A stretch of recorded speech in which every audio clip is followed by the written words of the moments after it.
It was a cold, rainy evening when a sick boy, reaching for a mug of water out of weakness, dropped it on the floor. Realizing that he had no strength left, he cried out, "Damn it. Was he really worse than trash now?" The action took place on the Shin continent, where martial arts reign and only the strong are revered. For an ordinary person to become a warrior, he must first awaken his combat meridians. Combat meridians are channels in the human body that can capture and absorb spiritual energy. This is the basis of all warriors. They are able to spread spiritual energy to all parts of the body, giving them the ability to cut rivers with a blade, call forth wind and rain, and even crush the heavens themselves. The guy's name is Lu Hao. He awakened 4 battle meridians a month ago. He is the best disciple of the young generation of the Lu clan in Tiankue City. Due to an incident, he accidentally discovered that his peer Lu Xiaolin was secretly bullying another student. He could not stand aside and instinctively intervened, but this was just a trap set by the clan leader Lu Tianyun, who pierced the boy's heart. The leader of the Lu Tianyun clan was Lu Xiaolin's grandfather. As it turned out, they were just jealous of the boy's rapid cultivation. They deliberately staged this performance that Lu Hao tried to rape a girl, and Lu Xiaolin came to her aid, and then Lu Hao tried to kill him. They later accused the boy of plotting against the clan members, for which they completely destroyed his battle meridians and expelled him from the clan. He has lost all his battle meridians in a world where power reigns, and is there any point for him? Looking back at the table next to the bed, the boy found a note from the girl. It said that in 10 years, east of the river, the golden scale would turn into a dragon. The girl also wrote that she returned to the Shin sword sect. She said that the guy should pull himself together. This girl was Dee, and she was the only one who had taken care of the boy all this time. Surprisingly, she was a disciple of the revered Shin sword sect. She always told Lu Hao that if he wanted to repay her, then he just had to continue living. To this, the boy replied that of course he couldn't give up, he had to go on. Otherwise, how could Lu Hao take revenge on Lu Xiaolin and Lu Tianyun? They all already consider him an enemy. For his own safety, he must leave Tiankue City as soon as possible. Ever since Lu Hao was expelled from the clan, even buying a sword was a luxury for him. But leaving the city without weapons would be even more risky. Lu Hao is looking for cheaper weapons, and suddenly in the city, he meets Lu Xiaolin, who a month later thought that Lu Hao had died. After ordering Lu Hao to be captured, Lu Xiaolin accused him of not only trying to frame Lu Xiaolin, but also trying to kill him. Lu Xiaolin ordered Lu Hao to kneel down and beg for his forgiveness, otherwise he would kill him. Kneeling down because of baseless accusations is a disgrace. Even if a crayfish whistles on the mountain, Lu Xiaolin began to beat Lu Hao. Lu Xiaolin was in the second stage of qi condensation. In this state, without spiritual energy, the guy would not be able to do anything to him. Lu Xiaolin broke Lu Hao's spine, and the boy lost all feeling in his body. He thought he was going to die, but suddenly he felt his spine being restored. He remembered his father mentioning that the Lu clan had the potential to awaken the divine dragon bloodline. If it were awakened, the potential would be immeasurable. The divine dragon bloodline is a special power that can suppress all combat meridians, but the conditions for its awakening are still unknown to anyone. The colossal power of the divine dragon bloodline is capable of raising a warrior's own strength to its zenith. It turns out that Lu Hao awakened the divine dragon bloodline. Lu Xiaolin was about to finish off the guy, but suddenly the awakened power prevented him from doing so. Lu Hao made Lu Xiaolin so angry that the boy was ready to make him beg for death. There was no turning back now. Lu Hao's sword was ready, and the anger that had been building up for a long time was finally about to find an outlet. Lu Xiaolin couldn't imagine how bad Lu Hao had been in the past few days. Lu Hao pierced Lu Xiaolin's body more and more, for framing his grandfather Lu Tianyun. Something happened to Lu Xiaolin's cultivation. He couldn't use his power anymore. This was a return gift from Lu Hao. An eye for an eye, a tooth for a tooth. After finishing torturing Lu Xiaolin, the boy rushed away from his body. The stunned passersby began to call for help, asking to report that Lu Hao had mutilated Lu Xiaolin. And at that very moment, the Lu clan's guards reported to the leader that Lu Hao had destroyed the young master's cultivation in the weapons shop. The clan leader was furious that the exiled and powerless Lu Hao dared to attack his grandson. The clan leader sent his subjects to get Lu Hao by any means necessary, even from underground. The clan leader personally wanted to scalp Lu Hao, but while everyone was intensively searching for Lu Hao in the city, they didn't know that the guy had already left the city and was hiding in the mountains outside of it. Who was hiding in the mountains was was meditating and trying to awaken the divine dragon bloodline. After all, whoever awakens it can restore their combat meridians and even obtain inherited meridians that are superior to normal ones. The guy didn't understand why after waking up he still hadn't restored a single combat meridian. Does he really need to combine his bloodline with the Lu clan's ancestral technique? 9 transformations of the Golden Dragon? Legend has it that the 9 transformations of the Golden Dragon is the most powerful cultivation technique of the Lu clan. After 9 transformations, one can challenge the heavens themselves, obtaining an indestructible golden body. After many years of practice, the clan's disciples found it completely useless. It is now considered an outdated cultivation technique. However, the 9 transformations of the Golden Dragon technique is known to every disciple of the Lu clan, so it is worth trying. 1.5 months later, at the time when Lu Hao began to learn the 9 transformations Golden Dragon technique, he succeeded, and not only did he restore 1 martial meridian, but his cultivation also returned to the 2nd stage of Qi condensation. His guess was correct, because indeed, the 9 transformations Golden Dragon cultivation technique needed to be used together with the divine dragon bloodline. He also received the inherited meridian. It is said that cultivating the inherited meridian is as fast as cultivating the 5 martial meridians. Someone who has at least 1 inherited meridian will be stronger than someone who has 5 combat meridians. Once Lu Hao restored his 3 battle meridians, his cultivation speed would surpass even that of a genius with 8 battle meridians. There can be a maximum of 8 combat meridians, but inherited meridians have an unlimited number. Although obtaining inherited meridians was not an easy task and required special conditions or rare treasures, who knew? Maybe he would be able to obtain inherited meridians in the future. Although the old dog Lu Tianyan was at the 6th stage of true Qi, the day of his death was not far off. Lu Hao was training in the thick forest outside the city when he was attacked by a 2nd-grade mutant beast, the Azure Howling Wolf. The strength of the Azure Howling Wolf can be compared to a 3rd-stage Qi condensation master. I wonder if Lu Hao, who is in the 2nd stage of Qi condensation, can handle it. The attacking wolf rushed at Lu Hao, but was defeated by 1 blow from the boy's sword. Although it only left a few scratches on him, it seemed that the divine dragon's bloodline had strengthened the young fighter's body many times over. As a rule, mutant beasts have beast crystals inside them. Beast crystals contain the energy of mutant beasts. They are used for cultivation, making them valuable treasures among martial artists. As soon as Lu Hao took the crystal out of the wolf's body, Lu Xiaolin found it.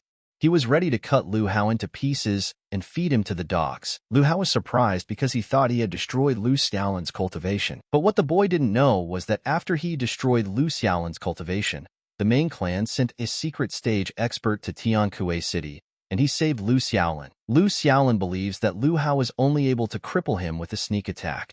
But today he is fully prepared and will not let Lu Hao leave here alive. Lu Xiaolin ordered his subjects to take Lu Hao's life, and whoever did so would be well rewarded. Lu Xiaolin's subjects were indignant. How could they do this when Lu Hao had just killed the Azure Howling Wolf with a single swing of his sword? Even with the 4th stage of Qi condensation, no one could compare to him. Because of the protests of his subjects, Lu Xiaolin became furious and hit one of his servants. Lu Xiaolin thought that Lu Hao just wanted to show off in front of them. After all, how could this trash kill the Azure Wolf? Lu Xiaolin never thought that some of his subordinates had logic, but not himself. He rushed to destroy Lu Hao. Lu Xiaolin thought that his palm seal was stronger than Lu Hao's palm seal, but the guy broke through Lu Xiaolin's seal without much effort. Lu Xiaolin was defeated once again. Even though they both used the yellow-grade martial art palm seal, thanks to the divine dragon bloodline, Lu Hao is now on a completely different level. In their previous battle, Lu Hao spared Lu Xiaolin, but it wasn't enough for him, and Lu Hao doesn't give second chances.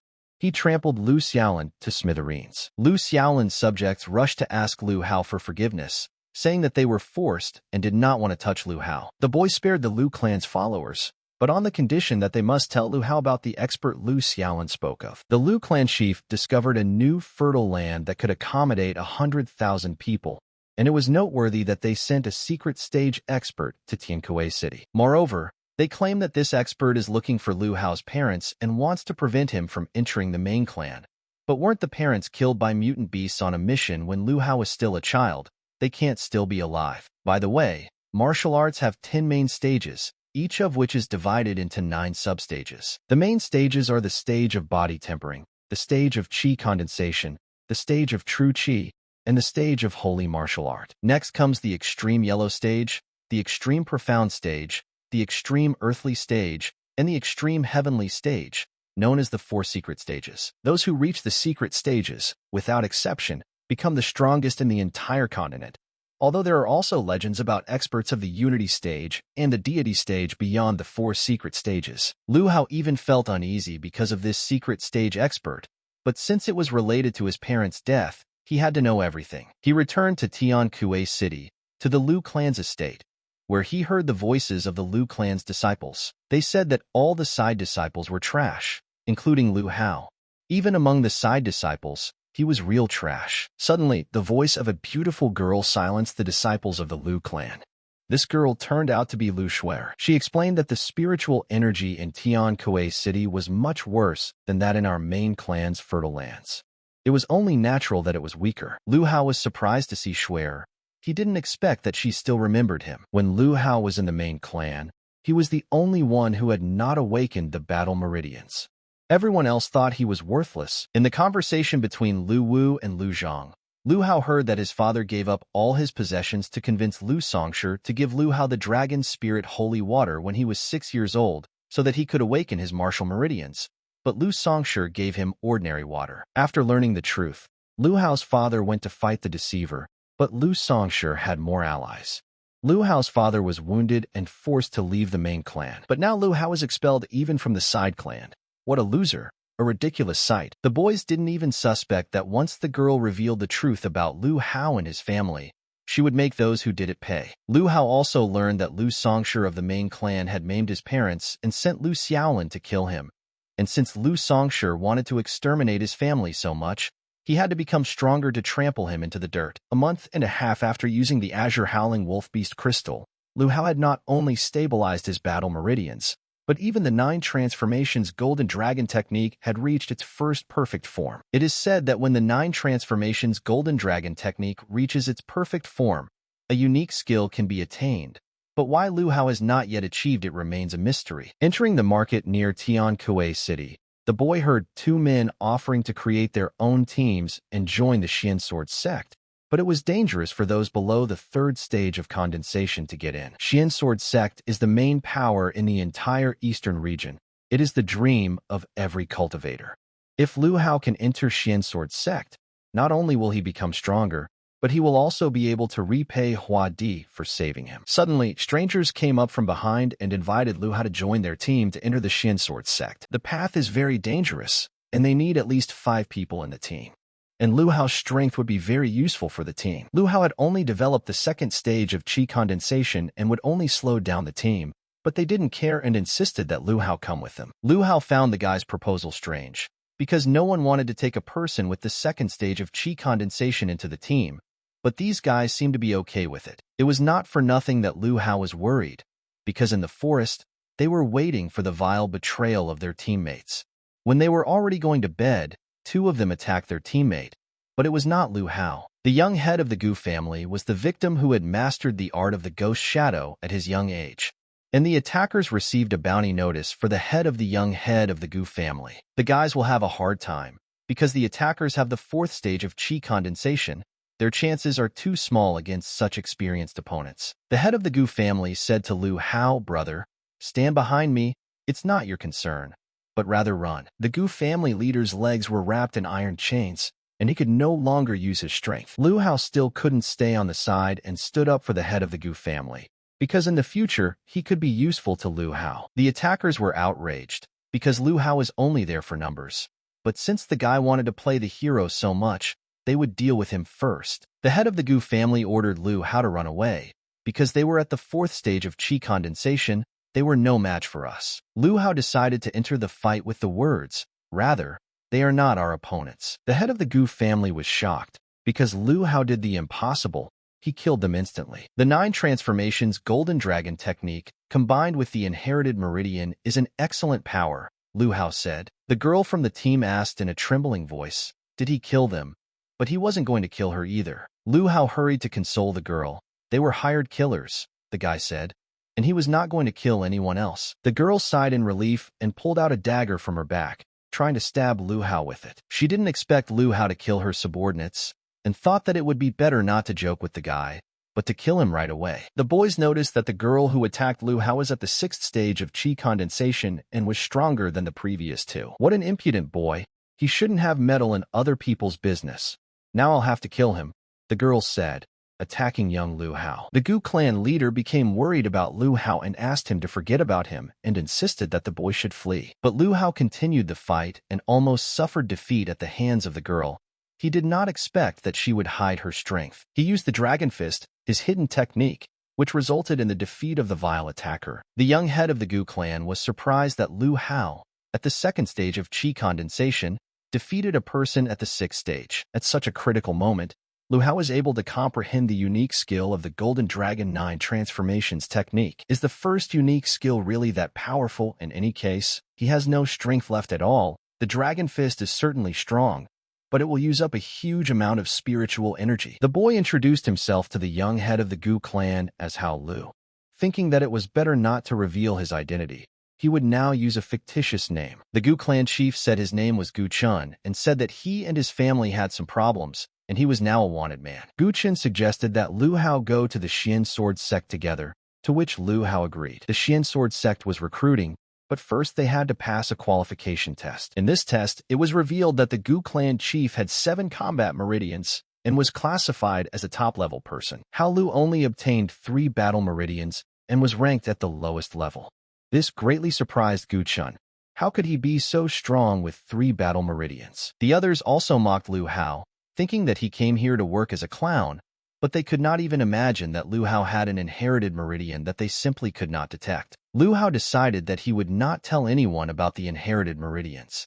It was better to keep it a secret for now. After everyone had passed the qualification test, the recruiter for the Xian Sword Sect announced that just passing the qualification test was not enough to join the sect. Now all 6,000 people must seize a platform within half an hour and hold it until the end of time to enter the Xian Sword Sect. There are 1,000 platforms in total. Lu Hao thought it was too cruel for 6,000 people to compete for 1,000 platforms. But there was no other way. The entrance test of the sect honey part of the yuan begins, and everyone rushed to the platforms. Gu Chun suggested that Lu Hao take the 2 empty platforms in front, 1 each. When Gu Chun took his platform, he was immediately attacked, but the experienced warrior of the Gu clan skillfully repelled the attack. But there are too many challengers, and it will be difficult to hold out for half an hour. Gu Chun counted 9 opponents, quite an impressive result. I wonder how Hao Lu is doing. Hao Lu's result was much better. Did everyone really think that since he was at the 2nd stage of chi condensation, they would be able to attack him without any problem? Does Lu Hao really look so weak? He defeated more than 50 opponents. This is the best result of all. Time is up and 1,000 people remain on the platforms for the next tests. A test by fire. The test of fire will continue until there are 500 people left. The fire testing began, and all the contenders instantly fell from their platforms. It was unbearably hot, and if Gu Chun hadn't reached the 3rd stage of chi condensation, he would have already given up. How is Hao Lu doing? He is only at the 2nd stage of chi condensation. Gu Chun hopes that he hasn't dropped out. Looking at Hao Lu, he saw that the guy was just lying calmly. How is that possible? How could Hao Lu lie so calmly in this heat? Was he even hot or not? Half an hour later, the fire test was over, and exactly 500 people remained on the platforms. It was enough that all who survived became official disciples of the Xian Sword Sect. Lu Hao didn't think that with the inherited meridian and the 9 technique, the Golden Dragon transformation introduction would be so simple. As they approached the Sword Sect, they saw that it was huge and very beautiful. Could this really be the Xian Sword Sect? Those of the survivors who were not chosen as inner disciples remain outside the Xian Sword Sect's territory for now. In 3 months, the sect will hold a competition for internal and external disciples. If the disciples devote themselves to training, then in 3 months they will be able to become internal disciples. The difference between external and internal disciples is significant. External disciples can only rely on themselves, while inner disciples have famous mentors, access to various elixirs and treasures, which greatly aids their cultivation. And it is for this reason that Lu Hao simply must become an inner disciple. Lu Hao, with his 7 martial meridians, had already become an inner disciple. In the next 3 months, Lu Hao must work hard to catch up. The Xian Sword Sect provided Lu Hao with chi condensation pills. These pills are excellent for improving cultivation at the chi condensation stage. Lu Hao hurried to his room, opened the door, saw his neighbor. Maybe they would get along. Lu Hao's neighbor was scared. He thought that Lu Hao wanted to take away his qi condensation pills. Lu Hao didn't even think about it. He thought his neighbor was somehow strange. Elder brother Wu Neng came to ask for gifts from all the newcomers of the Xian Sword sect. Senior brother Wu Neng is the most influential among the outer disciples, and every year he takes away the qi condensation pills from all the new disciples. But this time, one of the disciples did not want to give up his pill, and the elder brother Wu Neng decided to take the pills by force. This disciple was Lu Hao's neighbor. Seeing his neighbor being beaten, Lu Hao decided to help him, walked up to Wu Neng and reminded him that they were newbies, and he was immediately taking away their qi condensation pills. Wasn't that against the rules? Get off. The strongest survives, and this is the rule set by the sect, said the elder brother Wu Neng, and wanted to hit Lu Hao, but he dodged. Do you want to play the hero, little one? Said elder brother Wu Neng, threatening Lu Hao to deal with him. Oh, so it means you can beat people and paint things? Lu Hao asked the elder Wu Neng, said elder brother Wu Neng, who decided that Lu Hao could do nothing against him. But Lu Hao attacked his elder brother and surprised everyone else. They thought that Lu Hao had completely lost his fear. The students were outraged at how the boy dared to attack his older brother, but Wu Neng herself said that it was okay to fight. Elder brother Wu Ning is at the 5th stage of qi condensation. One day, a new disciple accidentally offended him and was half crippled. Lu Hao came to an end. The older brother attacked the boy, but the boy used the dragon fist and dealt with the enemy in one fell swoop. Lu Hao broke his older brother's arm, after which he ordered the rest of the disciples to attack the boy in order to cripple him. Lu Hao's indignation knew no bounds, because with such skills they still had the audacity to rob newbies. The older brother cowered in a corner out of fear. He couldn't understand how a newbie could be so strong. Lu Hao heard that the elder brother took away all the pills of the new disciples. He asked the elder brother if this was true. The boy asked his older brother to return all the pills and give him his qi condensation pill as well. This seemed absurd. He didn't want to return the pills, much less give up his own. He was dreaming, he said to Lu Hao. To this, the guy broke one of his older brother's legs and threatened that if he did not give up the pills, Lu Hao would break his other leg as well, all according to the rules of the sect. The elder brother agreed to give half, but Lu Hao didn't like it and broke the elder brother's other leg as well. The elder brother said he would give the pills, but he said he would give half or Lu Hao misheard everything. The elder brother thought the guy was joking with him. The elder brother apologized to Lu Hao and said that he was wrong and would give away all the qi condensation pills. Why did you have to bother? Lu Hao asked. He could have just politely handed them over and it wouldn't have come to this. He broke all his older brother's limbs. He definitely won't let this go. Lu Hao returned everyone's qi condensation pills. The disciples didn't even know how to thank the guy. Even though Lu Hao was a newbie, he wasn't afraid to fight his older brother, the roommate thought. After all, the roommate's goal was also to resist injustice and bravely protect his family. He should become as strong as Lu Hao. It's time for him to start getting stronger too. The neighbor hurried to thank Lu Hao and said that his name was Xiao Zimo. He misunderstood Lu Hao yesterday. Xiao Zimo was born in a poor family, and the qi condensation pill is very important to him. Yesterday, he thought that Lu Hao wanted to take it away. Nice to meet you, Lu Hao replied. Don't worry, in any case, from now on we are brothers who help each other. The disciples asked for help from the elder brother Huang Hong. Lu Hao beat everyone up, but the elder brother doesn't even know how strong this Lu Hao is. The members of the student observation room asked how he could beat them up, considering them useless. However, Huang Hong was an internal disciple, and it was not appropriate for him to deal with a newcomer in front of everyone. Huang Hong ordered them not to worry because in a month the newcomers would have to go on adventures and then he, as an older brother, would protect the newcomer Lu Hao. The students thanked their elder brother Huang Hong, because he is, as always. A month has passed and Lu Hao must go on an adventure, because only by going through the adventure can one participate in the competition for inner and outer disciples, and get a chance to become an inner disciple. With the qi condensation pills Wu Nang gave him this month, Lu Hao broke through to the 3rd stage of qi condensation. In addition, he restored his 4th martial meridian. Lu Hao decided to test how much stronger he had become, because a month ago he had to use all his strength to break such a boulder. Lu Hao only needed half of his strength to break the boulder. The guy had become twice as strong in the last month, and could now use the dragon fist several times in a row. Now Lu Hao is required to take part in the competition for both inner and outer disciples. The next day, Lu Hao was approaching the pier when he heard someone's voices. He listened and realized that they were calling him, but he didn't know who it was. As he got closer, the boy realized that this was their team captain, Huang Hong. He would be responsible for Lu Hao's safety, and if the boy wanted to survive, he had better follow the captain's orders. Lu Hao had a strange feeling about these two guys. This time, the students' adventures will take place on the outskirts of the Yaoguang Forbidden Zone, an area that is very dangerous for newbies like them. Each newcomer must obtain 5 beast crystals of the 3rd stage mutant beast.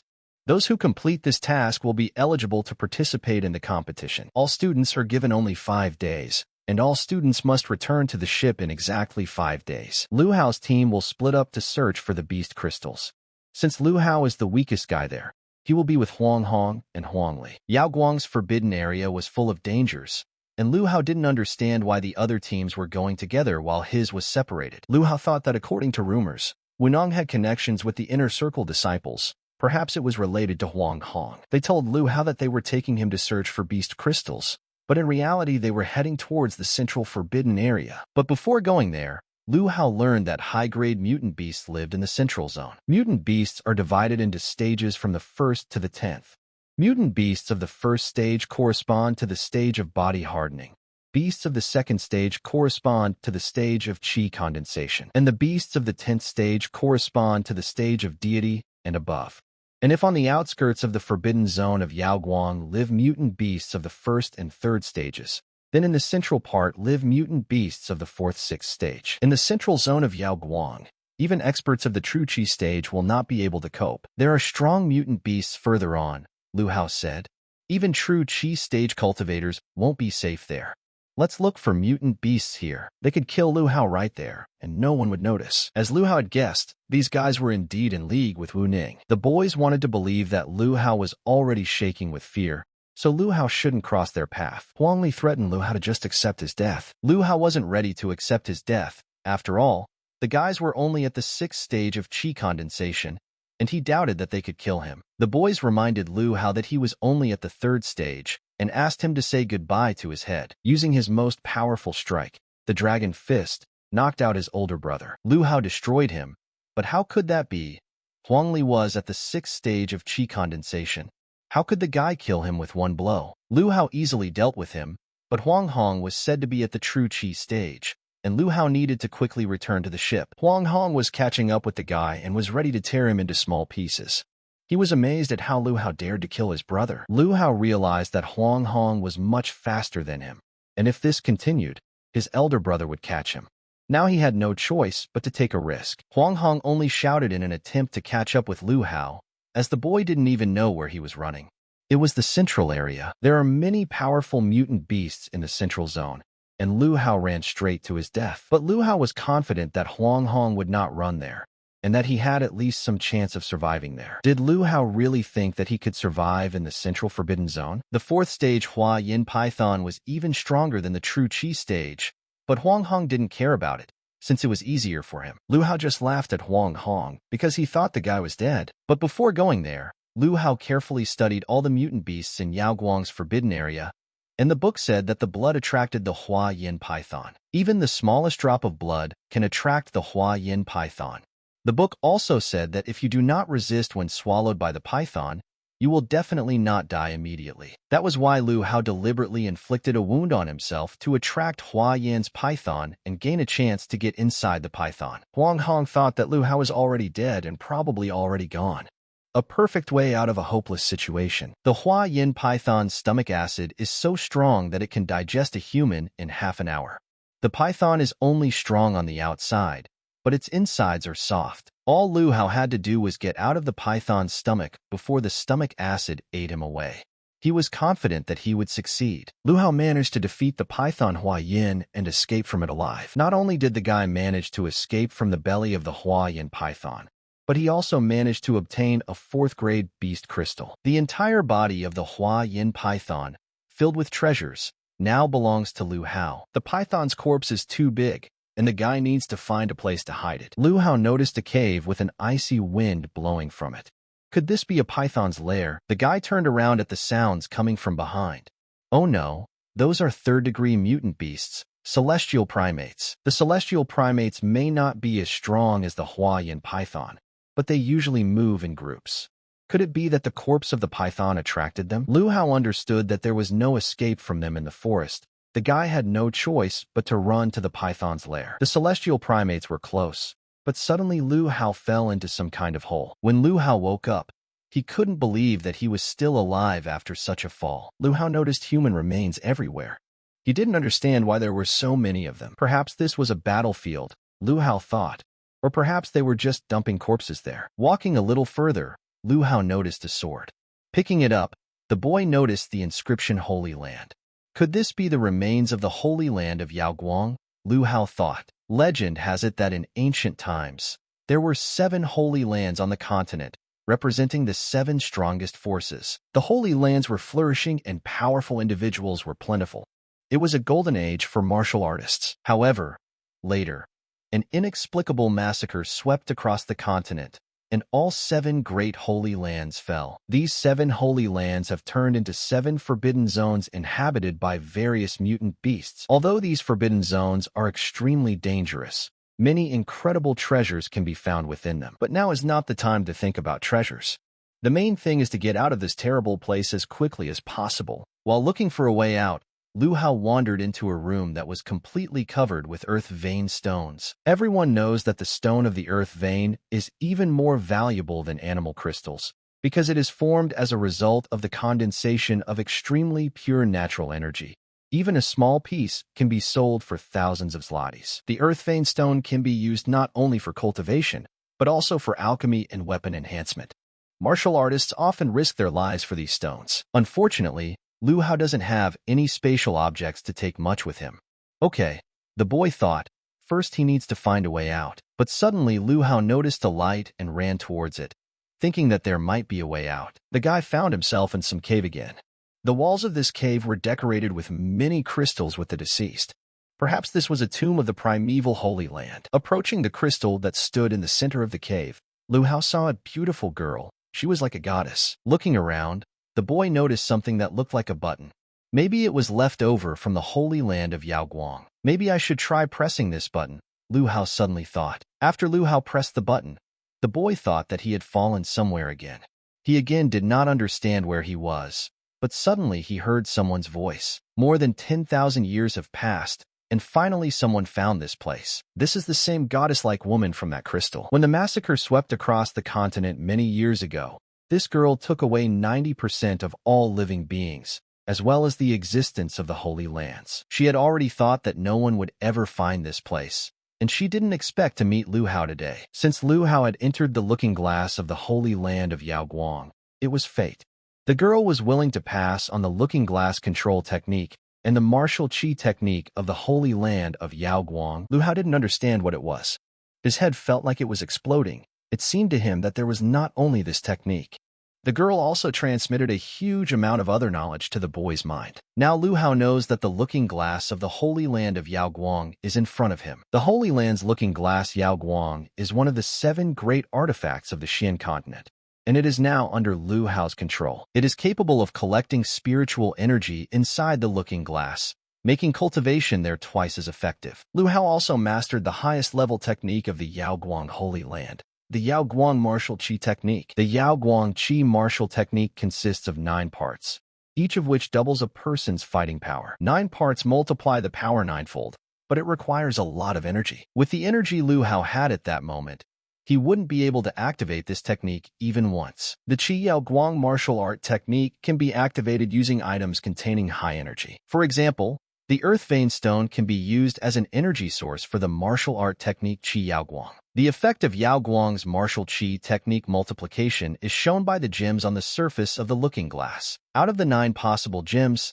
8 are damaged and only 1 is glowing, meaning that Lu Hao can only double his combat power at the moment. In order to further increase the effect, Lu Hao needs to restore the remaining gems. But the fact that Lu Hao can now freely control the Holy Land Mirror of Yaoguang as a spatial artifact is simply unbelievable. The guy is incredibly lucky. Thank you for the parting words, beautiful lady, Lu Hao said. The boy will be grateful to the girl for the rest of his life. The girl didn't need words of gratitude. She only asked the guy to keep this place a secret. Now Lu Hao can freely move from and to the looking glass. It seemed like the girl was a powerful figure from the ancient era, Lu Hao thought, and getting such an artifact was a chance that only came once in 1,000 years. Now that Lu Hao has the looking glass, the guy can achieve a lot. The Holy Land of Yao Guang's mirror world is a huge space where Lu Hao can place any object. In other words, the looking glass can be used as a storage space. This is amazing, Lu Hao said. Now with so many earth vein stones, the guy will be incredibly rich. For more than an hour, the guy had been in the looking glass and was happy with the opportunity to buy whatever he wanted. Even if Lu Hao used the earth vein stones as the power source for the Qi Yao Guang martial art technique, they would last for a long time. Lu Hao was finally able to get out of that huge cave, but the guy had to look for a way out for a long time. All this time, the celestial primates were waiting for Lu Hao to come out of the cave to deal with the guy. After attacking the guy, the heavenly primates were shocked that Lu Hao was not afraid at all. The celestial primates ran after Lu Hao like crazy, but for some reason they never attacked. Lu Hao may have been prey to the celestial primates a few days ago, but now he himself has become a hunter. Well, it's time for Lu Hao to try out Yao Guang's Qi martial art along with the Dragon Fist. Lu Hao enjoyed it, but at the same time, it felt heartbreaking. Yao Guang's Qi martial technique consumes too much energy. Lu Hao only used it once, and he has already used up tens of thousands of gold worth of earth vein stones. 10,000 times in one blow.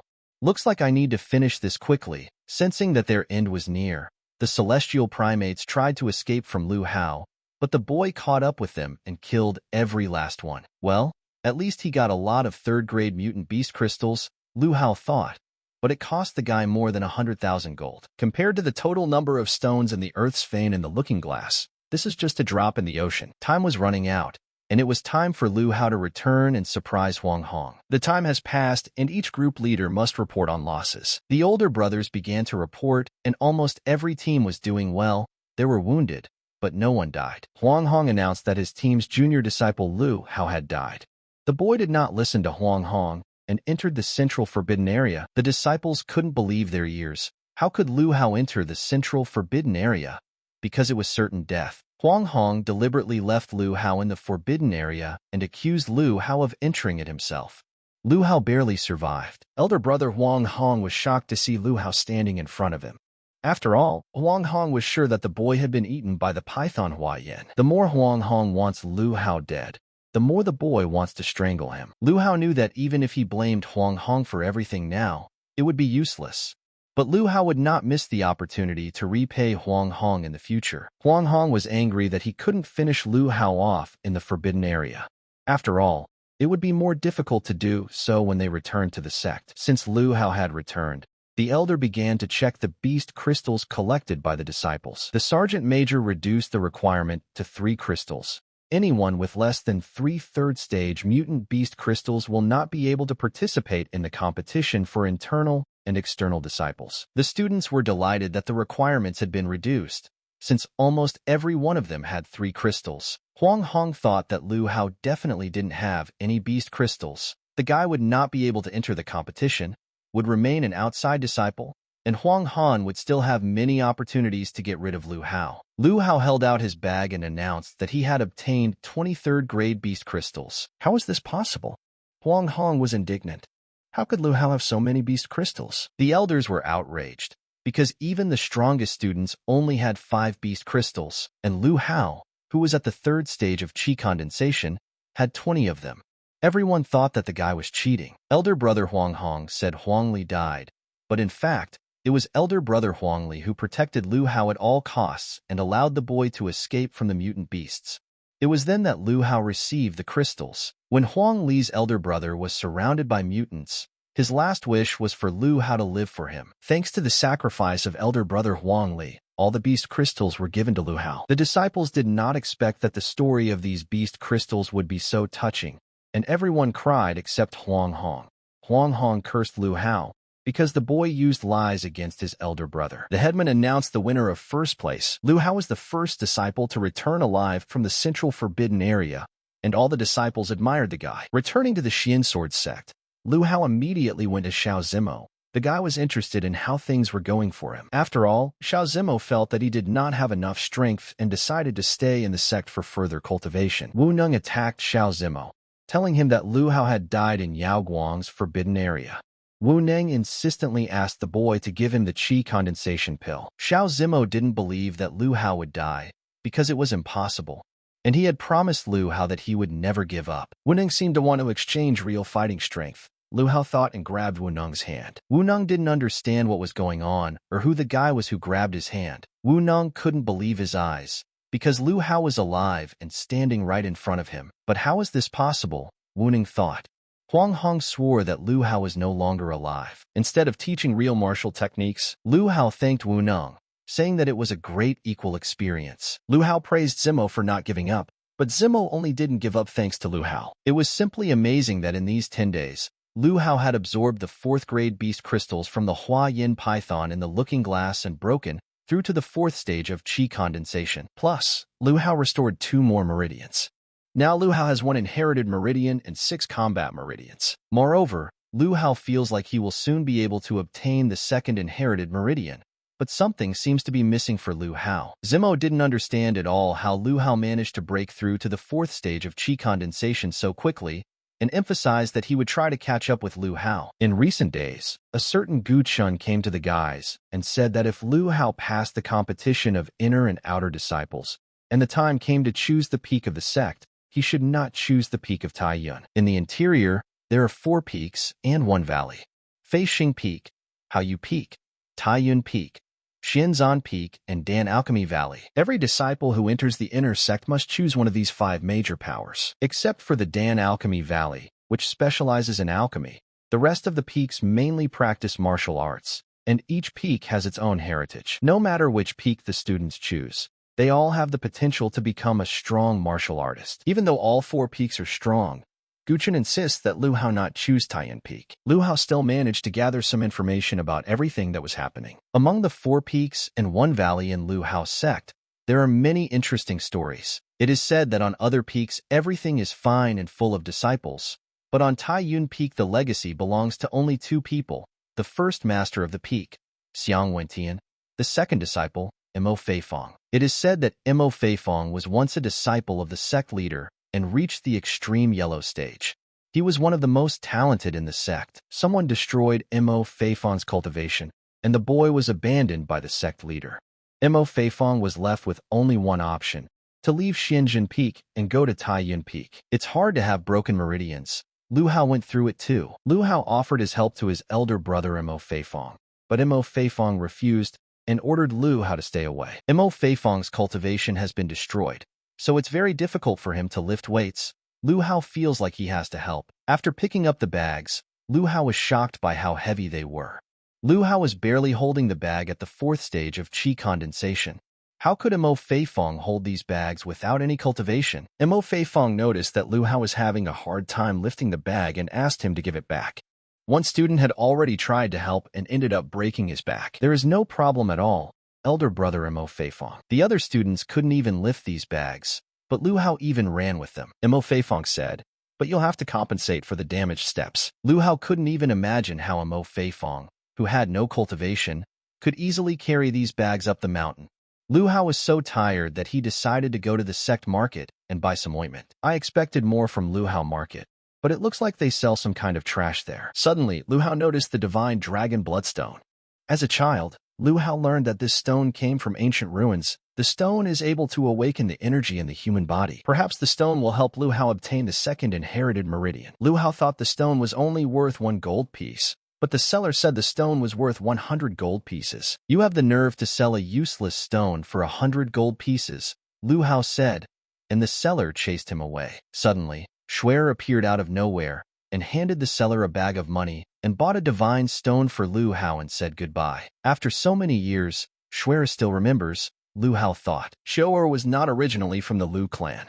Lu Hao's parents found Shuer during a foray. Besides his parents, Shuer is the only one Lu Hao can call family. Shuer spent a lot of time with Lu Hao's brother when she was little, so Shuer is sure that it is him, but Lu Hao seems unwilling to reveal his identity. Lu Hao must have a reason for this, so Shuer decided to pretend that she didn't know Lu Hao. In the mountains of the Xian Sword clan, Lu Hao successfully absorbed the Dragon Blood Divine Stone. Now Lu Hao can easily break through to the 9th stage of qi condensation. Lu Hao also obtained the 2nd inherited meridian.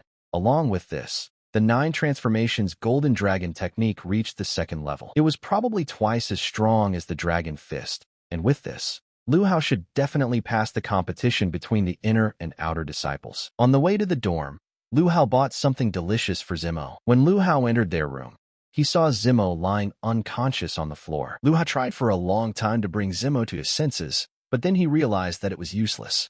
Zimo was no more. While Lu Hao was at the Xian Sword Sect market, someone from the Disciple Observation Hall came and beat up Zimo. Lu Hao was at a loss as to why Zimo was killed, since he had not committed any crime. The disciples heard the conversation of the people from the Disciple Observation Hall, who said that Zimo had forcibly taken the chi condensation pill. Lu Hao couldn't understand how the people in the audience could believe that a kind person like Zimo could forcefully take away someone's chi condensation pill. After asking the disciples to bury Zimo, Lu Hao moved towards the Disciple Observation Hall. When Lu Hao reached the Student Observation Hall, he met two guys at the door. Lu Hao asked the boys if they had seen Xiao Zimo.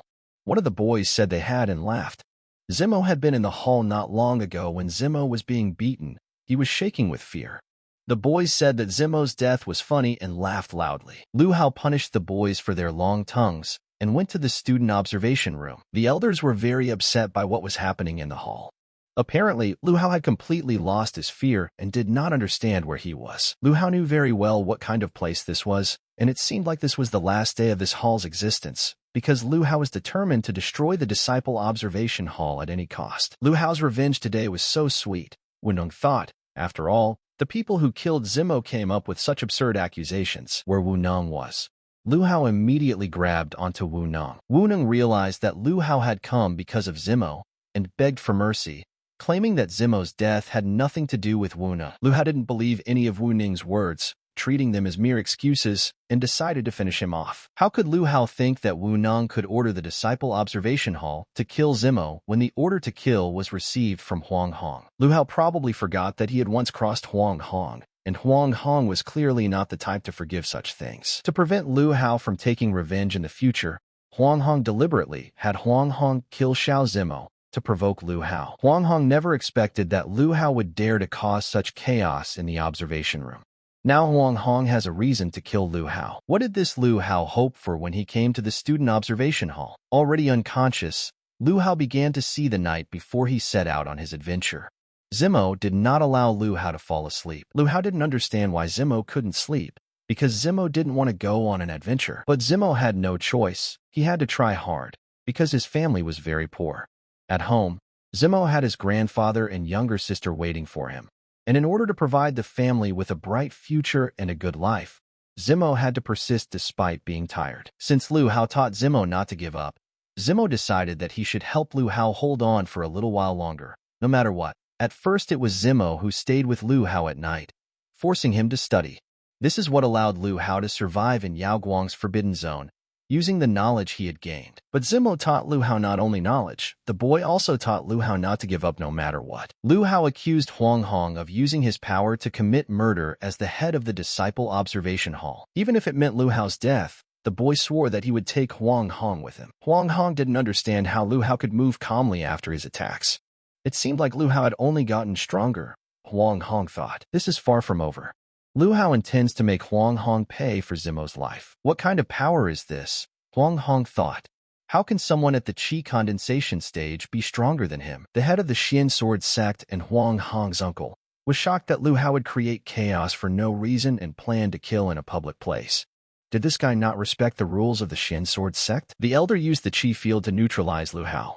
Righteous chi can only be used at the true chi stage and above. This is when a martial artist channels his internal energy, compresses it, and uses it to increase the power of his strikes, whether punches or weapons. Chi field is a skill that can only be used at the Saint Martial Arts stage and above. This is when the master releases a significant amount of his chi.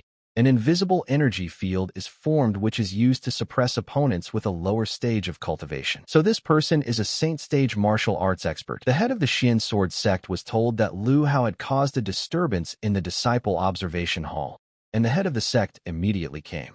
Lu Hao should know that according to the sect's rules, killing a person within the sect will result in the death penalty. The older brothers were surprised that the newcomer killed someone from the student observation room. Lu Hao, are you scared? Huang Hong said. Dare to cause chaos in the student observation hall. He will finally die. But Hao Lu wasn't afraid since he entered the student observation room, The guy thought that Hao Lu wasn't ready to die since he was afraid. Lu Hao asked everyone to listen to him and told him that Huang Hong ordered his subordinates to unjustly kill his roommate. If Lu Hao was to die for killing someone, then Huang Hong should be sentenced to death. And if everyone doesn't believe that Lu Hao's neighbor died because of Huang Hong, then many of the sect's outer disciples can confirm this. Huang Hong's uncle told him to do business cleanly in the future and not leave any evidence. He won't be able to help Huang Hong forever. It's true Huang Hong also committed murder. According to the rules of the sect, Huang Hong must be punished, said other disciples. This kid wants to drag his nephew along with him, Uncle Huang Hong thought. Since both sides are guilty, according to the rules of the sect, one of the guys must die. Why don't the two of them have a duel to the death and see whose truth will prevail? In a duel to the death, only one of the guys can survive. The survivor will be cleared of all charges, whatever the guys say. It would be great if Lu Hao could openly kill Huang Hong in front of everyone. He couldn't wish for more. In 3 days, the guys will meet in the death arena and find out who will remain alive. Huang Hong begged his uncle not to do this. He thought he couldn't defeat Lu Hao. Uncle Huang Hong said, "Otherwise, if he doesn't do it, they will both die." The uncle promised the boy that he would help him deal with Lu Hao, and the boy had nothing to fear. The news of the duel to the death between the newbie Hao Lu and the inner sect disciple Huang Hong spread throughout the sect. Everyone thought that the newbie Hao Lu had no chance. After all, daring to fight to the death with the nephew of the sect elder meant dooming oneself to certain death. Lu Hao sat at his neighbor's grave and thought about how he had almost finished off Huang Hong, and the divine dragon's bloodline was almost enough to kill him. The elder is confident that Huang Hong will win. Perhaps he has something in mind. Lu Hao thought and decided to prepare carefully. If he breaks through to the true Qi stage in 3 days, will he be able to simply crush Huang Hong and his uncle? Lu Hao successfully broke through to the first stage of true Qi and was able to become stronger. Now, even if there was a true Qi stage expert in front of him, he would be able to defeat him and avenge his neighbor. When the guys met in the death arena, everyone realized that the newcomer had really come and that he was not afraid of death. The duel began, and Huang Hong decided that Lu Hao had barely beaten him a few days ago, and he admits that it was his mistake. Huang Hong decided not to give Lu Hao a single chance, but after 3 days, Huang Hong, who was at the first stage of true Qi, was able to break through to the 3rd stage of true Qi. But Huang Hong used strengthening elixirs, and Lu Hao didn't. So how did he even have the courage to come to the death arena? If at the stage of Qi condensation it is still possible to defeat the 1st stage of true Qi, then the 3rd stage of the true chain has no chance. When the battle began, Huang Hong used Phantom Strike and sent Lu Hao to his friend. People who were watching the battle thought that there was no point in watching this battle any longer, because it would be a one-sided massacre. But they never expected that Lu Hao would be able to repel Huang Hong's phantom attack in one fell swoop. Hao Lu was able to hit Huang Hong, who was at the 3rd stage of true Qi condensation. Delirium Huang Hong was simply not paying attention. He thought that the Qi condensation stage would never be able to defeat him. Fortunately, Huang Hong has a top-quality sword that his uncle gave him. Even if he were to fight someone at the 4th stage of true Qi, Huang Hong would have a chance to win. Weapons are divided into 6 grades: normal quality, superior quality, excellent quality, superior quality, peerless quality, and divine quality. The higher the grade of a weapon, the greater its power. Some weapons of divine quality are capable of razing an entire city to the ground with a single blow. A top-quality weapon increases its owner's strength by 1 stage, meaning that Huang Hong is now at the 4th stage of true Qi. Hao Lu doesn't even have a chance. After all, the sword of the highest quality of righteous Qi is Huang Hong's final trump card. The boy and the audience thought. But the Golden Dragon's 9 transformations technique was stronger than the righteous supreme sword. Lu Hao once again struck Huang Hong in 1 blow. Huang Hong's uncle was very surprised that Hao Lu could crush a top-grade sword. It's impossible. How could Hao Lu be stronger than Huang Hong with a top-grade sword? Hao Lu must be using some kind of strengthening elixir. Otherwise, how could someone at the Qi condensation stage be so strong? Huang Hong's uncle cried out. But who said that Lu Hao is at the stage of Qi condensation? Because he is already at the stage of true Qi. How could Hao Lu break through to the true Qi stage? 3 days ago, he was at the condensation stage. Everyone who watched the battle was surprised. The Golden Dragon 9 transformations technique strengthens physical defense as Lu Hao's cultivation stage increases. And now that Lu Hao has reached the true Qi stage, he won't even feel attacks below the 5th true Qi stage. Lu Hao continued to beat Huang Hong, because it was a fight to the death. But Huang Hong's uncle shouted for Hao Lu to stop, that he had won. And if Hao Lu spared Huang Hong, Then his uncle would give him 100 chi condensation pills and 100,000 gold. The fans thought that Huang Hong would remain alive because Hao Lu would have been collecting these pills for several decades. But the old dog didn't understand that even if he gave the whole world to the guy, Hao Lu didn't need him. Huang Hong had to pay for his friend's life. An eye for an eye, a tooth for a tooth. Now Lu Hao is happy. Now his friend is avenged. The audience was surprised that Lu Hao did not give in to temptation and killed Huang Hong. Huang Hong's uncle is an elder of the Xian sect. How dare Lu Hao kill his nephew? But the rules of battle were set by Huang Hong's uncle.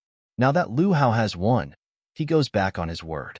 Can't the elder of the Xian sword sect even keep his word? Lu Hao said that if uncle wants to kill him, then go ahead, but everyone will find out what he is. But uncle realized that now everyone in the sect knew that Hao Lu had killed Huang Hong, and if he laid a finger on the guy, he would be sentenced to death. It seems that cowardly dogs only know how to bark, thought Hao Lu as he left the arena. An external disciple killed an internal disciple in the death arena. Well done, Hao Lu. He is the strongest among the external disciples. But one guy from the crowd suspected why Hao Lu's technique was so similar to the 9 transformations of the Golden Dragon from his clan. The second disciple picked up and pointed out that this guy was right, but Hao Lu's technique seemed much more powerful, and the 9 transformations of the Golden Dragon were considered a useless skill in the clan. Perhaps Hao Lu had secretly learned their clan's techniques. These guys were Lu Zhan and Lu Wu. The boys decided that they should check out Hao Lu and find out who he was and where he learned their techniques. After the battle, the news that the outer disciple Hao Lu had killed the inner disciple Huang Hong in the death arena spread throughout the sect. Everyone said that Hao Lu had avenged his friend and deserved praise. There were only 3 days left until the start of the competition between the inner and outer disciples. After a month of intense cultivation in the looking glass, Lu Hao had reached the 3rd stage of true qi. He must become an inner disciple. At the stage of true qi, he can use righteous qi. After the battle with Huang Hong, it became clear that righteous qi greatly increased attack power. But unfortunately, Lu Hao is the only one of the outer disciples who has reached the stage of true qi, and no one here can teach him how to use righteous qi. It seems that Lu Hao will only be able to learn all of this once he becomes an inner disciple. Lu Wu approached Lu Hao and asked him where that bastard had been hiding for the past month, thereby insulting Lu Hao. But Lu Hao recognized the guy as an old acquaintance. What was Lu Wu doing here? He asked Lu Wu who he was and what he wanted from Lu Hao, trying to hide who he was. Lu Wu said that he saw Lu Hao use his clan's technique in the battle with Huang Hong, and accused Hao Lu of stealing his clan's technique. Lu Wu advised Lu Hao to hand over the technique immediately, otherwise he would break Lu Hao's legs. But Lu Hao refused Lu Wu and said that he did not understand what the guy was talking about. Fortunately, Lu Hao lived away from the main clan for many years, and Lu Wu did not know who he was. But Lu Wu didn't believe his words and told the guy not to pretend. Otherwise, he would have to break more than just his legs. Lu Wu used righteous qi, which surprised and alarmed Hao Lu. And this was evident because Lu Wu assumed that Hao Lu was afraid of righteous qi, which was Lu Wu's specialty. Lu Wu attacked Lu Hao, telling the guy to give him the technique, or else he would tear Hao Lu apart. But Lu Hao began studying Lu Wu during the battle, and found out that qi flows through the meridians, directly into the dantian. He understood how righteous qi is used. Lu Wu noticed that Lu Hao was trying to learn righteous qi during the battle. Lu Wu intends to teach Lu Hao righteous qi well, but it seems that Lu Hao has already learned the righteous qi and wants to try it as soon as possible. Who heard that Lu Wu had attacked Lu Hao, hurried to separate the two. But when they arrived at the battle site, they noticed that Lu Wu and Lu Hao were still fighting. Gu Qin had been in the inner sect for a long time, so he understood well how strong the inner disciples were. Inner disciples are not only talented, but also have access to the sect's resources and are also trained by famous masters. And that was precisely why the young head of the Gu clan was worried that Lu Hao had no chance. Lu Wu is at the 5th stage of true qi and also specializes in righteous qi, which is why no one would mess with him. Lu Hao was just an outer disciple, so Gu Qin hoped that he would be okay. The young leader of the Gu clan warned Lu Wu not to dare touch Lu Hao. Seeing that Lu Hao had defeated Lu Wu, who was at the 5th stage of true qi, Gu Chun couldn't believe his eyes. The boys were even more surprised when they learned that Lu Hao not only managed to defeat Lu Wu, but also studied righteous qi at the same time. This is impossible, Gu Chun thought. Without a master, it is impossible to learn righteous qi. Gu Chun still couldn't understand how Lu Hao, who was only at the 1st stage of true qi, managed to defeat Lu Wu. The guys couldn't even imagine that a month ago, Lu Hao was at the 1st stage of true qi, and now he was already at the third stage. At one time, Gu Chun trained for a very long time to break through to the second stage of true Qi, and now Lu Hao was even stronger than him. But people always said that Lu Hao was talented from an early age. Now Lu Hao will easily handle the competition between inner and outer disciples, Gu Chun thought. Gu Chun warned Lu Hao to remember that when he became an inner disciple, he should not choose Tai Yun Peak. Otherwise his life might be in danger. Lu Hao remembers everything that Gu Chun said, so the guy definitely won't choose Tai Yun Peak. One of the guys immediately went to Elder Huang Yu's mansion to report that Lu Hao was already at the third stage of true Qi. If Lu Hao had truly reached the third stage of true Qi, then it would be easy for him to pass the competition between the inner and outer disciples. Once Lu Hao became an inner disciple, Huang Yu would not be able to do anything to him. Huang Yu ordered the boy to go to the Temple of Assassins and find him an assassin who possessed the 5th level of Truth Qi. Huang Yu wants the assassin from the Assassin Temple to pretend to be an outer disciple and finish off Lu Hao right at the competition. There was no way Lu Hao could be given the slightest chance to pass the inner and outer disciple competitions. The competition between the inner and outer disciples began. As in previous years, the competition will still take place in the form of a duel. The student who is chosen first stands in the arena and waits for challenges from the other students. The one who successfully defeats the student standing in the arena becomes the new challenger and waits to be challenged by other students. At the end of the competition, the 50 people with the best results are eligible to become internal students. Announces that the competition between inner and outer disciples is about to begin. There were a lot of people under each arena, but there was no one near Lu Hao's arena. It seems that Lu Hao has become too famous, and now no one wants to challenge him to a duel. A guy in a black cloak came out from somewhere and declared his desire to challenge Lu Hao. The disciples didn't expect that anyone would dare to challenge Lu Hao. After all, even the inner disciples wouldn't be able to defeat Hao Lu. Lu Hao accepted the black cloak boy's challenge with great pleasure. Hao Lu thinks that this man is weak, but in fact, he is the same professional assassin that Huang Yu hired from the Assassin Temple. This assassin is at the 5th stage of True Qi, which is more than enough to deal with Lu Hao. Lu Hao didn't want to start a full-scale battle and suggested that the boy fight at a slower pace. Trying to kill Lu Hao faster, took the sword with Righteous Qi and rushed at him. Righteous Qi on the sword requires very high control skills. Lu Hao has not yet fully mastered this technique. The guy laughed at Lu Hao, who had never seen Righteous Qi on a sword. The guy said he could teach Lu Hao this, but he would have to pay with his life. Does Lu Hao really think he can withstand the sword strikes of Righteous Qi? All the students thought that the guy in the black cloak had finished off Lu Hao. And this is your best student? The guy asked, because it only took him a few minutes to finish him off. But who said that Lu Hao died? And why is this guy saying such terrible things? How come this Lu Hao didn't die? The stranger thought. After all, he was the one who plunged the sword straight into Lu Hao's heart. The sword definitely pierced Lu Hao's heart, the disciples confirmed. But why couldn't the sword blade be seen from his back? Thanks to a stranger, Lu Hao learned to use Righteous Qi with his sword. The disciples couldn't believe that Lu Hao's heart was fine, but he also learned to use Righteous Qi with the sword. Lu Hao only submitted to the guy because he also wanted to learn how to use Righteous Qi with the sword. As for Lu Hao's heart, he was simply using the mirror space at that moment. It seemed like a normal competition, but the stranger really wanted to kill Lu Hao. Lu Hao was determined to take revenge on the stranger, because he had asked for it himself. It seems like Lu Hao thinks that since he can now use Righteous Qi, he has become stronger than that guy. How could Lu Hao be so strong? The stranger managed to dodge Hao Lu's strike very quickly. What kind of skill is this? This is an instant void technique that is only used in the Assassin Temple. One of the elders realized that this guy was from the Temple of Assassins and ordered to catch him immediately. If the killer had continued to fight, he would have died. So he didn't give a damn about anything. He had to run away from there. His technique was a moment of emptiness. It was too fast. That's why it was impossible to catch up with the guy. Using Righteous Qi together with the sword, plus using 30,000 zloty worth of earth vein stones to strengthen, he was still able to catch up with the guy. Lu Hao himself didn't expect it to be so strong. At least Lu Hao didn't waste 30,000 earth vein stones in vain. All the disciples admired Lu Hao's new achievements and regarded him as the god of the outer disciples. One of the elders gave the order to notify everyone that the Xian Sword Sect had been attacked by an assassin temple, and to immediately find out how this assassin had infiltrated the sect. The killer is dead, Huang Yu thought, and there is no evidence that he was involved. But even the killer couldn't kill Lu Hao. Now he has to go all in. Despite several accidents, the competition was successfully completed, and Elder Huang Yu will announce the disciples who have successfully become inner disciples. Disciple Chuan Long defeated 5 disciples and was chosen by Xianjian Peak and Haoyu Peak.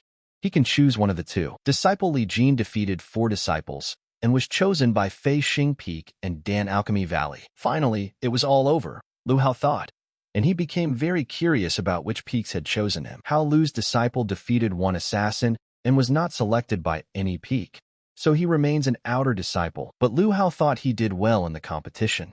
Why wasn't he chosen? The evaluation was always based on the number of people the student had defeated. But Lu Hao had only defeated 1 person, so he had not surrendered to anyone. The students began to complain that this was unfair, because they considered Lu Hao a genius who defeated the murderer. All the elders of the sect had been bribed by Huang Yu, so he was confident that no one would choose Lu Hao, and now he would have the opportunity to kill Lu Hao. But suddenly, Taiyuan Peak declared that they were quite ready to accept Hao Lu into their ranks. Taiyuan Peak has not accepted new disciples for many years. Why did Mo Feifong make an exception today? Huang Yu does not allow them to accept Lu Hao. But who said that Huang Yu has the right to decide anything about Mo Feifong Taiyuan Peak? What a powerful chief field. Didn't Mo Feifong become just trash? The disciples no longer understood at all what was happening, and how Huang Yu could not withstand Mo Feifong's pressure. Mo Feifong was the sect leader's disciple and only went to Taiyuan Peak after the sect leader was removed. In terms of seniority, Huang Yu is a generation behind Mo Feifong. Mo Feifong once again asked Lu Hao for permission to enter Taiyuan Peak. But Taiyuan Peak has a bad reputation as a useless place, and no one would risk their future by rashly entering this peak. Lu Hao thought that the other peaks were cool, but they were just mired in corruption and hypocrisy. Only Taiyuan Peak can be trusted, Lu Hao said, and agreed to join. The disciples couldn't believe that the strongest newcomer Lu Hao had accepted an invitation from the most useless peak Taiyuan. Hao Lu is a disciple at Taiyuan Peak, Mo Feifong declared, and he recommends that all the mongrels not touch his comrade. Now it would be almost impossible to kill Hao Lu, Huang Yu thought. But Taiyuan Peak is the worst in the Xin Sword sect, and Huang Yu will be curious to see what kind of trash Lu Hao will become in the future. After reaching Taiyuan Peak, Mo Feifong hurried to introduce Lu Hao to Peak Master Stanwen Ian. Gu Chen repeatedly warned Hao Lu not to choose Taiyuan Peak, but in any case, for Lu Hao, it was better than remaining an outside disciple. Lu Hao hurried to ask the master to give him some kind of training program, but Elder Stan Wintian decided to send Lu Hao to work on the farm for him. Lu Hao tried so hard to get into the inner sect, thinking he could enjoy the scenery there, but in the end he was forced to weed the soil. After becoming an inner disciple, Lu Hao learned of a system that was only available to inner disciples. Inner sect disciples can complete sect quests to gain contribution points. For example, now that Lu Hao is farming at Taiyuan Peak, he can get 10 contribution points, and if you accumulate enough contribution points, you can go to the library to exchange them for techniques or something else. One skill would cost at least several thousand contribution points. And how much will Lu Hao have to accumulate contribution points by farming? The elders from the inner sect came and asked Lu Hao to give them his glasses, otherwise they would break his legs. Again, the seniors are trying to steal the contribution points from the newbie, Lu Hao thought. But by the way, the sect allows taking away contribution points from others. The elders thought that Lu Hao was just a little stronger than the outside trash, and decided to show him their strength. Because in Lu Hao's opinion, it was the elders who should share the contribution points with the younger ones. Lu Hao borrowed the elders' contribution points. Lu Hao had 4,000 contribution points in one fell swoop. He could now go to the library and exchange them for equipment. Entering the library, Lu Hao saw that all the techniques cost between 40 and 50,000 contribution points. Lu Hao realized that it was better to rob the bad older brothers. Otherwise, it would be impossible to buy anything from the library. Suddenly, the voice of a girl from the Holy Land's mirror world, Yao Guang, advised Lu Hao to take a technique called Fighting the Heavens. Lu Hao listened to the girl's advice, still took the book, and hurried to pay for it. The seller asked the guy if everything was okay, and if he was sure he wanted to buy this useless equipment. Lu Hao replied that he wanted this book, and after all, the contribution points he had accumulated were only enough for this technique. After leaving the library, Lu Hao opened the book almost immediately, because he was curious about what was so good about this technique. The technique was divided into 4 levels: heavenly, earthly, black, and yellow. Each level was further divided into 3 sublevels: high, middle, and low. Legend has it that the heavenly level can destroy the heavens themselves, the weakest being the yellow level. But this does not mean that at the initial level this technique is useless. The peculiarity of the technique, Fighting the Heavens, is that this technique can be improved. Fighting the sky is a movement technique used to increase speed. As long as Lu has plenty of earth vein stones, he can use them to improve this technique. At the initial levels, Lu Hao will be able to move at a speed 100 times faster than his normal speed. And at the later levels, Lu Hao will be able to fly. After closing the book, Lu Hao noticed two guys pestering the girl with a proposal. They were Lu Zhao and Lu Wu. The girl considered them unworthy, and she didn't care at all what family they came from. The girl was already in love with Lu Hao, who was ready to die for his friend. Lu Hao's limbs went numb in surprise, and he dropped his book to the ground. The beautiful girl, realizing that Hao Lu had heard everything, became embarrassed and ran away. And how dare Hao Lu steal Lu Zhao's woman? Lu Wu thought. After all, he hadn't yet paid Lu Hao back for the last time. Lu Hao used righteous chi to sneak attack and knocked Lu Wu unconscious for several days. It was time for payback. Lu Hao still had a lot of things to do, so he knocked out Lu Wu with one blow. Lu Zhan was very angry at Lu Hao because the guy dared to touch his brother. Lu Zhan is at the 6th stage of true chi. He is much stronger than Lu Wu, and it looks like Hao Lu is definitely finished now. But who does this Lu Zhan think he is, and who gave him the right to threaten Lu Hao? Lu Hao didn't care who Lu Zhan was or what family he was from, as long as he wasn't from the Xian Sword sect. Lu Hao could finish him off right there. Since Lu Hao thinks he is so strong, the elder brother of the boys, Lu Wei, will return from the mission in 10 days. Does Lu Hao dare to fight him in the arena? Lu Zhan wanted to figure it out himself, but now he's hiding behind his older brother, Lu Hao thought. If Lu Hao could defeat Lu Wei's elder brother, Lu Zhan promised that he would give him 100,000 gold and some amazing weapons. But what fool would agree to this? No matter how much they offer him, life is more valuable than any money. But despite everything and no one, Lu Hao still accepted Lu Zhan's offer. It seems that Lu Hao has completely lost his mind. He is only at the 3rd stage of true chi, and his opponent is at the 9th stage of true chi. Lu Hao almost jumped a stage and killed Huang Hong, who was at the chi condensation stage, and with Lu Wei, they were both at the true chi stage, so it was unknown who would win. Everyone believes that Lu Zhan's elder brother is at the 9th stage of true chi, but Lu Wei has a weapon that enhances his combat power, and his true strength is comparable to the 1st stage of a saint martial art. Lu Zhan noticed that Lu Hao's movements were 100% Lu family skills, and he hoped that Lu Wei would find out where he got these skills from. The elder decided to ask Lu Hao if it was true that he was going to have a duel. When Stian Wentian first came to Tanyun Peak, he behaved in the same way as Lu Hao, which made him feel very ashamed now. Now Lu Hao is punished and will eat chicken butt, and Xian Wentian and Mo Feifong will do the rest. Mo Feifong heard that Lu Hao could get 100,000 gold coins if he won. Lu Hao must be fighting together with others in search of justice. So Xian Wentian ordered Feifong to teach him his special skills after dinner. Feifong told Lu Hao that if he won, he would have to give 90% of his winnings to the master. Master Xian Wentian loves to gamble. That's why Taiyun Peak is so poor. Lu Hao had better not let Master Xian Wentian down, otherwise he would kill Lu Hao himself later. But Mo Feifong reassured Lu Hao that Master Xian Wentian would not take money from him. 1,000 waves of heavenly gravity. This was a skill that Mo Fenfei learned by accident. This is what Fenfei wants to teach Lu Hao, because this martial skill is like 1,000 waves. Once Lu Hao reaches a high level, he will be able to overthrow rivers and oceans and destroy the entire world. Lu Wei, who Lu Hao is going to fight, is not that simple.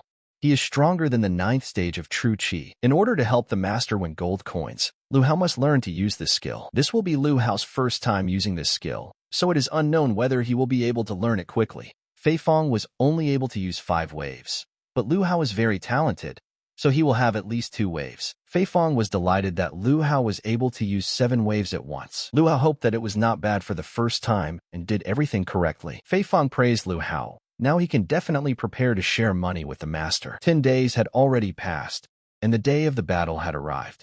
Everyone had already gathered at the arena, including Xuer, and were waiting only for Lu Hao. Isn't Lu Wei ashamed to fight with someone who just became an inner disciple? Lu Wei didn't understand why Xuer was so worried about a stranger. After all, in Lu Wei's opinion, this guy was mocking his family, and he couldn't just watch it silently. As Lu Hao approached the arena, he recognized the girl who had helped him not long ago, and now she was worried about him. Xuer tried her best to convince Lu Hao that he didn't belong there, because Lu Wei was very strong. Lu Hao calmed Xuer down and moved into the arena.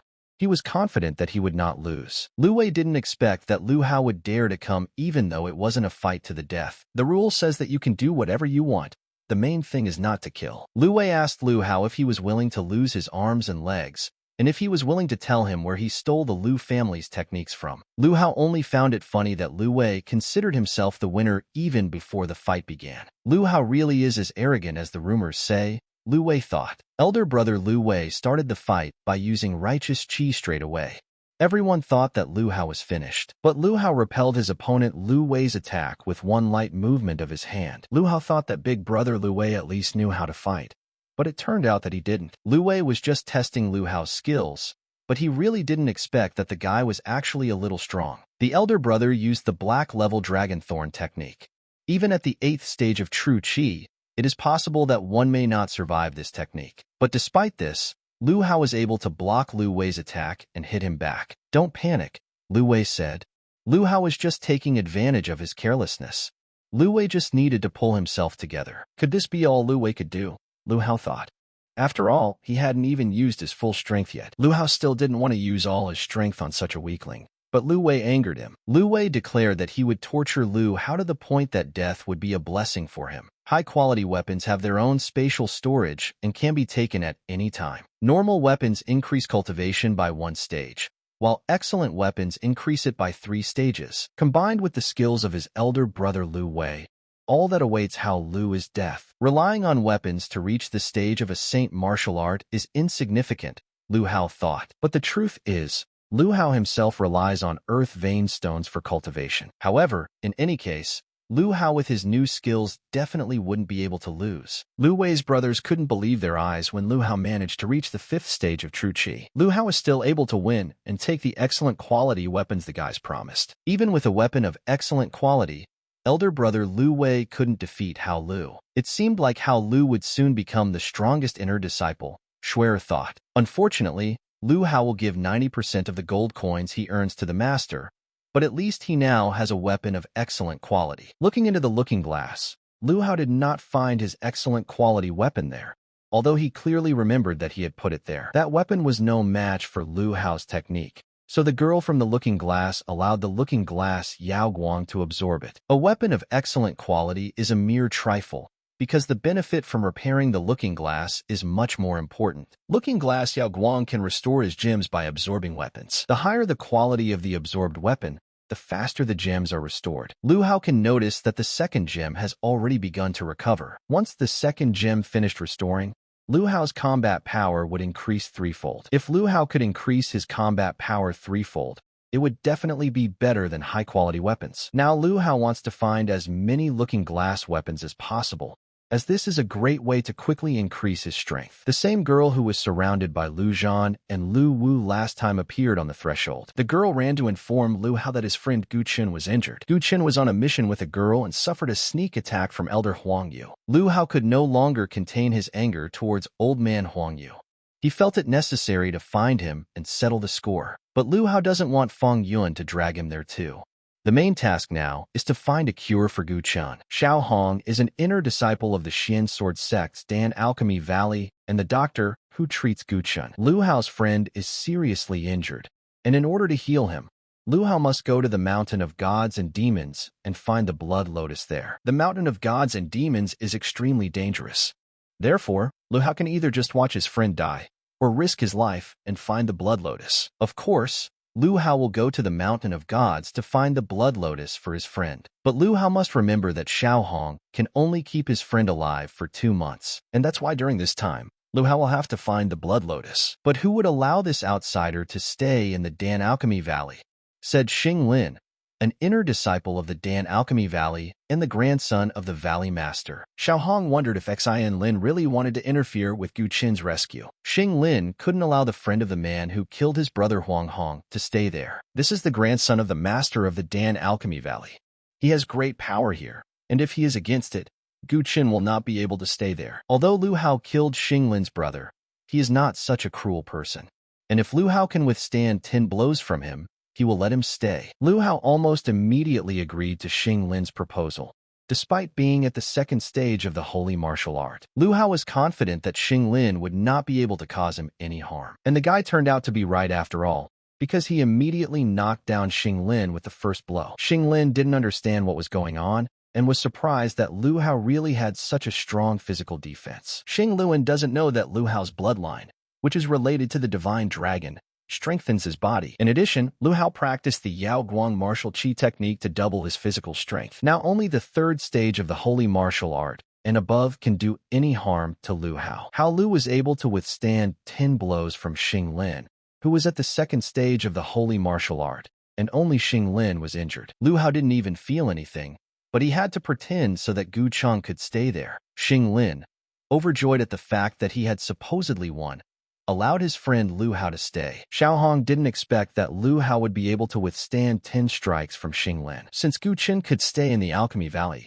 Dan Lu Hao hoped that Xiao Hong could take care of him. Lu Hao had already said goodbye to his master and the others and began his journey. The Mountain of Gods and Demons is an extremely dangerous place, and it is said that there are many remains of ancient battles there. Wu Lu Hao hoped that during this journey, he would rise to the Saint Martial Arts stage. But Lu Hao didn't expect that Master and the others would be so dismissive of him going to the Mountain of Gods and Demons. Lu Hao was waiting for the Lu brothers to deal with him, because the brothers had not forgotten the shame they had gone through. The brothers specially gathered a group of first-stage Saint Martial Arts disciples to ensure that Lu Hao would be wiped out. Huang Yu hurried all the disciples, because he didn't want others to know that he, as an elder, approved of killing other disciples. The Lu brothers warned everyone to be careful, as Lu Hao is no weakling, and ordered everyone to attack together. No matter how strong Lu Hao was, he couldn't defeat so many Saint Martial Arts stage disciples. Lu Hao thought it was time for him to try out his new Yao Guang Qi combat technique. Huang Yu couldn't believe his eyes.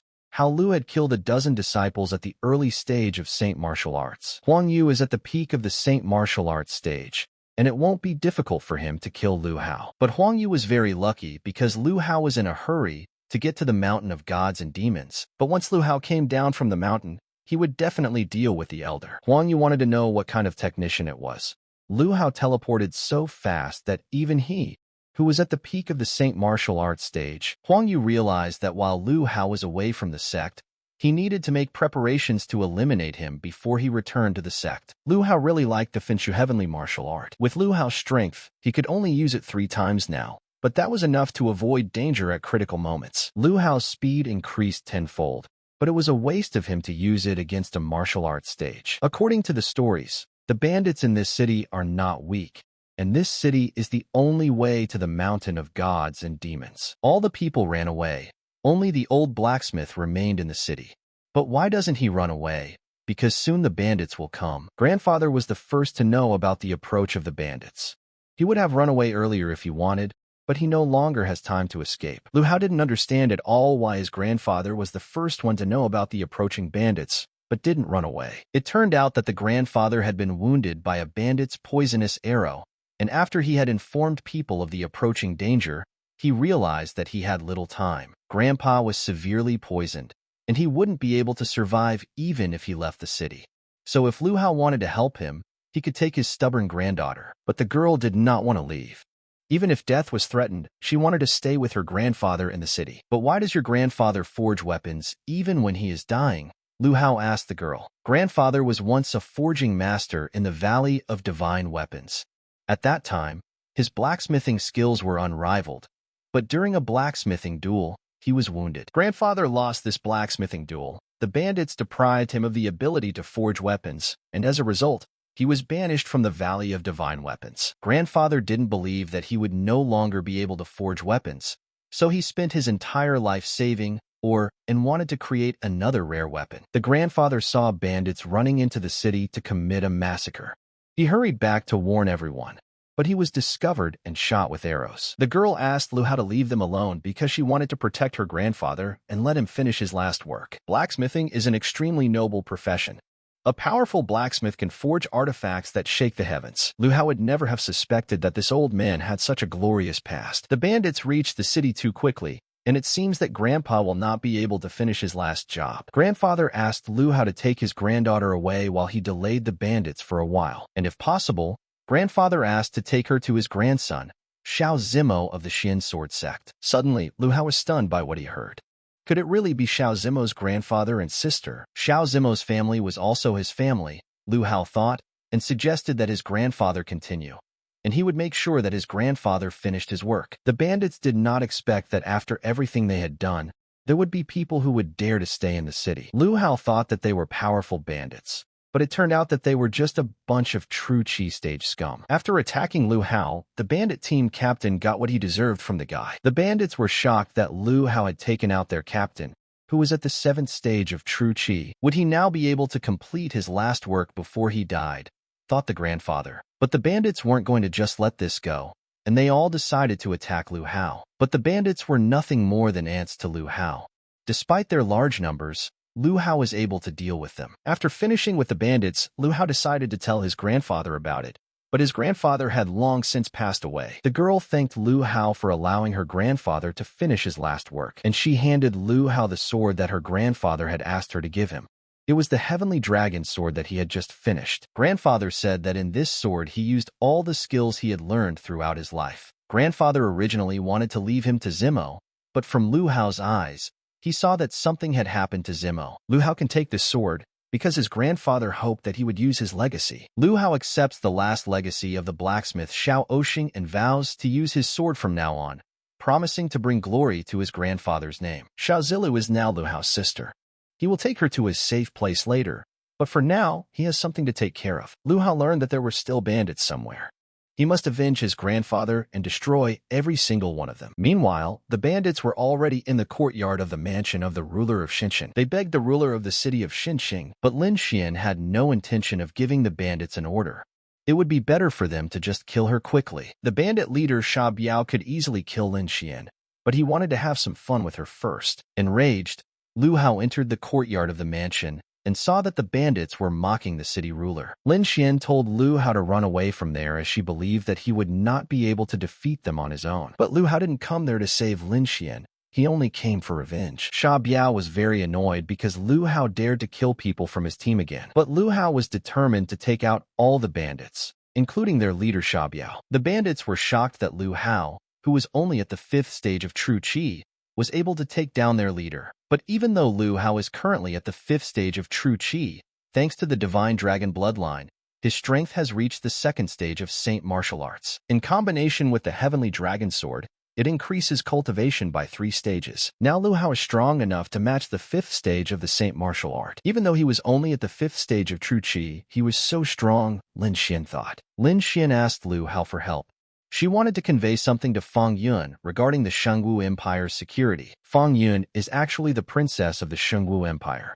The Shengwu Empire is currently in a civil war, and the second prince wants to seize the edict and usurp the throne. And only by handing over the edict to Princess Feng Yun will the royal family be able to end the civil war. In other words, the bandits were here because of the second prince, to steal the edict. Lin Xian now has the important task of delivering the Imperial edict to Princess Feng Yun. But the second prince uses all means to kill Lin Xian and take away the edict. Lin Xian knows very well that the second prince will send more than just bandits after her, and with her strength, she will never be able to deliver the edict to the princess. Lu Hao, of course, didn't want to interfere in the affairs of the empire, but Feng Yun saved his friend, so he would help. But first, Lu Hao will need to go to the Mountain of Gods and Demons. Lin Xian was injured, so Lu Hao had to carry her to a safe place where she would wait for him. Since Xinxiang is currently unsafe, Lu Hao sends Xiao Zilu and Lin Xian to the village. The Black Wolf Mercenary Group, which is located near the city,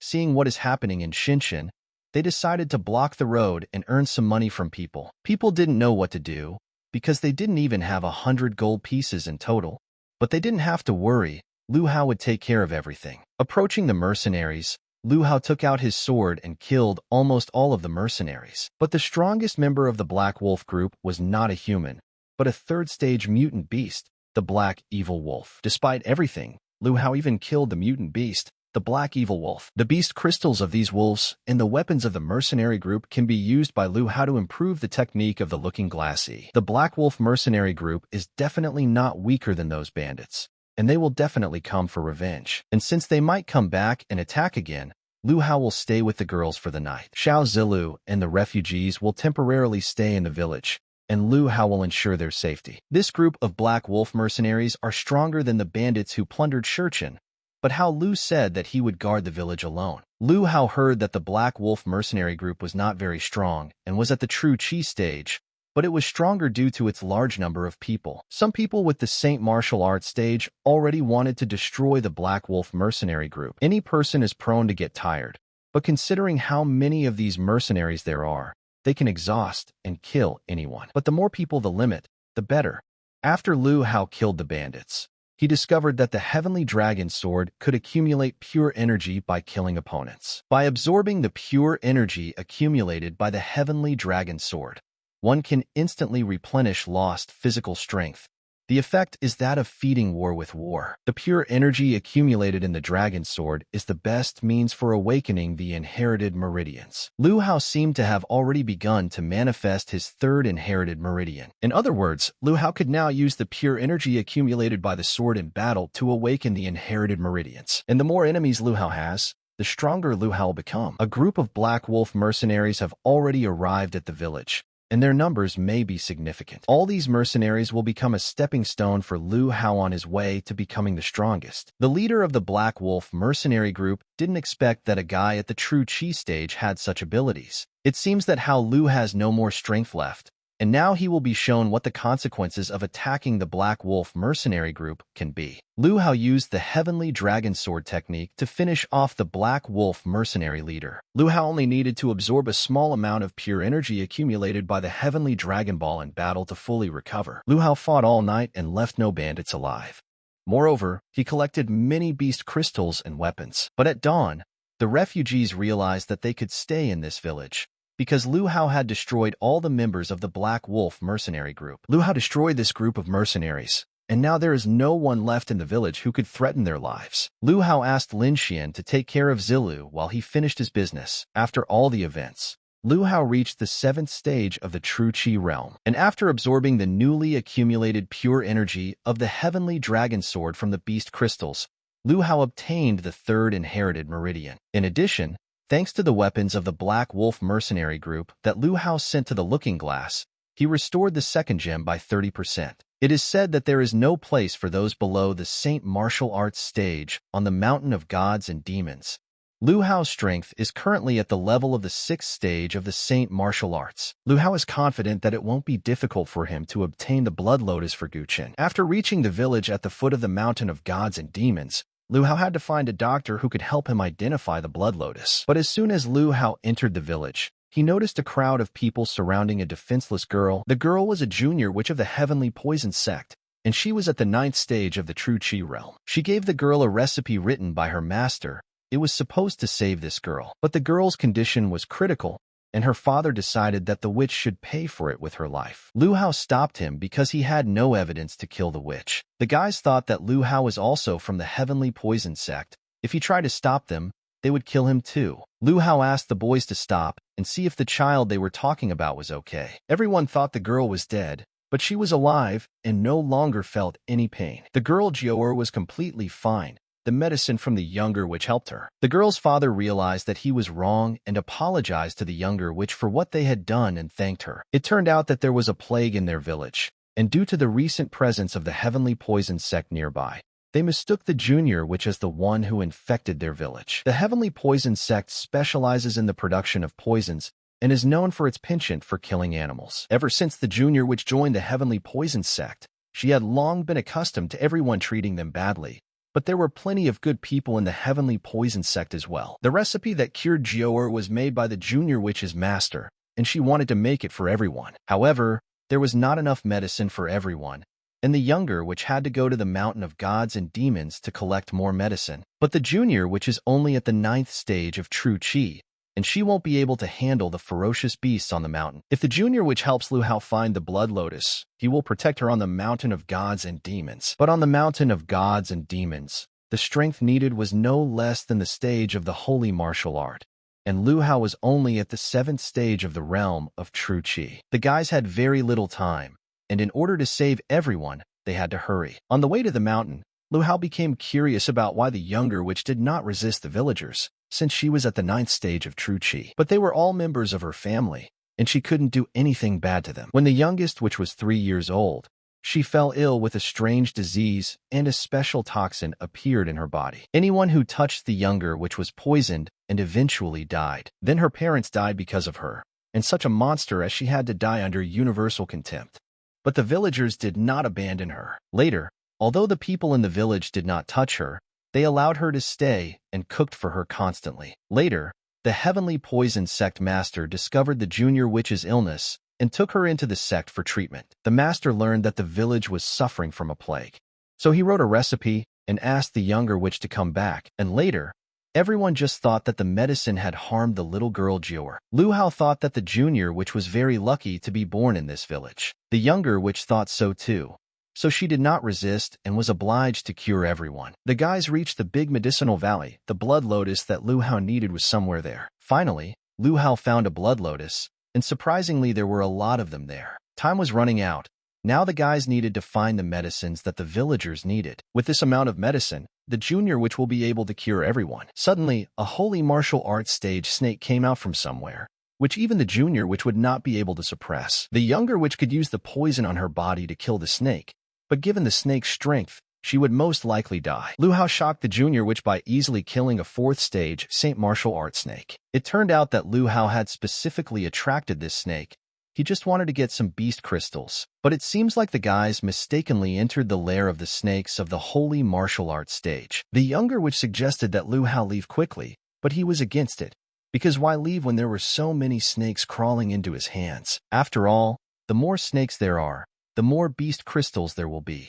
Besides, Lu Hao still has a lot of energy left. Lu Hao dealt with so many Saint martial arts stage snakes very quickly. Now, with so many beast crystals, Lu Hao hoped that he could fully restore the 2nd gem in the looking glass. Returning to the village at the foot of the mountain of gods and demons, Lu Hao began to say goodbye to the younger witch, because he was in a great hurry. But Grandpa Lu crawled to the meeting with the boys, barely alive, and once again accused the younger witch. Looking towards the village, the boys realized that there was not a single living soul in the village. That same master of the heavenly poison sect, the venerable black poison. How could a junior witch be so naive as to believe the master of the heavenly poison sect? The master is from the black poison sect, so why would he try to cure people from her village? The recipe he gave the younger witch only temporarily returned people to their original state, and then they died, even more painfully. It turned out that it was the master who killed everyone in the village, and the spread of the plague was also his doing. But the plague would not have killed them,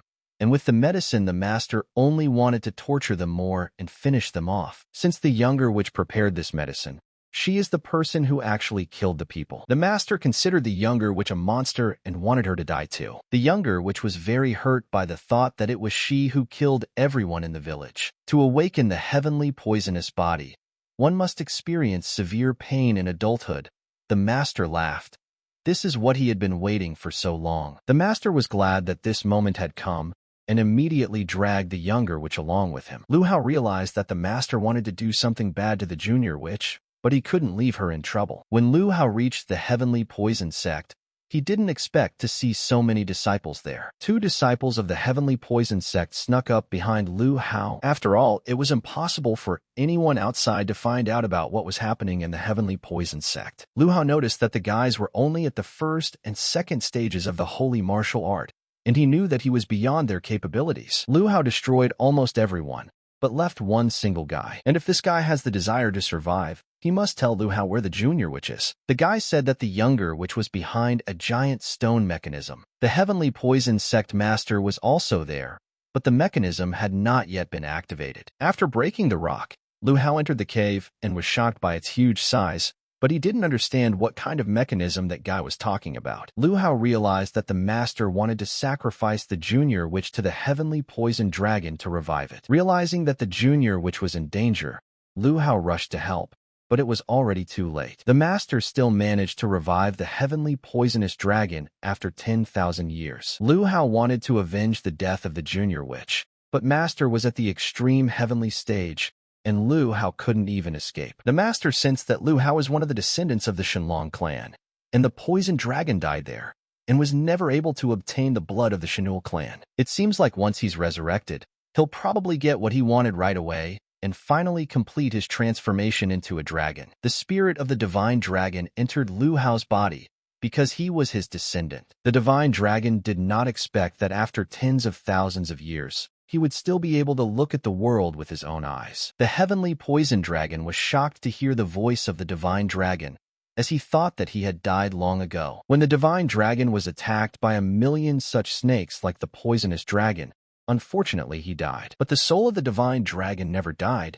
It cannot be killed so easily. The divine dragon used its divine dragon fist to knock down the master along with the heavenly poison dragon. With the divine dragon's body, the lion's portion of its power also died, but the remaining soul power wasn't that bad. The divine dragon began to bring life back to the younger witch, because she is a friend of his descendant. The divine dragon was certain that the younger witch and his descendant Lu Hao were destined to be together. Therefore, the divine dragon changed the younger witch's physique. From now on, the poison would not spread uncontrollably from her body. But his ancestor's body was even more pitiful. He only had a few inherited meridians, and he hadn't even discovered his spiritual acupuncture. And before the divine dragon died completely, he decided to leave a few gifts for Lu Hao. The battle between the dragon and that snake was irresistible, Lu Hao thought. Their strength was simply unimaginable. The divine dragon not only infused its power into Lu Hao's body, but also transformed his martial arts into the 8 inherited meridians. Lu Hao's cultivation level had also risen to the 3rd stage of Saint Martial Arts, and he could currently defeat any opponent. Huang Yu is at the 9th stage of the Holy Martial Art, and Lu Hao is only slightly lacking. But now that Lu Hao had discovered his spiritual acupuncture, he had become completely different. Having opened his acupunctures, Lu Hao can now use his mental power to control. Mental control is a relatively rare skill on that continent, and if Lu Hao could develop it to the limit, it would become a powerful trump card for him. Being able to become an alchemist with magical abilities would definitely be a great help for Lu Hao's future growth. In this case, Lu Hao wouldn't have to worry about killing Huang Hui in the future. The younger witch also survived, and her body no longer produces toxins, but it will take her some time to recover. Lu Hao would have to leave her in Lin Xian's care as he needed to return to the Sect to rescue Gu Qin and deliver the Imperial edict. When he reached the village, Lu Hao noticed that a couple of guys were looking for him. Lu Hao did not bother to deal with them and, drawing his sword, Lu Hao took their lives. Lu Hao also figured out why the Black Wolf mercenary group was back in the village. But it turned out that they were not mercenaries, but soldiers sent by the second prince.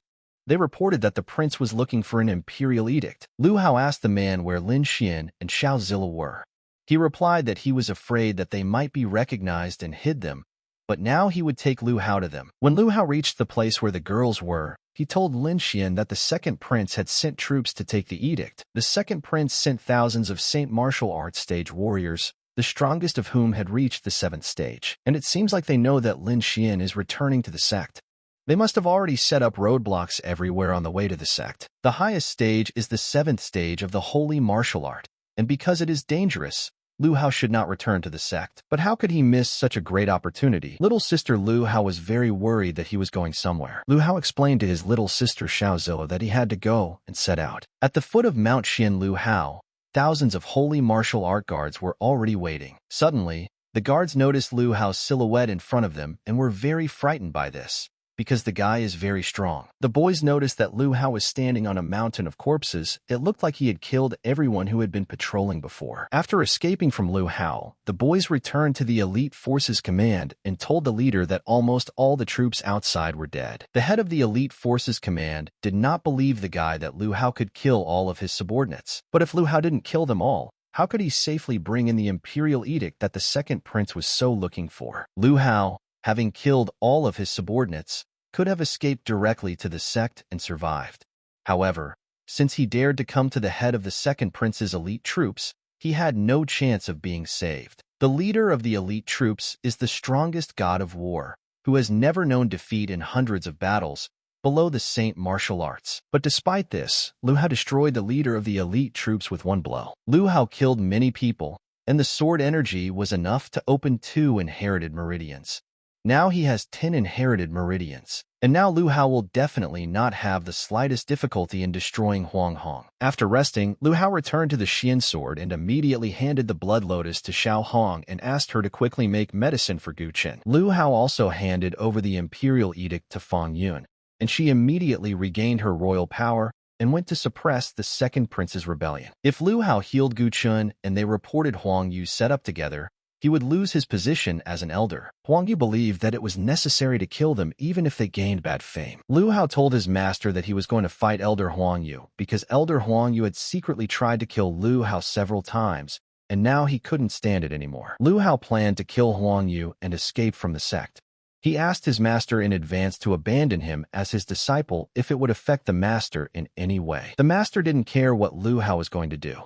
He sent him to train, because if Lu Hao didn't train well, he would cause him trouble. Lu Hao returned to Dan Alchemy Valley to ask senior sister Xiao Hong how many days it would take for Gu Chun to recover. Xiao Hong explained to Lu Hao that it would take no more than 3 days for Gu Chun to fully recover. Suddenly, the boys heard Huang Yu's voice on the street, accusing Lu Hao of almost killing Gu Chun and now wanting to return to the sect. Xiao Hong tried to explain to Huang Yu that this was not Lu Hao's doing at all and that the guy had nothing to do with it. But Xing Bulu insisted that he saw it with his own eyes. The intermediate-level first-stage alchemist and master of the Dan Alchemy Valley advised Xiao Hong to stay aside and not interfere. It seems like there are now 2 old dogs, Lu Hao thought.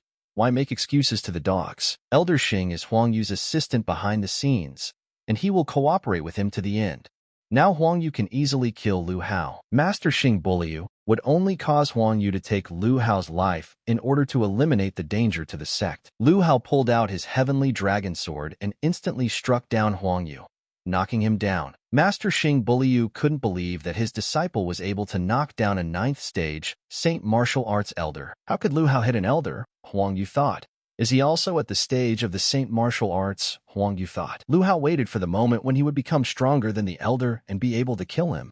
But when Huang Yu came again to kill him, he decided to act only in self-defense. If Lu Hao were to destroy the elder right away, he would even feel a little sorry, because he wanted Huang Yu to die in agony. It seemed that Lu Hao had opened his spiritual acupuncture points, but only a senior alchemist could open them. Master also didn't expect to see Lu Hao's spiritual acupuncture.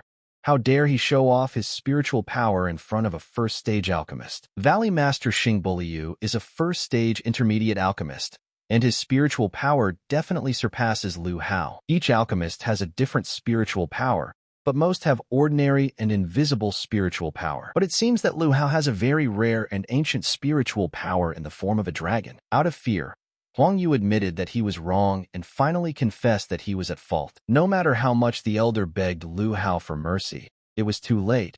He would punish him for all his sins. Xing Buliu threatened to expel Lu Hao from the sect, but he did not know that it was the sect that killed innocent people indiscriminately and confused good and evil.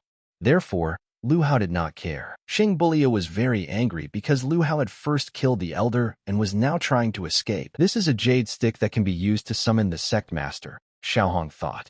The sect master will be here soon. Lu Hao tried to get out of there as quickly as possible, but he couldn't do it because the master grabbed him. When Xiaoliguang, the head of the Xin sword sect, arrived, he asked the master of the Dan Alchemy Valley whether this was the same person who dared to kill Elder Huang Yu. This is not the first time, the master said. He has killed other students before and must be punished accordingly. But Lu Hao objected.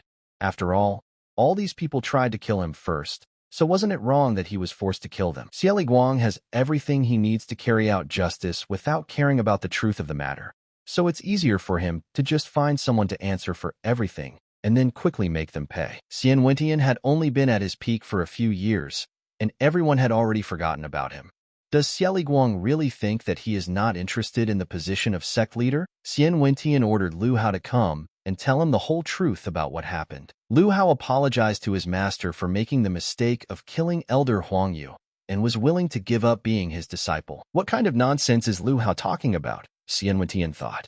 After all, he just wanted to ask if they had harmed him. How dare Xiaoliguang touch Xian Wentian's disciple? Even if it was the emperor himself. Chief Xian Wentian is just an old loser who should have died long ago, Master Xing Buliu said. It's high time you killed him. It seems that Xing Buliu spoke a lot, and Xian Wentian destroyed the elder. Could it be that this old monster is still so strong? Thought the head of the Xin sword sect, Xiaoliguang. Xian Wentian had the right to kill Xing Buliu, but his disciple must answer for killing an elder, otherwise the sect rules would become a laughing stock. Master Xian Wentian punishes Lu Hao by saying that at night he will return and stand in the corner for 3 hours, and for dinner he will only eat chicken butts. If rumors of Xian Wentian's actions spread, Xiaoliguang would lose face. In a year, there will be a competition of 6 sections. If Lu Hao can enter the top 3 in this competition, Xieli Guang will clear him of all charges. Otherwise, Lu Hao will be punished to the full extent of the Xian Sword Sect's rules. Lu Hao, who was awaiting punishment, continued to remain safe in the Xianbao sect. Gu Chun said that Taiyun Peak was not worth choosing, but it seems that Lu Hao has found an excellent master. Lu Hao successfully forged another top-quality sword, and now he has 5 of them. Ever since Lu Hao received the forge heritage from Master Xiao Xin, he has been able to create weapons of the highest quality. Master Xiao Xin was able to forge a heavenly dragon sword of much higher quality. It seemed that Lu Hao was still far from the blacksmithing skill of Master Xiao Xin. The second gem in the looking glass was restored to 90%. Speaking of masters, Lu Hao's master, Xian Wendian, also turned out to be quite good. Although Lu Hao doesn't know Master Xian's true strength, he was able to fight against the sect leader. Perhaps Master Xian is even stronger than the sect leader. While walking down the street, Lu Hao met his friend Gu Qin and decided to approach him. Gu Qin didn't expect Lu Hao to reach the Saint martial arts stage so quickly. Now he definitely won't be able to catch up with him. Going outside the sect really does make a person stronger. Lu Hao is itching to go somewhere. When the boy ran away from his clan, he took with him a treasure map of ancient ruins. It turns out that the ruins are about to open, and Lu Hao can go there. The ancient ruins are opened very rarely.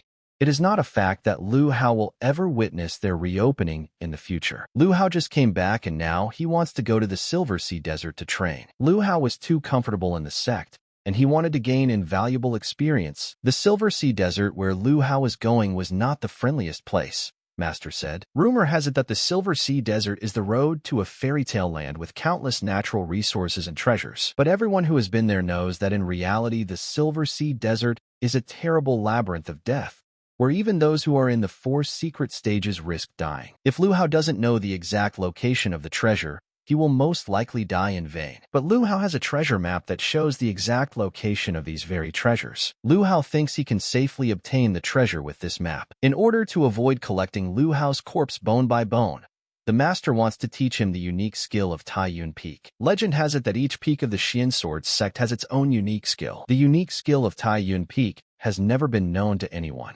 It is so unknown that everyone says that Taiyun Peak does not have a unique skill. Lu Hao saw his master defeat the sect leader, and perhaps the unique skill of Taiyun Peak is very powerful.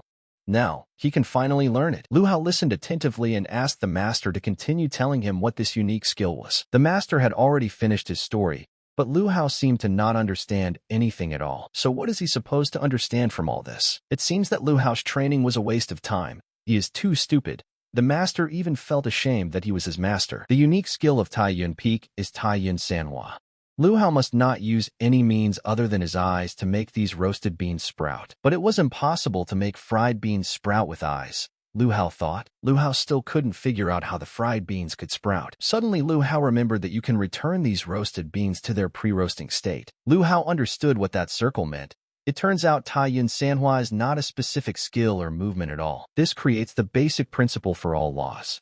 Everything in this world is interconnected, and any changes are possible. You just need to understand everything that exists in the world and meditate. With the help of the 3 transformations of Taiyun, all kinds of skills can be realized. Lu Hao decided to show the master what he had finally achieved. The master didn't expect such a result, but Mo Feifeng knew that he could definitely do it. With this level of reflection, perhaps Lu Hao understood something deeper than Master and Feifeng. Lu Hao said that no one should worry about him and went to the Silver Sea Desert. How restless Lu Hao is, the Master thought. But now that he has mastered the 3 transformations of Taiyun, the Master is calm about him. Taiyun Sanhua is incredible. With his help, Lu Hao's non-fatal injuries can heal automatically. Now Lu Hao can heal anything, as long as it's not a fatal injury. Lu Tianyun had caused Lu Hao irreparable harm, and now it was time to pay him back. Who had always been in cahoots with Lu Xiaolin, jumped out in front of Lu Hao. To be on the safe side, the old man asked Lu Lian to take along several true Qi stage masters from the main clan. Lu Liang came just in time because Lu Hao was already starting to worry that he wouldn't have a gift for Lu Tianyan. Lu Hao outsmarted Lu Lian and destroyed all of his men who were true Qi stage masters. Could it be that Lu Hao had already reached the stage of Saint Martial Arts? Lu Liang wondered. Lu Liang seemed to want to avenge Lu Xiaolin, but the boy was too scared to do anything. And Lu Hao suggested that Lu Lian meet Lu Tianyan together, because the time had come to settle the score with him. If Lu Hao hadn't killed Lu Xiaolin,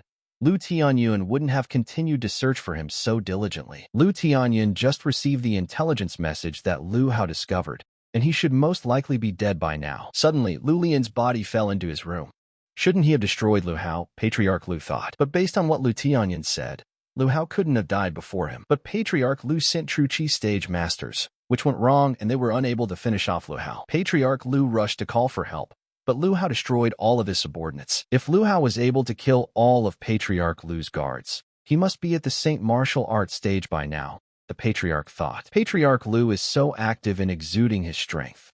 Is he really going to challenge Lu Hao? Lu Hao wondered if Lu Tianyun had ever imagined such an outcome. The Patriarch begged Lu Hao to reconsider, because the Lu clan in Tiankue City had become part of the main clan.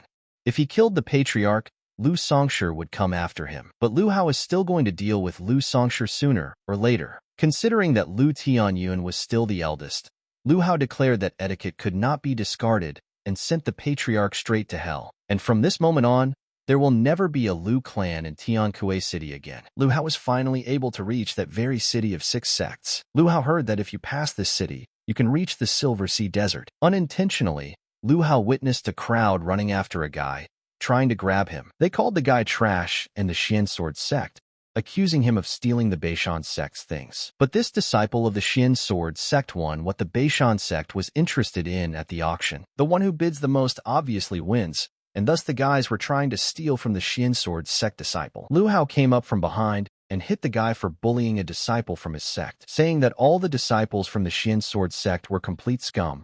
The guy ordered his subordinates to beat up Lu Hao, but none of his subordinates could move, and all because Lu Hao used the chi field. Could it be that the Xian Ball Sect has a Saint Martial Arts disciple? The boy thought.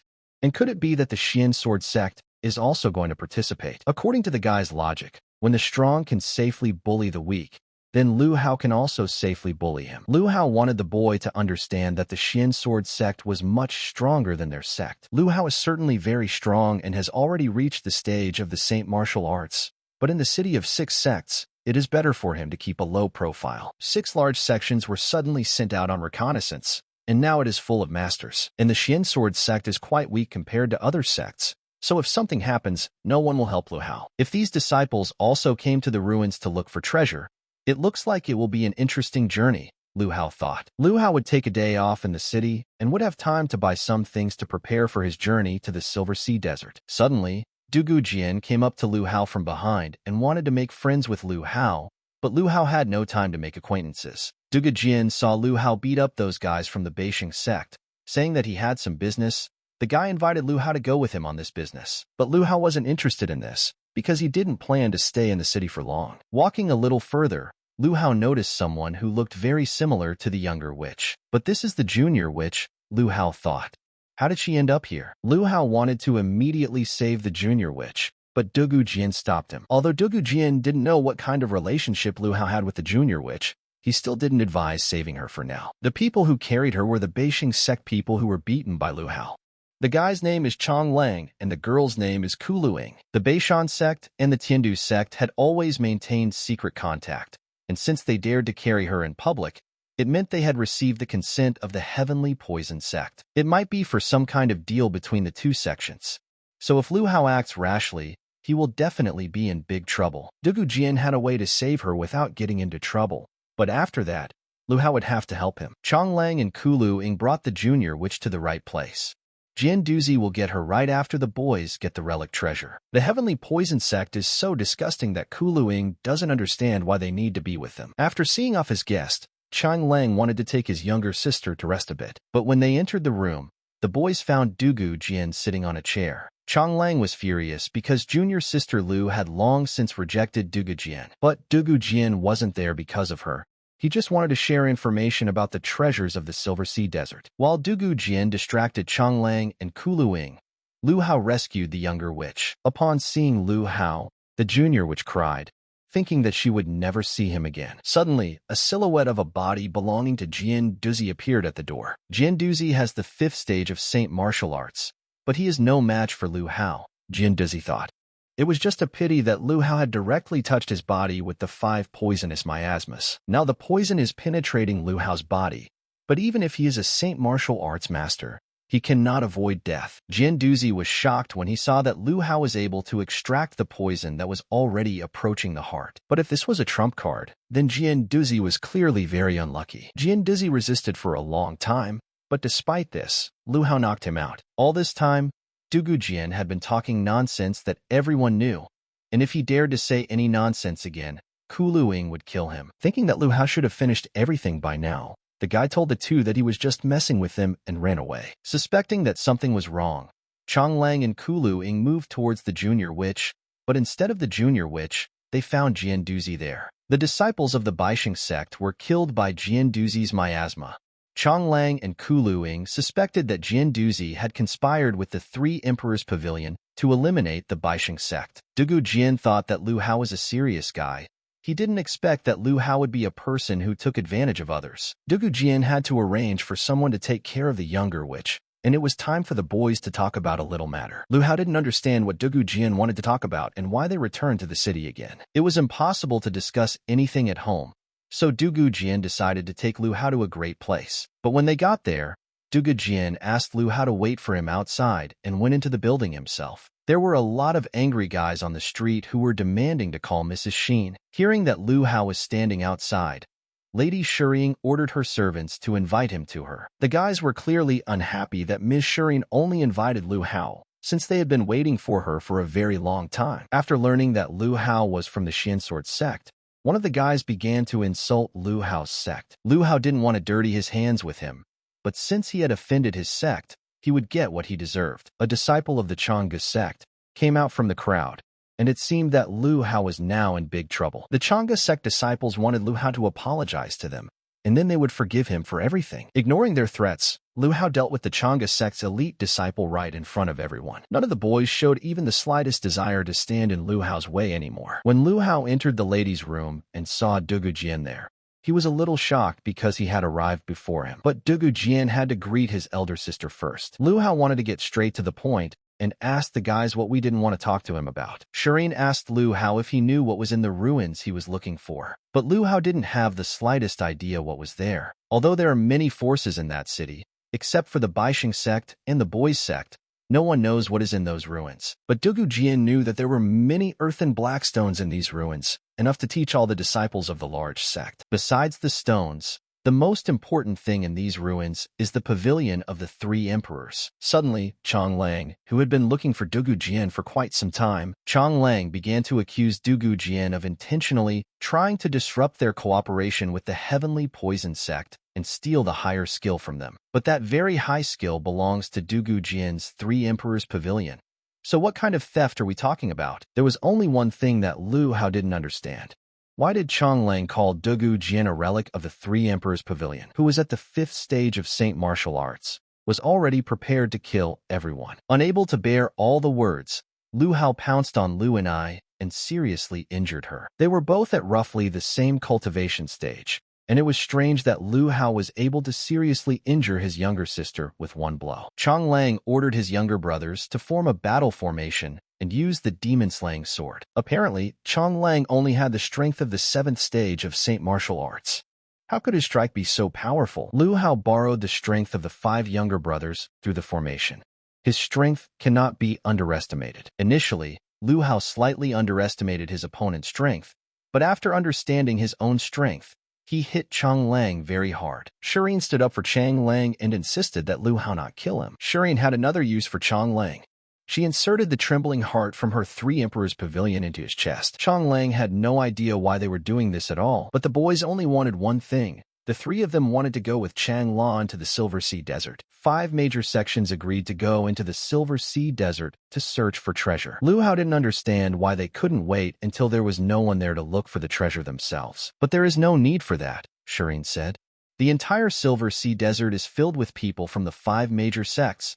They will be there for a long time. In addition, Shireen must control Chonglang, because he will be looking for treasures for them. Suddenly, a lake appeared out of nowhere, and it was under this lake that there were supposed to be ruins and treasures. "Thank you for helping us find the entrance to the ruins," said the Poison Master of the Heavenly Sect. "He will gladly take all the treasures from everyone." Chonglang seemed to have really colluded with the Poison Master and the people from the Heavenly Poison Sect. Dugu Jian should have died by now, the Poison Master thought, but the entire Baixing sect was unable to do so. The Baixing sect asked the Heavenly Poison sect to intercept and kill everyone halfway after you obtain the treasures. The Baixing sect did not plan to share the treasures with anyone. They planned to cross the river, destroy the bridge, destroy all those with heavenly poison, and steal all the treasures. The plan to kill two birds with one stone is interesting, but now it seems that Lu Hao has accidentally ruined it. The Baixing sect colluded with the Heavenly Poison sect to frame their comrades. They are actually worse than monsters. Chong Lang certainly deserved to die, the Poison Master thought, but his turn had clearly not come yet. All the students were worried because they knew that Aaron was a master of the extreme yellow stage, and no one could handle him. The Poison Master asked everyone except the Baixing sect to leave the Silver Sea Desert. The Poison Master was very curious about what they would do to the Baixing sect once they found out what they were planning. The Poison Master needed to find the treasure quickly, so he ordered his subordinates to deal with everyone. Shirin ordered Dugu Jian to deal with all of the Poison Master's subordinates. Dugu Jian is at the 9th stage of Saint Martial Arts. In fact, he has killed more than a dozen 6th and 7th stage Saint Martial Arts masters. But the Poison Master was at the extreme yellow stage, and clearly no one could compare to him. Poison Master collaborated with the Baixing sect to seize the treasure of the Silver Sea Desert.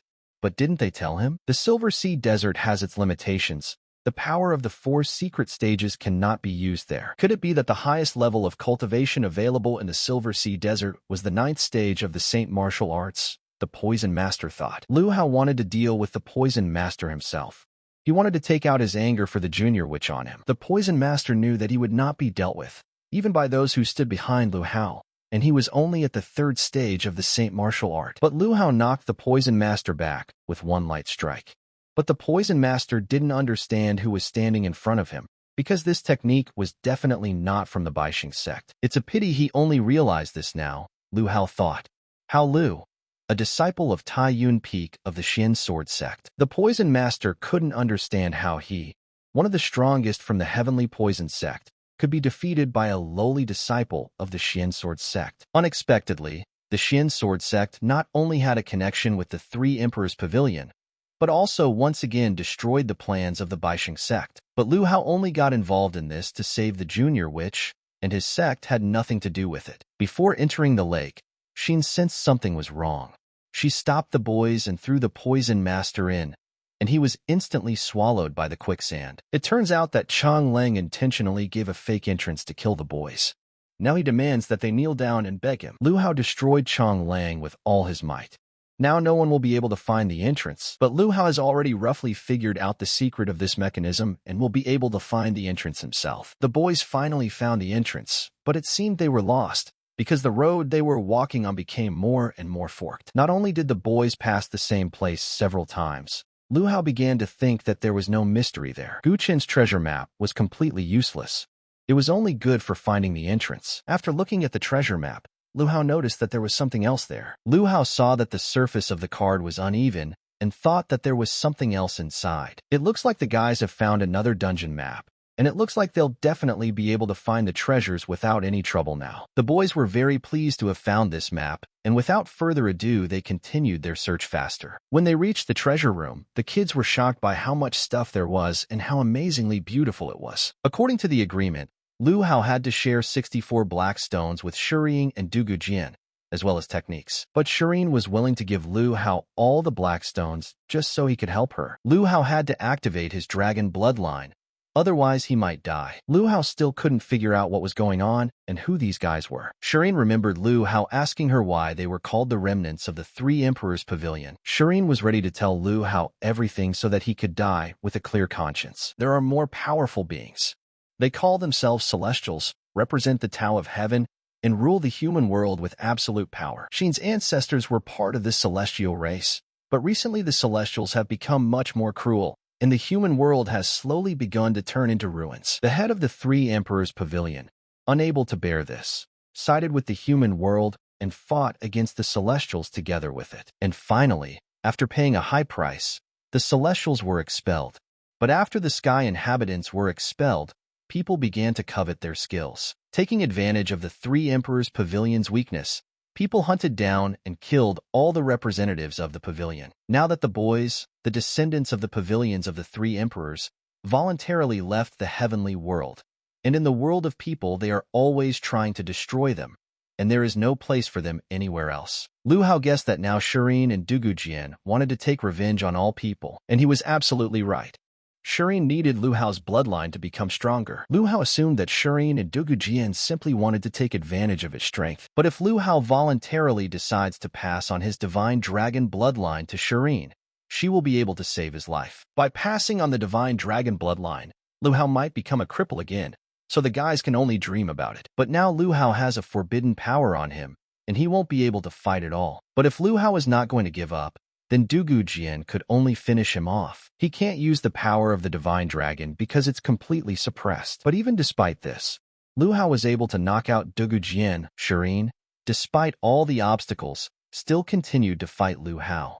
She did not understand why he looked like a different person. Could Lu Hao really be this strong even without the divine dragon bloodline? Dugujian noticed that something was wrong. Lu Hao had a very strange aura. Then he realized that it was not Lu Hao at all. Although Lu Hao's strength was weak even without the divine dragon's bloodline, with the help of his Taiyun Sanhu, everything was possible. The guys were shocked that Lu Hao had broken through to the 8th stage of the Saint martial art and was able to overcome the forbidden power of suppression. Taiyun Sanhua's power belongs to fire, and the lady from the mirror world used this forbidden power to develop a new skill for Lu Hao. Lu Hao and the lady from the looking glass solved the problem together, and after that, the lady returned to continue sleeping in the looking glass. Lu Hao felt that the lady had gone a bit too far, but he didn't care, because he needed to take all the black earth stones and the cauldron. Despite everything, Lu Hao still saved Shireen and Dugujian, even though they had acted ugly. Lu Hao decided to save them only because Dugujian had previously helped him save the junior witch. Shireen decided to thank Lu Hao for being so kind to them, and handed him something containing the secret treasures of the alchemy sect. There were written down the methods of creating many rare elixirs. In addition, she passed on the technique from the three emperors' pavilion to Lu Hao. Lu Hao accepted the boys' gifts, but warned that if this happened again, he would no longer show mercy to them. After saying goodbye to Shireen and Dugujian, Lu Hao returned to his Taiyun Peak. The master was very happy to see Lu Hao, because the guy returned just in time. The 6th Sect's competition is about to begin, so it's time for Lu Hao to enter the arena. Taiyun Peak only has one quota for the competition, and the sect has decided to select the candidate through duels among the disciples. The duels will be one-on-one, and the top 10 students will have a chance to win a quota. Lu Hao thought it would be something more difficult, but he and his elder brother would easily enter the top 10 disciples. 3 days later, the selection competition began. Lu Hao managed to win every battle. Everything was going pretty smoothly. A few more wins, and Lu Hao could get into the top 10. The boys defeated 6 students each in no less than 10 minutes. Lu Hao and Mo Feifong are incredible. Mo Feifong was doing well, and Lu Hao didn't understand why everyone in the sect called him trash. Mo Feifong seemed to have regained his former strength after all. Peak Master Fei Sini thought, and ordered Shang Yan and Lu Lindu to deal with him. It seemed to them that their master was making a mountain out of a molehill. After all, to defeat these 2 pieces of trash, 1 finger would be enough. Lu Lingdong from Fei Xing Peak, who was at the 9th stage of Saint Martial Arts, decided to test Lu Hao's strength. It seems that Lu Hao's cultivation is even weaker. What is he hoping for? Lu Lindu thought. Lu Lingdong immediately decided to use Fei Xing Peak's unique skill. It was better not to joke with Mo Feifong and use everything against him, and on Lu Hao there was no need to use a unique skill. The master thought. The unique skill of Fei Xing Peak didn't seem like anything special to Lu Hao at all. This unique skill of Fei Xing Peak was even weaker than Lu Hao had imagined. Lu Hao still managed to defeat Lu Lingdong, even though he was at the peak of the Saint Martial Arts stage. Lu Hao was at most at the 8th stage of the Saint Martial Arts, but his strikes were at the level of the extreme yellow stage. Lu Lingdong failed to get up after Lu Hao's last blow. Senior brother Shang Yin was very annoyed. After all, it was just a competition, but everyone could clearly see that Lu Lingdong had snuck up behind Lu Hao and was trying to attack. It seems that Hao Lu is in big trouble now. Shan Yan is the only one from the younger generation who has already reached the extreme yellow stage. The master realized how much incredible power Lu Hao possessed and stopped Shang Yan. Otherwise, the master would have simply lost 2 of his precious students. Lu Hao was already guaranteed to be among the top 10 disciples. Mo Feifong made a lot of money by betting on Lu Hao to win. It turns out that Mo Feifong ended up at rock bottom precisely because of Meng Xiangyang. Mo Feifong and Meng Xiangyang entered the same sect at almost the same time. Everyone considered them to be rare geniuses, and therefore they were given special training. But as Mo Feifong's practice improved, he achieved better results, and the gap between him and Xiangyang became more and more obvious. And of course, Xiangyan began to envy Mo Feifong. But Mo Feifong knew one thing: Peak Master Fei Xing was from the same Ming family as Xiangyan. In the end, in order to maintain Meng Xiangyang's reputation as the #1 genius, Peak Master Fei Xing crippled Mo Feifong's cultivation. Therefore, Mo Feifong was overjoyed that Lu Hao had dealt with one of Peak Master Fei Xing's favorites. Lu Hao realized that they were from the same family and was eager to avenge his older brother if he had the chance. Lu Hao was ready to kill Peak Master Fei Xing and Shang Yin with his own hands. Mo Feifong had no doubt that Lu Hao would avenge his elder brother. They say that the feminine intuition of the alchemist and the technique of the fiery impulse are irreplaceable. Lu Hao tried different spells, and in the end he still succeeded. Without expecting it from himself, was able to refine the second-grade Jin Ruiden pill for the first time. The second-grade Jin Ruiden pill should greatly improve Lu Hao's strength. Lu Hao was curious if he could improve the Golden Dragon 9 transformations technique to the 3rd form. Yet Lu Hao managed to break through to the 9th stage of the Saint martial art,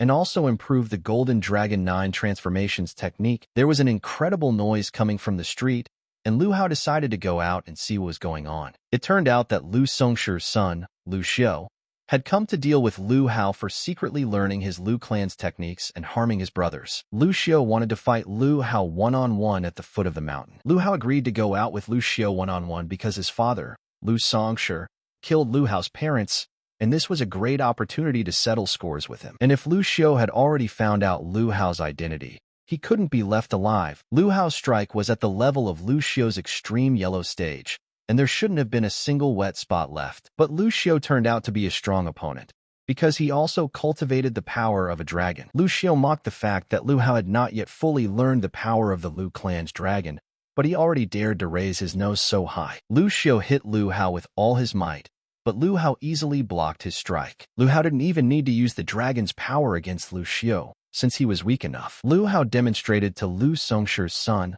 Lu Xiu, what real dragon power meant, because he had trained for many years, but he could still only use the dragon claw. This is all because Lu Hao is a true descendant of the divine dragon. Lu Xiu began to threaten Lu Hao that if he killed him, the Lu clan would never let Lu Hao go. Lu Hao originally didn't plan to kill Lu Xiu, but unfortunately, he found out about his identity, and now Lu Hao can only silence him forever. It just so happened that Lu Hao still had some potions that he hadn't used to save the younger witch, and Lu Hao thought that they would be just right for Lu Xiu. Gu Qin came to see Lu Hao and was very surprised that he had created a second-grade pill. But this pill was only the first one Lu Hao tried to create. It took 3 days to create one second-grade pill. Gu Qin was even more shocked to learn that Lu Hao was able to master alchemy in just 3 days. Gu Qin noticed that he was becoming more and more distant from Lu Hao. No wonder the elder recommended Lu Hao to participate in the Ball Tomb legacy. Lu Hao was very surprised to hear this, but his master should have told him this the day before yesterday. The Sword Tomb's legacy is a privilege for the sect's elite disciples. It is said that it is done to perform well in the 6 sects competition. The boy was very puzzled that his master had not told him about this. When Lu Hao came to his master, he wanted to ask him why he hadn't told him about the legacy of the Ball Tomb. But as soon as he entered the room, Lu Hao saw that something very strange was happening. It turned out that Mo Feifong Mystery was using the forbidden technique of Dian Xinju. He wanted to forcibly improve his skills, and the master was unable to stop him. Rumor has it that Dian Xinju's technique is extremely dangerous.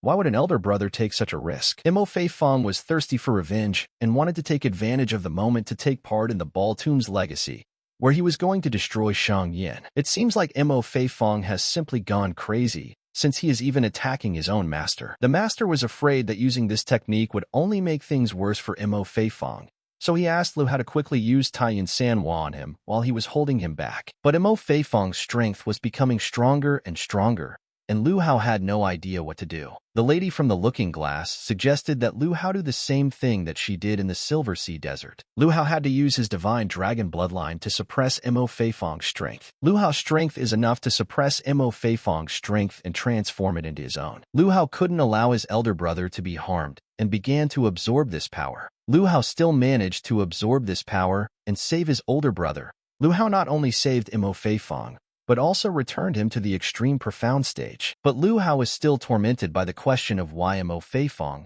and the master wanted to hide the news regarding the inheritance of the Ball Tomb from him. Lu Hao was recommended to participate in the Ball Tomb heritage by Peak Master Fei Xing. But Mo Feifong and the master immediately suspected something was wrong, because Lu Hao had killed one of his favorite students and showed incredible potential. Peak Master Fei Xing is planning to kill Lu Hao during the Ball Tomb Legacy trial. And that's why Mo Feifong and Master told me about Lu Hao's test of the Ball Tomb's legacy. But Mo Feifong is going to go to the Ball Tomb heritage test and get even with the Fei Xing Peak Master. Lu Hao expressed his willingness to help Mo Feifong with this, and the master also didn't object to them going together. Mo Feifong was still against Lu Hao going with him to the Ball Tomb legacy test. Thinking that Lu Hao might be offended, Mo Feifong still agreed to take him along. According to the rules of the Ball Tomb, each student has 3 incense sticks worth of time to comprehend the legacy. Peak Master Fei Xing ordered Shang Yin to quickly comprehend the inheritance first, and then seize the moment to implement their plan.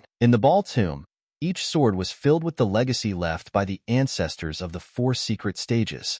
This can greatly help one's cultivation. Lu Hao's gaze fell on that legendary sword, the treasure of the Xian Ball sect. Mo Feifong asked Lu Hao not to even try to inherit the Xian sword, because in the history of the sect, only a few people were able to inherit the Xian sword. But this only made Lu Hao even more determined to try and inherit the Xian sword. After 3 sticks of incense, Mo Feifong felt that time had flown by, and he was even able to reach the 6th extreme profound stage. For Mo Feifong, it seemed like coming to the Ball Tomb heritage test was the right decision. Suddenly, Peak Master Fei Xing's favorite, Shang Yin, snuck up behind Mo Feifong. Mo Feifong's guess was correct.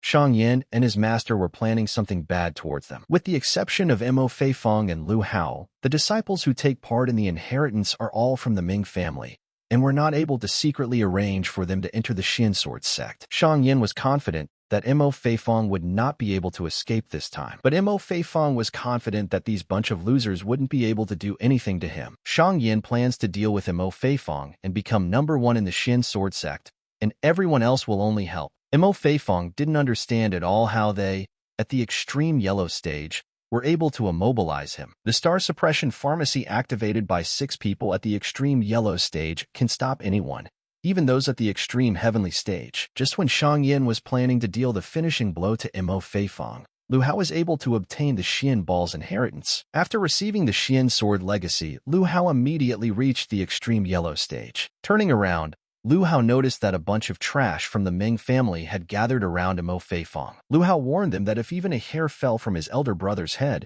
he would destroy them all. In Shang Yin's opinion, this was just empty talk. After receiving the Xian Sword's inheritance, Lu Hao could only reach the extreme yellow stage. But Lu Hao decided to show the Ming family who among them was the real trash. Gaining incredible speed, Lu Hao was the first to attack his enemy, Shang Yin. Lu Hao dealt Shang Yin such powerful blows that he began to beg for mercy.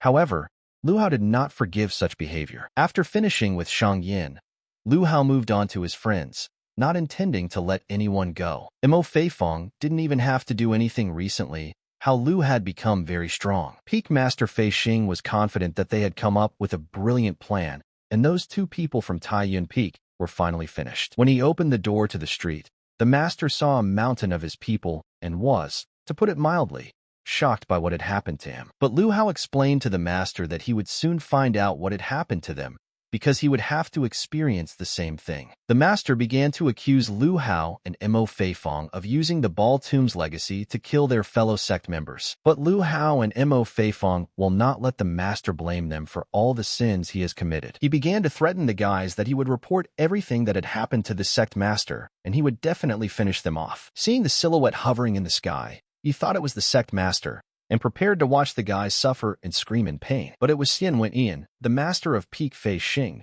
who was speechless, because he needed the sect master. But the sect master won't come today, He said that Xian Wentian should take care of all the Sect's affairs. A day ago, Mr. Xian Wentian was very bored and went to sit with the Sect Master. Xian Wentian didn't want to go anywhere and asked the Sect Master for his position for one day. No matter what happened, asked the Sect Master to leave it to him. The Sect Master immediately realized that Xian Wentian was going to do something to pique Master Fei Xing, not even being afraid of the Ming family. But Xian Wentian thought that the Sect Master didn't need to worry about all of this. If the Sect Master wanted to help the Ming family or save Peak Master Fei Xing, he must first think carefully before doing so. But Sect Master didn't want to attach any importance to this at all.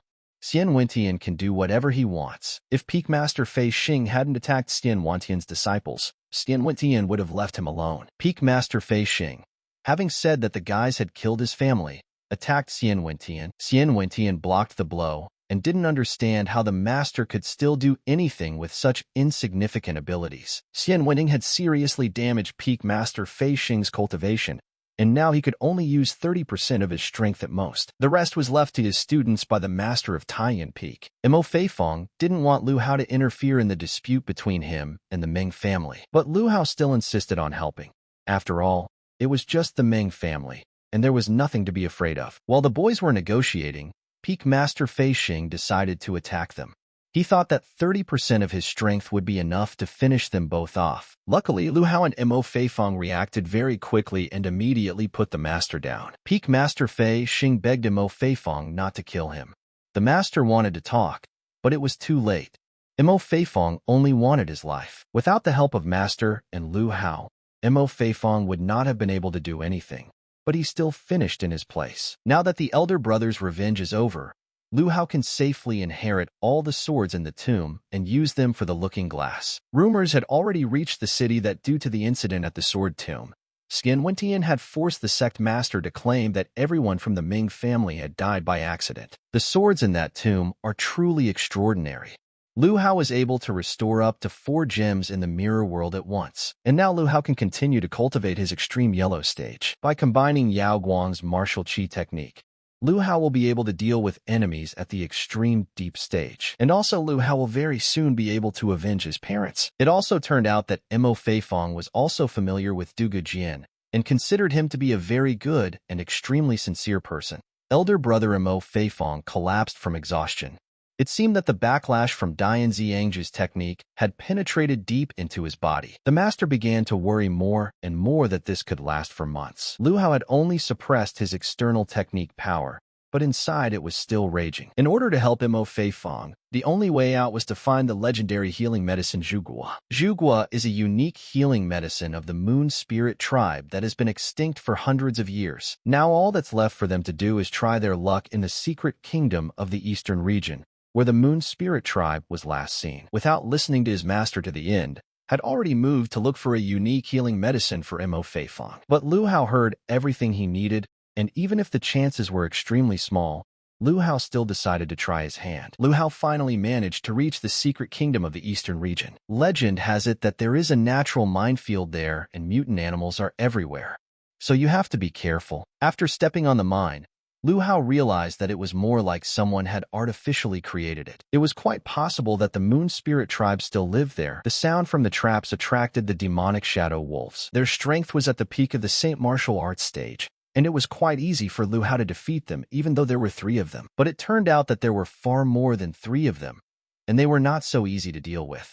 Moreover, there were more and more of them. Lu Hao wanted to let them all attack him at once so that he could finish them all off, and he succeeded. Although Lu Hao was a little late, he managed to collect Saint Martial Arts stage beast crystals. And now Lu Hao realized that it was time to continue searching for the Moon Spirit tribe. But suddenly Lu Hao heard a noise and turned around to see that someone was chasing a girl with long ears, horns, and incredibly fair skin. She was definitely from the Moon Spirit tribe, Lu Hao thought, and was glad that he had finally found them. Lu Hao rushed to save the beautiful girl from the hands of the guy who was chasing her and clearly wanted to harm her. It turned out that the guy standing in front of Lu Hao was from the Ming family. He ordered Lu Hao to give him the girl and kneel down for a few minutes, stating that he might forgive him for what he had done. It seems to be true that Lu Hao always meets enemies along the way. He just finished off Meng Shangyan recently, and now there is another member of the Meng family. The boy was shocked that standing in front of him was the same Lu Hao from the Xin sword sect who killed his brother, Meng Shangyan. Lu Hao sent a guy from the Meng family to the next world after his brother Meng Shangyang. Now the beautiful girl from the Moon Spirit tribe is completely safe. Lu Hao asked her to take him to his tribe, but it seemed like he went a bit overboard and scared her with it. Lu Hao explained that he had no ill intentions towards the Moon Spirit tribe. Lu Hao had only one small request, to get Zhu Guo's medicine to save his elder brother. Lu Hao knew that this was an emergency medicine, but he was willing to do anything to get it. It was not such a rare healing medicine for the girl tribe, but it is only available to the corner tribe of the Moon Spirit. But since Lu Hao saved her, she was willing to persuade the tribe leader to talk to him. But whether the head of the Moon Spirit tribe would give Zhu Guo Lu Hao the medicine depended only on him. The girl brought the tribe leader to Lu Hao. The tribe leader thanked Lu Hao and gave him some elixirs as a token of gratitude to help him cultivate. The tribe leader asked Lu Hao not to even mention Zhu Guo, because he would not endanger the entire tribe, just as a token of gratitude for saving Shower. Once someone saw Zhu Guo's medicine and rumors began to spread, their Moon Spirit tribe would once again be in danger of extinction. But Lu Hao swore on his life that he would never tell about the medicine to Zhu Guo and the Moon Spirit tribe. Humans are unpredictable creatures, and no matter what Lu Hao says, the tribe leader is not going to risk his tribe. Suddenly, a group of guys came up from behind and started thanking Lu Hao for helping them find the Moon Spirit tribe. The tribe leader casually thought that Lu Hao had come to destroy them after all. But Lu Hao didn't even know who these guys were, but he decided to destroy them for lying. The head of the Moon Spirit tribe was very shocked when he saw the descendant of the divine dragon. After 9,000 years, he no longer even thought that they would ever be able to see a dragon in life. The Moon Spirit tribe chief explained to Shower that they had a divine dragon on their side, and soon their tribe would no longer have to hide. One of the disciples of the Xian Sword Sect asked Gu Qian if he knew Lu Hao. It can be said that Gu Qian and Lu Hao are not just acquaintances, but also best friends. But he didn't believe it, because how could such an influential person like Lu Hao be Gu Qian's best friend? Gu Qian then showed his friend the second-grade pill that Lu Hao had given him. He also promised to leave him all the elixirs he had refined. Gu Qian's friend was very surprised and asked him to introduce them to Lu Hao. But suddenly, someone from the peak stage of Saint Martial Arts approached the boys from behind and said that their master wanted Gu Qian to go with them. Gu Qian wasn't quite sure why the boys were hiding their faces. He assumed that someone in the family wanted him dead, but they weren't sent by the Gu family, and they didn't intend to harm Gu Qian in any way.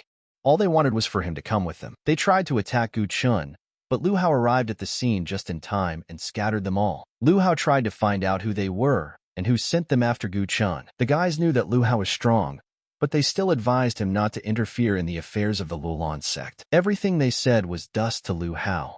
Just as Lu Hao was about to attack them, Gu Qian suddenly stopped him. Gu Qian remembered that the Lulan sect was invited by the 6 major sects to participate in the 6 sects competition. Why did they come to take Gu Qian away so early? After all, the competition of the 6 sects is still not more than half a year away. But Gu Qian knew that the 6 sects competition would start earlier than planned, as the other 5 major sections had decided to reschedule the start of the competition. They decided without consulting the Xianbao sect and changed the start date of the competition without their consent. Many major powers were invited to participate in the competition, including even the Lu clan, which had always stayed on the sidelines. After learning that the Lu clan would also be participating in the competition, Lu Hao was already eager to meet Lu Songshi. Gu Qian's friend had always admired Lu Hao, but when he saw him in person, he admired him even more. Pan Wei was at the 6th stage of the holy martial art, and he really wanted to get to know Lu Hao better. But Lu Hao was in a hurry. He had urgent matters to attend to. He needed to return to Taiyan Peak. He apologized to the guys and ran on. Pan Wei was delighted to have the opportunity to meet Lu Hao. Returning to Taiyan Peak, he saw that Dian Xiangju had progressed much faster than the master had expected. The master tried his best to save Mo Feifong, but he was so exhausted that he barely succeeded. Lu Hao suggested that the master take Zhu Guo's medicine, as he was very exhausted and needed to recuperate. The master, thinking that Lu Hao had brought Zhu Gu too little, suggested that he give it to Mo Feifong after all. Lu Hao explained to his master that he had nothing to worry about, since he had plenty of this Zhu Guo. After giving the medicine to his master, Zhu Guo, Lu Hao set out to save his older brother. But the master still couldn't understand where Lu Hao got so many of Zhu Guo's medicines from. Lu Hao's elder brother, Mo Feifong, now only needs to rest for a month or 2, and he will be fine. But of course, it's a pity that elder brother Mo Fei Fong won't be able to make it to the Six Sects competition. Peak Master Tai Yun still decided to ask Lu Hao where he got so much zhugua from. Lu Hao couldn't tell his master about this, because he had promised the Moon Spirit tribe that he wouldn't tell anything. The master promised that he would not ask about it anymore, but he still realized for himself that Lu Hao is incredible. Lu Hao has been master's disciple for a long time, so he can already reveal his identity, because Master already knows that he is from the Lu clan. Did Lu Hao really think he could hide this from his master? Lu Hao apologized to his master for not telling him his real name right away. But because Lu Hao has a feud with the Lu clan, he has to hide his identity. Everyone hides something, and that's normal. The main thing is that Lu Hao remembers that he is his master's disciple. The master realized something very important for himself, that he liked Lu Hao more and more.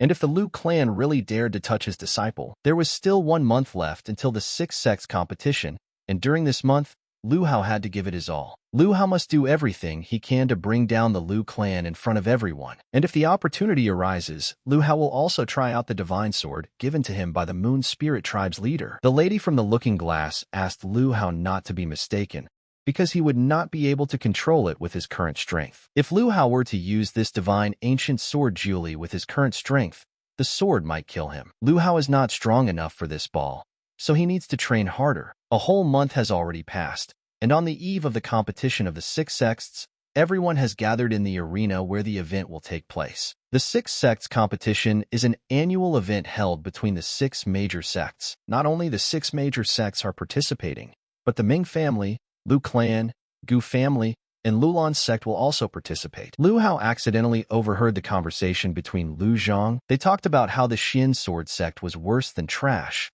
and why did they even come there? Lu Hao never imagined that absolutely all of his enemies would gather together. Lu Zhan and Lu Yun were both originally from the Lu clan in Tiankue City and were involved in the accusation of Lu Hao. It turned out that they did this for Lu Songshi, and for this they were accepted into the main Lu clan. When Lu Zhan and Lu Yun were in a hurry to get home, Lu Hao decided to give them a little scare. Lu Hao forced the boys to go back and tell Lu Songshi that he would bear with him and the entire Lu clan. The guys returned at the same moment and told Lu Songshi everything exactly as Lu Hao had told them. Lu Songshi was extremely angry, but at the same time, he didn't care, because the most important thing for him was to deal with the Xinbao sect. Looking out the window, Lu Songshi wondered who it was that wanted to destroy the Lu clan so badly. When Lu Hao returned, he saw that Gu Chun and Pan Wei had not gone to rest for some reason. The boys told Lu Hao that all the things they brought were stolen. Gu Chun and Pan Wang even had their own weapons stolen. The boys didn't understand what to do, because the competition was starting tomorrow. First, they changed the start time of the competition, then they invited other participants, and now they stole things too. Someone was clearly planning something bad against the Xin sword sect, Lu Hao thought. Luckily, Lu Hao had an extra weapon with him and decided to share it with the guys. The boys thanked Lu Hao for lending them his amazing quality swords and 3rd-level pills that could restore 70% of chi. The competition of the 6 sects will begin soon, and their victory in the competition is the most important thing. Gu Qin and Pan Wang hurried to go to bed early and advised Lu Hao to do the same, since they had an important day ahead of them. Lu Hao couldn't sleep all night because he thought that there was something wrong with this competition, and he was very curious to know what they were really up to. All the participants of the competition gathered at the entrance to the Valley of 10,000 Beasts. All participants were asked to split into pairs, as this would simplify the process of teleportation to the Valley of 10,000 Beasts. Before sunset, all participants must return with collected beast crystals,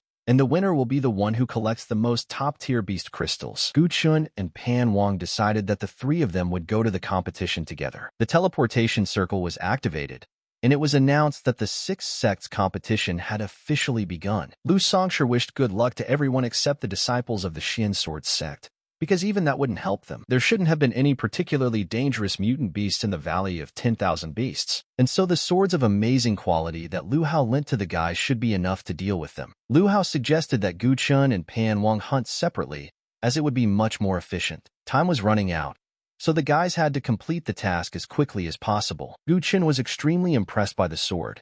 Even at the 7th stage of the Saint martial art, he was able to defeat a 5th-level mutant beast. With this amount of beast crystals, it would be possible to get a good place. Approaching Lu Hao, Gu Chun saw that he had killed an immeasurable number of mutant beasts. Lu Hao originally thought that hunting them one by one would be too troublesome, So he tried to attract them all to one place and then killed them in one move. Now Gu Chen understood why he couldn't meet these mutant beasts anywhere.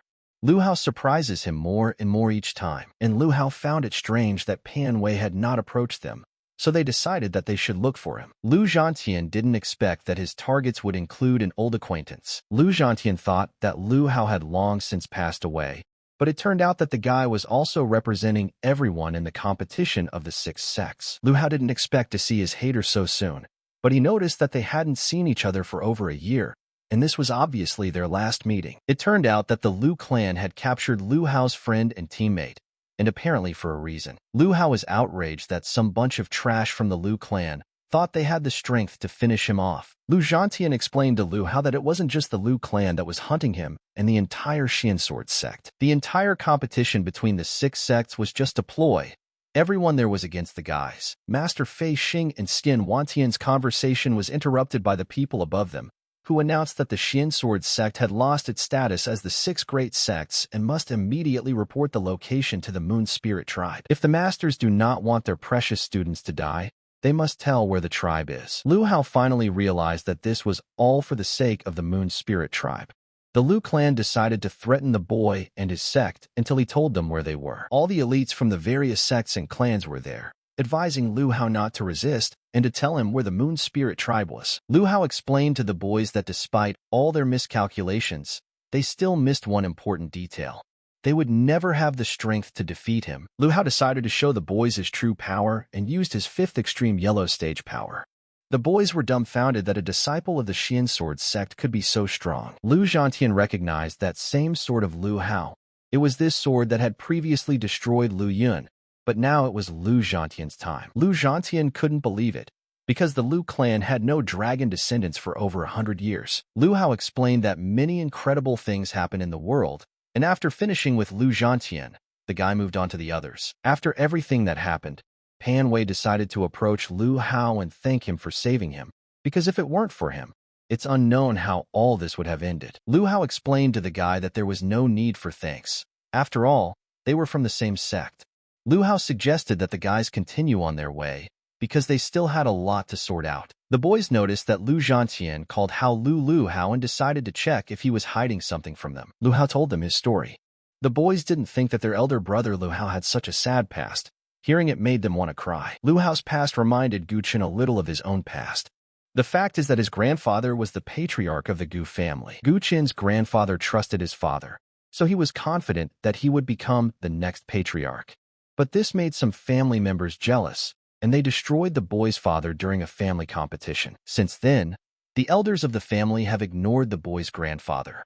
In desperation, Gu Chen's grandfather asked him to flee from everyone associated with the Xian sword. But the elders were still determined to destroy Gu Chen. They were willing to do anything to achieve this. Lu Hao put his arm around Gu Chen's shoulder and explained that he wouldn't let anyone hurt him.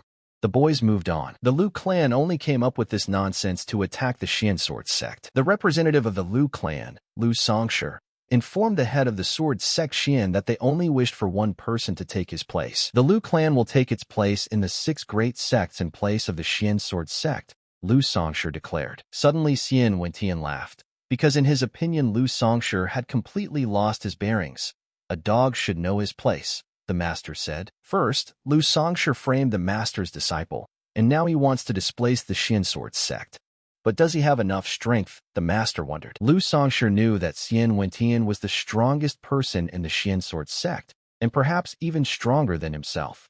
But would the master really dare to kill him? Lu Songshi told the master that the strongest disciple of his sect had already been captured by his people, and if the master dared to touch them, he would guarantee that all of his disciples would be destroyed, and along with them. The future of the Xian Sword sect. The sect master explained to Xian Wentian that this was about the future of their sect, and they couldn't act rashly. He himself thought that if he did nothing, everything would work out. But suddenly Lu Hao, who was supposed to be held captive by the Lu clan, burst into the room, but something clearly went wrong. Lu Songshi was shocked by this arrangement, because they had sent a huge number of disciples to support the boy. Lu Songshi ordered his subordinates to quickly capture the disciples of the Xian Sword sect. Otherwise, it would be bad for everyone. But it was too late. Master Xian Wentian grabbed Lu Songshi by the throat for daring to threaten his disciples. The sect master stopped Xian Wentian, because killing someone would be bad for their sect's reputation. Lu Hao agreed with this. What the sect leader said made sense. There was absolutely no need to eliminate Lu Songshi. Lu Hao was sure that Lu Songshi would not live long, because the guy wanted to take revenge on him with his own hands. Master Xian Wentian spared Lu Songshi's life for the sake of his disciple Lu Hao. The sect master gave a speech to everyone, stating that there had been a misunderstanding, and asked everyone to stop fighting pointlessly and disperse peacefully. The third prince of the Lulan clan accepted the fact that they had gotten a little carried away, and after apologizing to the sect master, decided to leave the room. Master Xian Wentian stopped them because they had to be punished. He had no intention of destroying them, but because they dared to threaten his disciples in his own sect, they had to be punished. Master Xian Wentian has destroyed the cultivation of the Lu clan's top disciples. This will teach them a small lesson. The third prince seemed to have met Gu Chun somewhere before, but he was unable to catch him. The princess's subordinate did not understand why they needed to catch the guy. The third prince replied that Gu Qin should have inherited his family's prehistoric green ancient seal skill. Legend has it that the prehistoric green ancient seal has the power to destroy the world.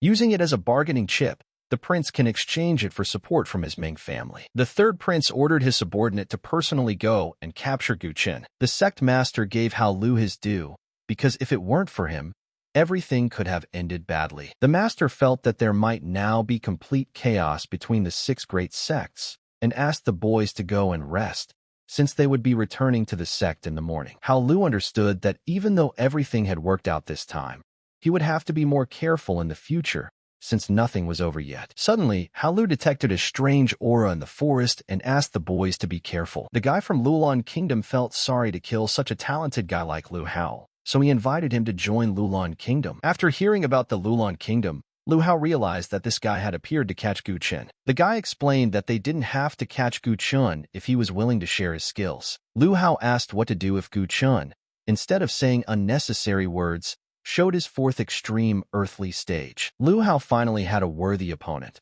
and he asked the guys to move away because he wanted to fight him one-on-one. The boy from the Lulan Kingdom realized that Lu Hao was brave enough and decided to show him what absolute strength was. Pan Wei and Gu Qin knew that Lu Hao was only at the 5th extreme yellow stage, and the difference between them was too great. The boy from the Lulan Kingdom dealt a blow equal to the 6th extreme earth stage and knocked Lu Hao down. Without thinking twice, Lu Hao used the 3-fold boost and struck back. Pan Wei and Gu Chun were shocked that Lu Hao, who was at the 5th extreme yellow stage, dealt with a master of the 4th extreme earth stage. Lu Hao didn't think that he would be forced to use Yao Guang's 3-fold strengthening combat technique, because he spent more than 30% of the treasures he had managed to collect in the looking glass on one attack. Lu Hao would be enough to take on 3 enemies like that guy, but there were too many people who needed his protection, and he alone definitely couldn't protect everyone. The master was surprised that they attacked his disciple again without fearing him. It seems that Lu Hao is too important a target for them. The master handed Lu Hao a piece of jade engraved with information about the master's overturning sword's chemistry. With this information, Lu Hao would be able to imprison any enemy and avoid them. Master and senior brother were very kind to Lu Hao, and it seemed like the boy had made the right decision to enter Taiyan Peak. Lu Hao told Mo Feifong that he wanted to form his own forces, because he had made too many enemies and he definitely couldn't handle it alone. Mo Feifong had been at Taiyan Peak for over 10 years, so he recommended Lu Hao to contact Dugu Jian and his sister. They would definitely help him. Mo Feifong knew that there were some misunderstandings between the boys, but he still guaranteed that Lu Hao could rely on them. Although it would be a difficult task to deal with them, they could still be a good option, Lu Hao thought, and decided to visit them. When Lu Hao reached Dugu Jian's residence, which was located in the suburban area of Liuzing City, he saw that their residence had been destroyed. Seeing that a certain guy was chasing after Dugu Jian, Lu Hao rushed to his aid and dispersed all the people who came his way. Lu Hao didn't understand why Dugu Jian, who was quite strong, was running away from a guy at the True Chi stage. Dugu Jian explained to Lu Hao that this was quite a long story and they should go to the residence first. After entering the residence, Dugu Jian told Lu Hao everything in detail. The guy tried to find the reason for the girl's current state, but everything was in vain. It seems that if Dugu Jian wants to cure his sister, he will have to go back to obtain the Taiyin Heart Sutra technique. After losing that day, Dugu Jian's sister was greatly shocked, and from then on, she trained hard every day to try to unlock the power of Sakazu's bloodline. But no matter how hard she tried, She couldn't bring out the power of Suzaku's bloodline and began to search for the reason behind it. The girl noticed that in order to manifest the power of the Suzaku bloodline, one must use the corresponding skills. Later, the boys learned that the White Jade Tomb had these very skills. Dugu Jian went with his sister to the White Jade Tomb to search for these skills, and unexpectedly, shortly after they entered, they were attacked by corpse spirits. The boys' attacks against the corpse spirits were useless, and all they could do was run. When the boys were already running towards the exit from the depths of the tomb, a gust of frosty wind flew out and struck Dugu Jian's sister. The girl suddenly felt as if she had fallen into an ice coffin, and she was in unbearable pain. Dugu Jian could only run away in despair with his sister in his arms. After that, the guys met those people from the Heavenly Poison Sect. Dugu Jian no longer had any strength to fight, so he tried to escape from them. Sister Dugu Jian managed to say something to him before she fell into a cold coma. This was probably the Dan Xian clan's extreme cold technique, the Tai Yin Heart Sutra. This wound is unique.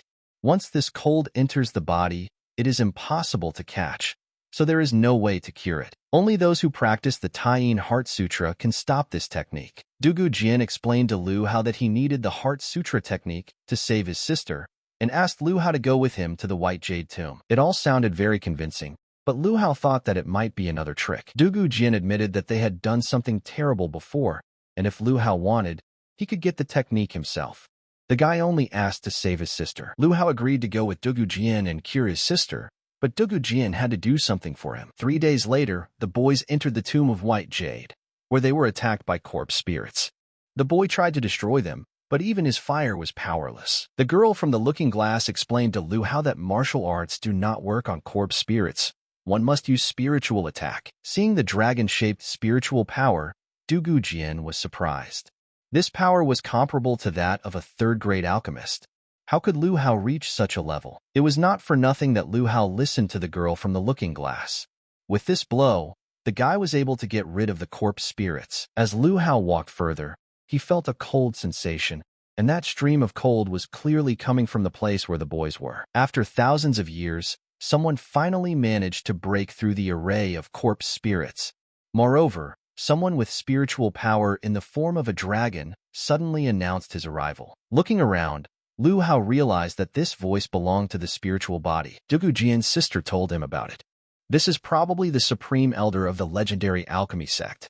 Not only is he strong, but he is also very skilled in alchemy. The purple god cauldron that Lu Hao took from the ruins last time was his work. Hearing that the boys had his cauldron, the elder ordered his assistants to help entertain the 2 distinguished guests. There were rumors that those with the divine dragon bloodline could fight against enemies much stronger than them without any problem, and it seemed to be true. The elder was interested in why Lu Hao was trying to stop him with his trivial skills. Dugu Jian warned Lu Hao that the elder was much stronger than him, and if he continued to fight him, he would be destroyed. The elder had no intention of destroying Lu Hao, since he still needed the boy's body to reincarnate. The elder thought that the boy could not have such power at such a young age, and began to suspect that something was wrong. The girl from the looking glass saved Lu Hao. She promised to protect the boy, so she will do everything possible. It was rare to meet a worthy opponent, so the girl decided to try that very sword on him. It was an emergency, so the girl would help Lu Hao control this sword. Seeing the wooden divine sword, decided to flee, because he was clearly not at the level of this sword. The elder was frightened at the mere sight of the sword. Was this sword really that strong? Lu Hao thought. As expected, ended incredibly well, and the guys found that very technique of the Tai Yin Heart Sutra. Lu Hao mastered the Tai Yin Heart Sutra technique.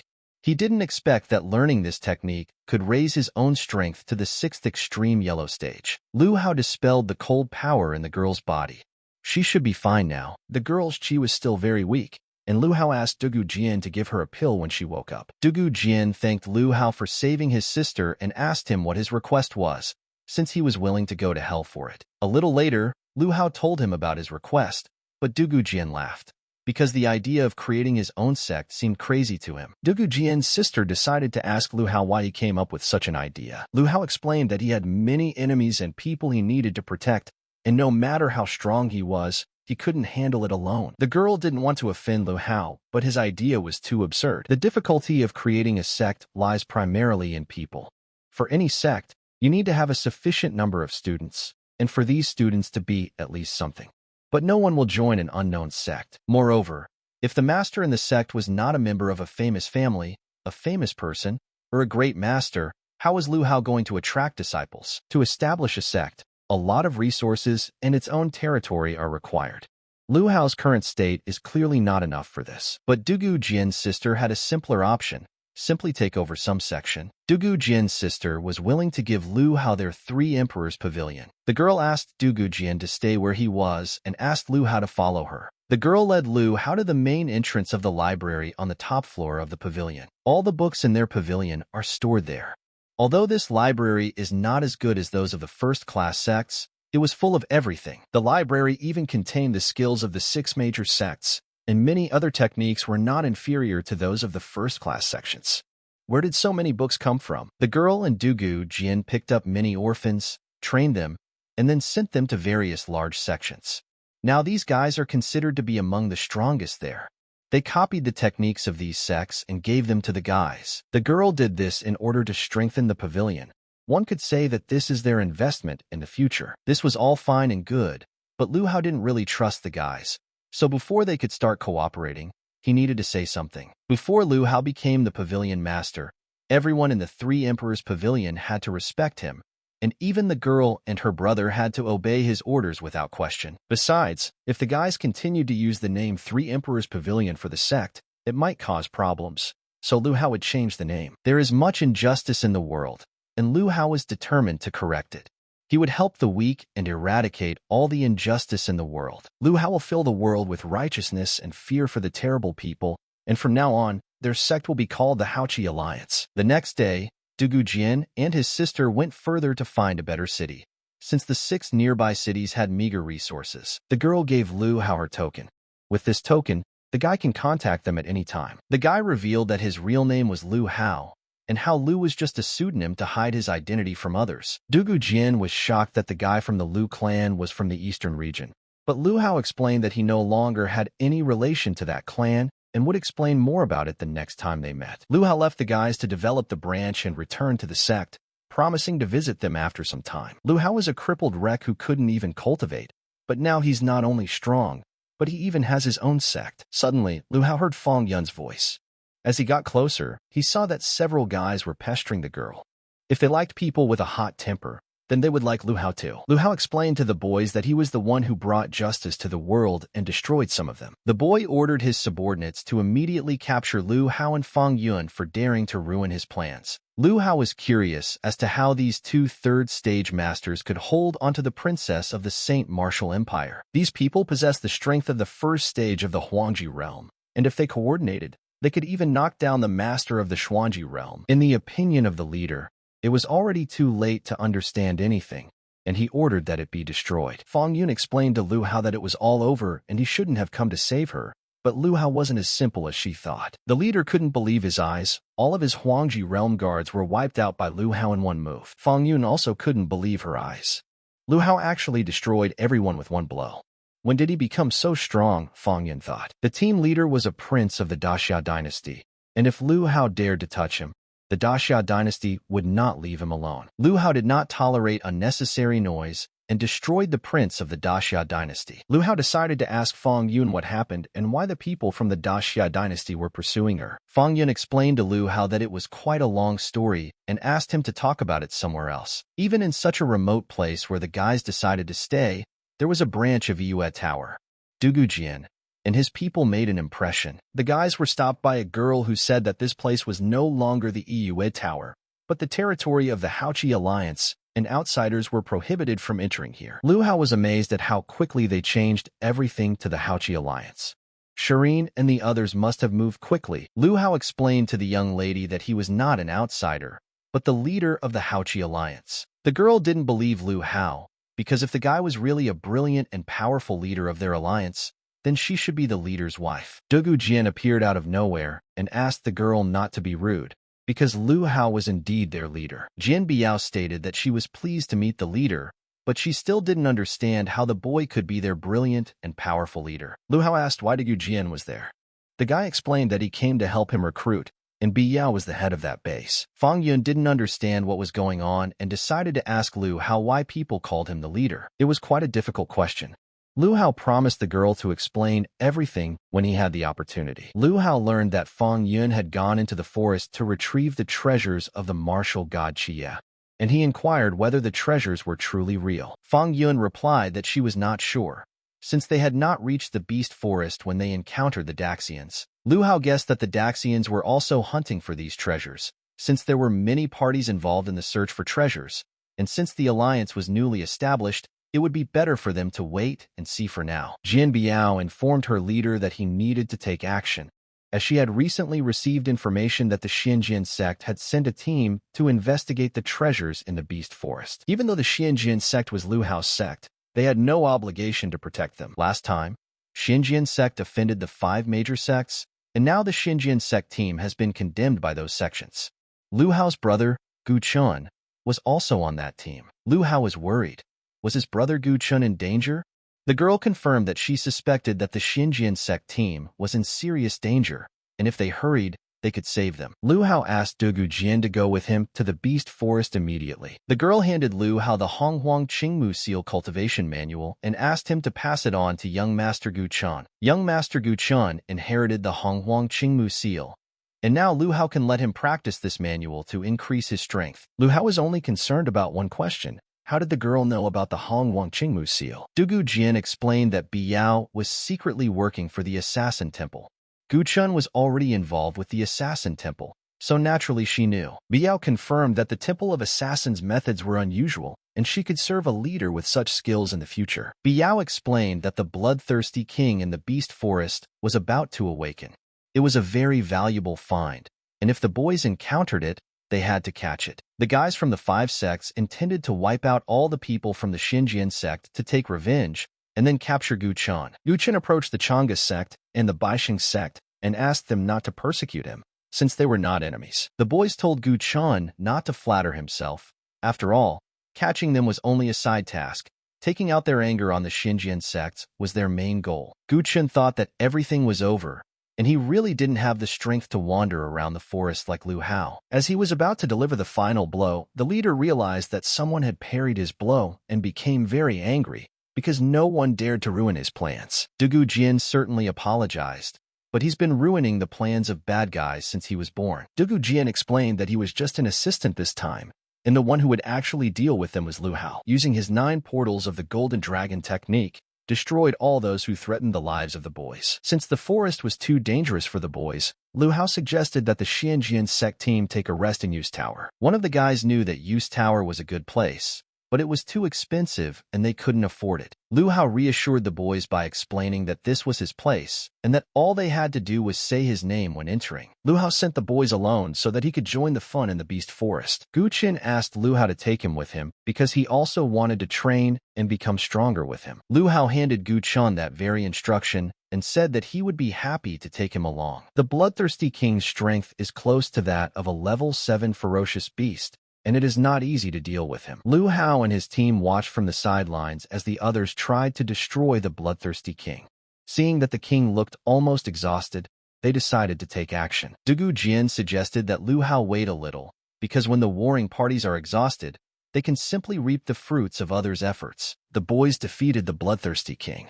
They spent a lot of effort, but the disciple of the Ming family decided to take the medicine of the Millennium Spirit as his reward. One of the guys realized that Manhwa had clearly used them to get a reward and pounced on him. The team struggled to hold the guy back, explaining that they were unable to fight him. If the Ming family wants to act so meanly, the guys will remember it and discuss it next time. The young man from the Ming family was confident that after drinking the Millennium Spirit medicine, he would immediately reach a new level of strength. But then Gu Chun ran up and stole the medicine from Manhwa.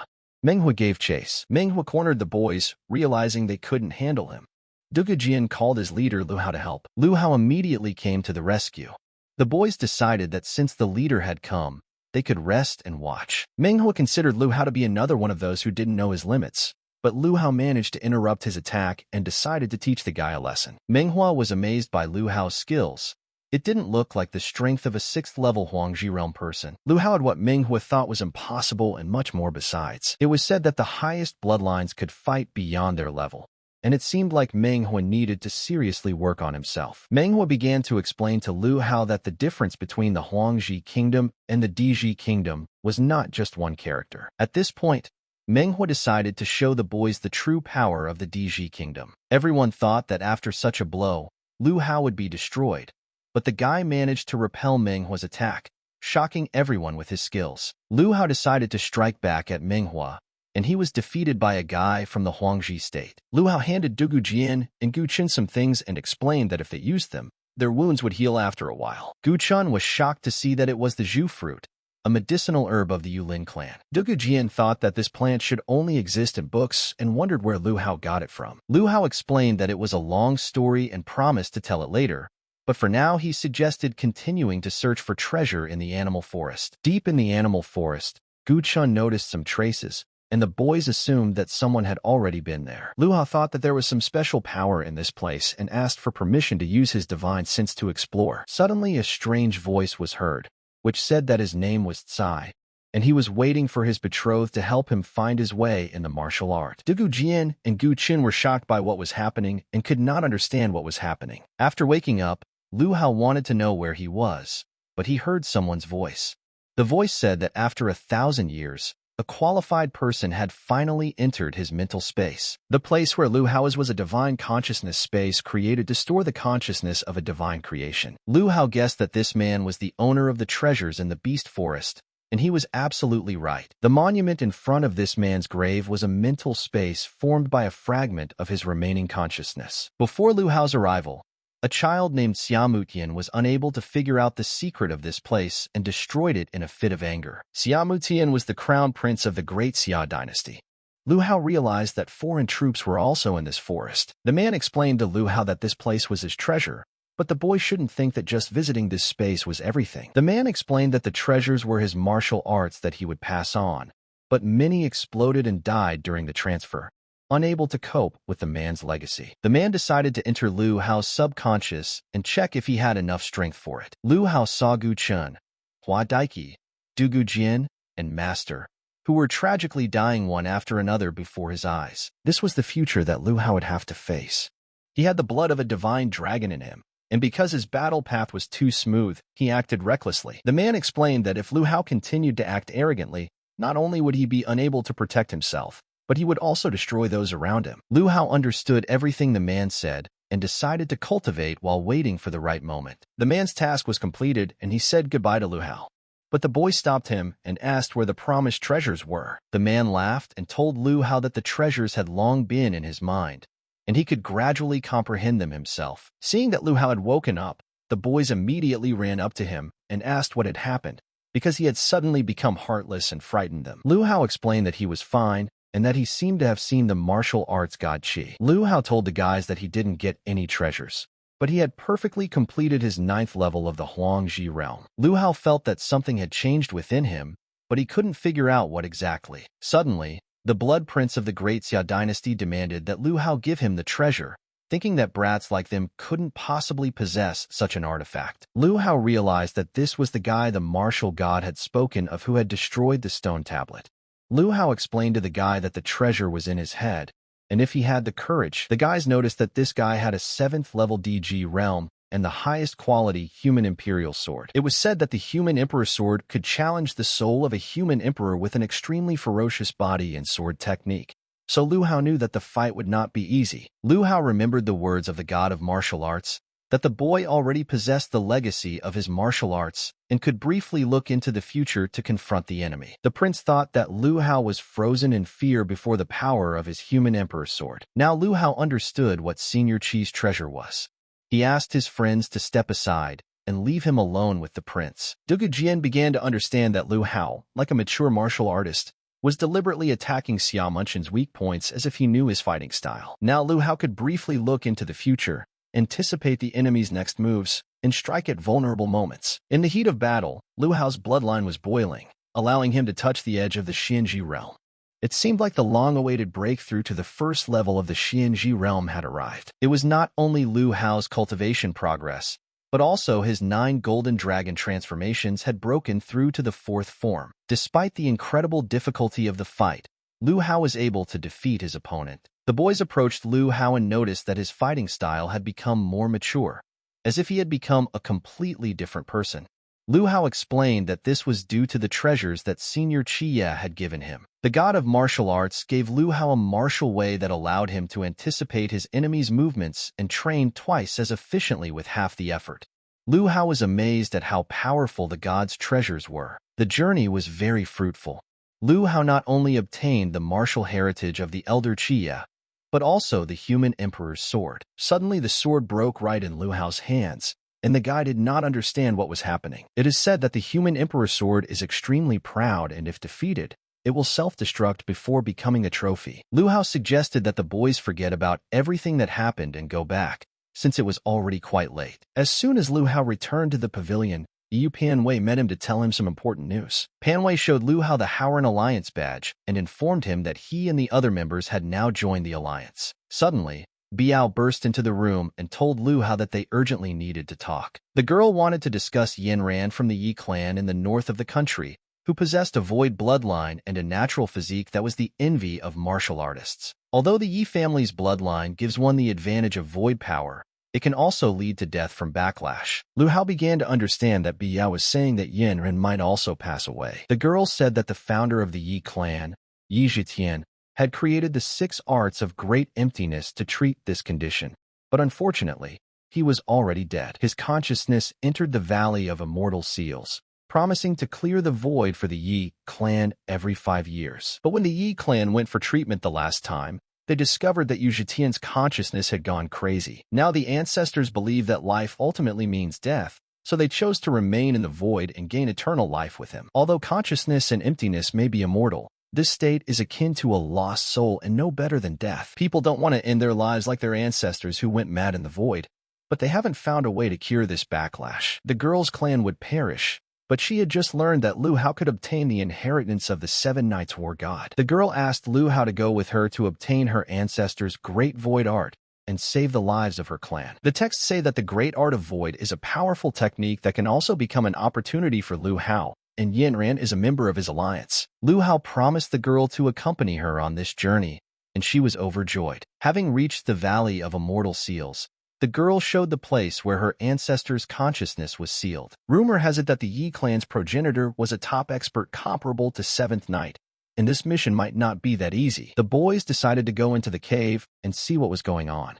An hour after they entered, the girl noticed that they were very tired. She couldn't understand how it was that they hadn't left the cave yet, because when they had entered it hadn't seemed so long. Lu Hao also noticed that something was wrong.